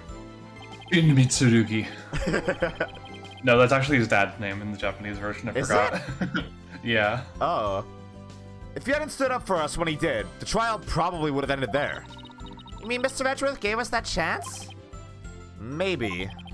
Though, knowing him, I doubt he'd ever tell, even if I asked.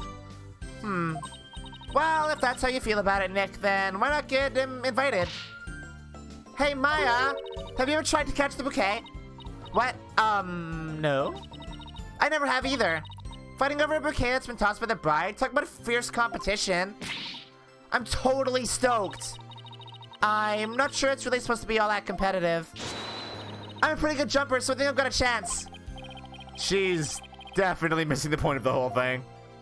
She's like, I'm gonna use it as an opportunity to prove that I'm bigger and stronger than everyone. And Larry, how did you manage to stay so quiet for so long? Shut up! Wishing the lady you fell in love with every happiness is what a real man does. I'm pretty sure that relationship was over before it even began, Larry. Darn it all, if only I was 10 years younger, things would have gone differently. Hands of time, why don't you turn back for me? Oh, Larry. Oh, look at, there's gonna be an anime cutscene for a second, and I want you to appreciate the fact that they drew entirely new outfits for multiple characters that only appear in this one scene. Really? Yeah. Today is Ellen and Soren's third wedding ceremony and reception. I heard the bride and groom insisted it be on the Flying Chapel again. In the end, they were nice enough to invite me and Maya, and Athena kind of invited herself. They also invited Edgeworth, Emma, and even Larry. They say third time's the charm, right? I really do hope it's happily ever after for them this time around. Still, I get the feeling it's going to be one rowdy party.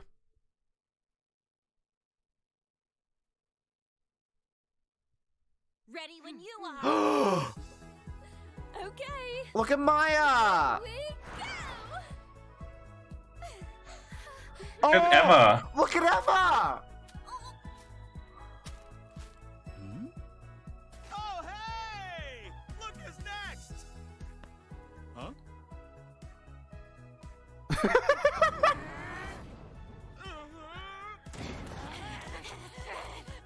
back! Haven't you ever heard of Lady Priest's Emma's so cute.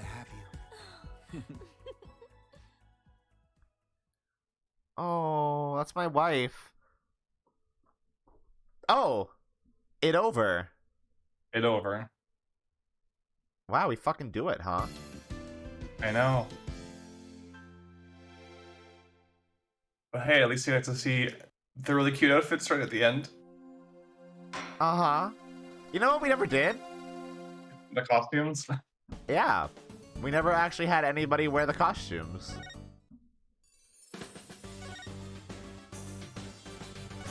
Did we even show them? I think we showed them at the very, very beginning. I love this one a lot. That's really cute. I like how Widget's like embedded in the bow. Yeah. Also, this one's obviously a DGS reference. Yeah, it's a little call forward to Grace Attorney. And then El Tigre. Look at his tits. Look at his tits.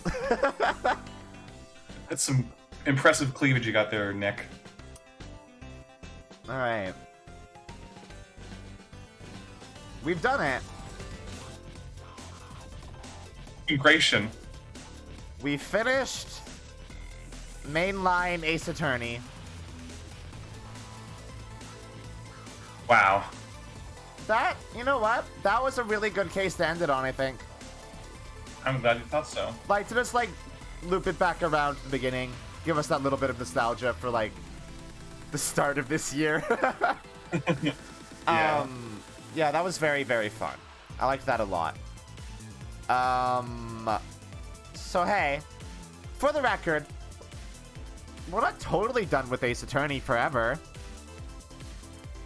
We still have the Great Ace Attorney, which Mina and I should probably start. I was gonna say that we should probably start it before the end of the year, but like, depending on, is 999 a long game? It depends on how many endings you get, because you, at the very, very minimum, you need to do 3 full playthroughs to get to the ending, or at least before the flowchart. I'm not sure how the flowchart will speed things up, because Yeah, we should save it for the new year, huh? yeah, that might be a good idea. Yeah, because 99, like, again, it depends on how many endings you get. The flowchart does speed things up a little bit, but at the very least, you have to experience 3 endings before you can get there. Sorry, 2 endings before you can get the true ending, which is the third ending. It's mandatory. But yeah, that might take a little bit of time, because I don't want to like give you any hints as to what the true route is unless you're like actively asking me to. Yeah, that's fair. You know what? Yeah, I think we'll save DGS and Miles Edgeworth investigations for next year. Can you dodge spoilers for 2 more months? Yeah, I think so. Okay. It's quieted down substantially now. So now I really only have to dodge spoilers from Jazz. just keep Grey Ace Attorney, Grey Ace Attorney 2, GAA, GAA2, Daikakuten Saibon, DGS, DGS2 all muted for like 2 months, and then it'll be all good. Look at that, Charles. Shit Lucas says answered the question for you. Yeah, I'm planning on doing Olive Zero Escape. Which, you know what? I might want to do Olive Zero Escape before we come back to Ace Attorney. Maybe, yeah. it'd be a nice little break at the very least. Yeah, we'll see how you feel. We'll see how you feel. And it would allow Warfy a lot more time to actually watch my streams again. That's very true. So that'll be fun. Yeah, I might do that. Look, I really want to have Warfy as like the Mina for those streams, but that's so much harder. Yeah, because of like the 15-hour time difference. He lives in fucking Australia. I mean, so does Violet, and we still watch movies very often. That's true. But like, I don't know. Warfy also streams. Like, he has his own shit going on. Yeah. I mean, I'd say invite him when he has Here's the thing. And that'll be a stream that has the rotating door. Yeah. Anybody can come in and come out if they want. I'm excited to do those. We're not gonna. I have to finish Mystical Ninja starring Goemon first. And Which, then... You know, ideally it would take 1, maybe 2 streams, because that's not a very long game, but... Yeah, I think, realistically, I think I only have 1 more stream of it. If I'm being entirely real. And then, I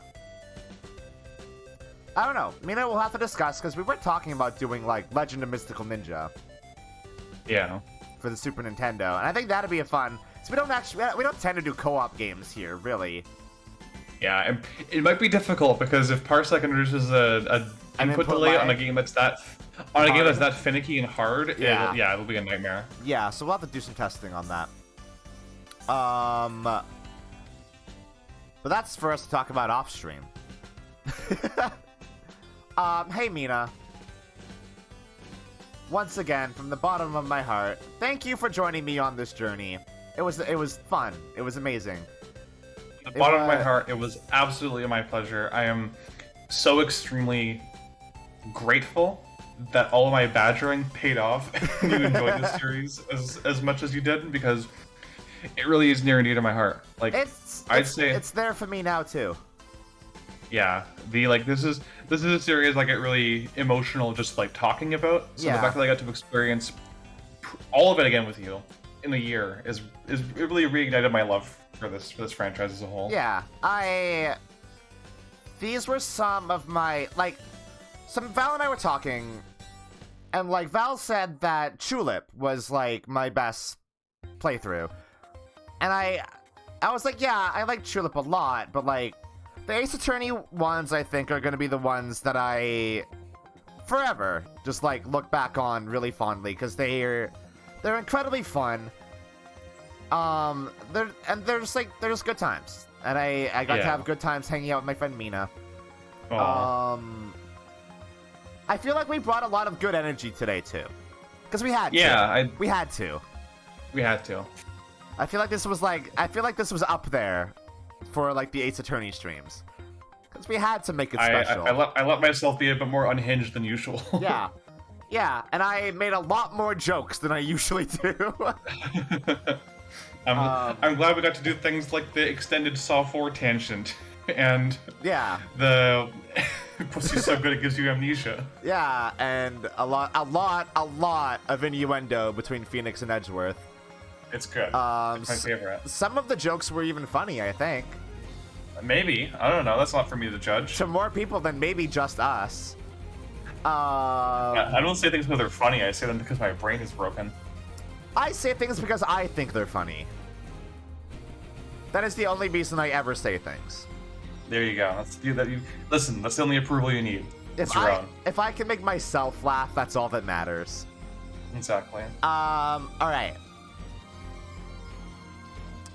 No stream tomorrow. Hopefully Mina and I are doing Monster of the Week tomorrow. Yeah, fingers crossed. Fingers fucking crossed. Otherwise, I don't know, we'll watch another movie, I guess. Of us. I will expose you all to Inland Empire if Monster of the Week doesn't happen tomorrow. That'll be fun. And that's a commitment right there. That is a fucking commitment. That's a 4-hour long movie. And it's completely indiscernible. You cannot tell what the fuck is happening in it. Friday, Val and I are back to Mizurna Falls. That game's been a treat. That's the kindest way that I can put it. It's been a treat. I like it a lot, as much grief as it's been giving us so far. It's a very Luka core game. It's a very, very, very Luka core game. I'm sad that I haven't been able to catch very many of them live, but I have been enjoying watching the VODs when I have a minute. Yeah, I guess the good thing about so much going wrong in them is that they make very good background noise for when I'm doing work. They also give Val and I a lot of opportunity to shoot the shit and say dumb stuff. Yeah, like the extended oviposition silence. Yeah, yeah, exactly. God, you should post that on Twitter because that is an all-time clip. I did. Oh, you did? Yeah, I did. Okay, link it to me. I gotta retweet it. All right. Okay. So, hey. So, this is not the end of Ace Attorney content. Mina and I will be doing a tier list stream on Monday, ranking all of the mainline Ace Attorney cases. Which means, effectively, Mina and I will be doing a pilot for a podcast. We'll see how it goes. Yeah, like, we'll probably talk for, like, hours? At least. Constantly. Non-stop talking. As we recap each case, and I do my best to gut reaction rank all of them. And then that's it for Ace Attorney for the year. Sad. These motherfuckers better make Ace Attorney 7 so I can see Maya again. I don't want to have to fucking play Professor Layton versus Phoenix Wright to get that. Listen, everyone in this chat, buy Grey Ace Attorney when it goes on sale this holiday. Yeah, because that's what's gonna give them notice that this series is still relevant. Yeah. If a lot of people buy the newest game, then it sends a message that yes, there is interest in this. That is the only way that you can tell them that, because it doesn't matter how much you tweet, doesn't matter how much you tune into these streams. Unfortunately, the only way to get across the message that people like Ace Attorney is to put money in their hands. It's the good old Capcom test. Rearing its head once again. Buy DGS. It's on multiple platforms. Buy it multiple times if you want. If you want more good old Lukami content. Why do you get embarrassed when you say horny crap because you think I'm gonna hear it? Yeah, Mina doesn't care.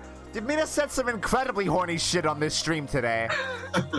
I guess Val really does see me as her mom. You do have a very mom-like aura. Yeah, I'm gonna embrace that. Alright. I love you all. I hope you all have a wonderful morning, afternoon, or night. And as always, is there a good, like, Ace Attorney related phrase to, like, end on? Remember, even though we're done these streams, it may be sad, but you gotta keep up that smile. Oh yeah. The hardest moments are when lawyers need to force their biggest smiles. That's good. Good night, everybody. Oh boy.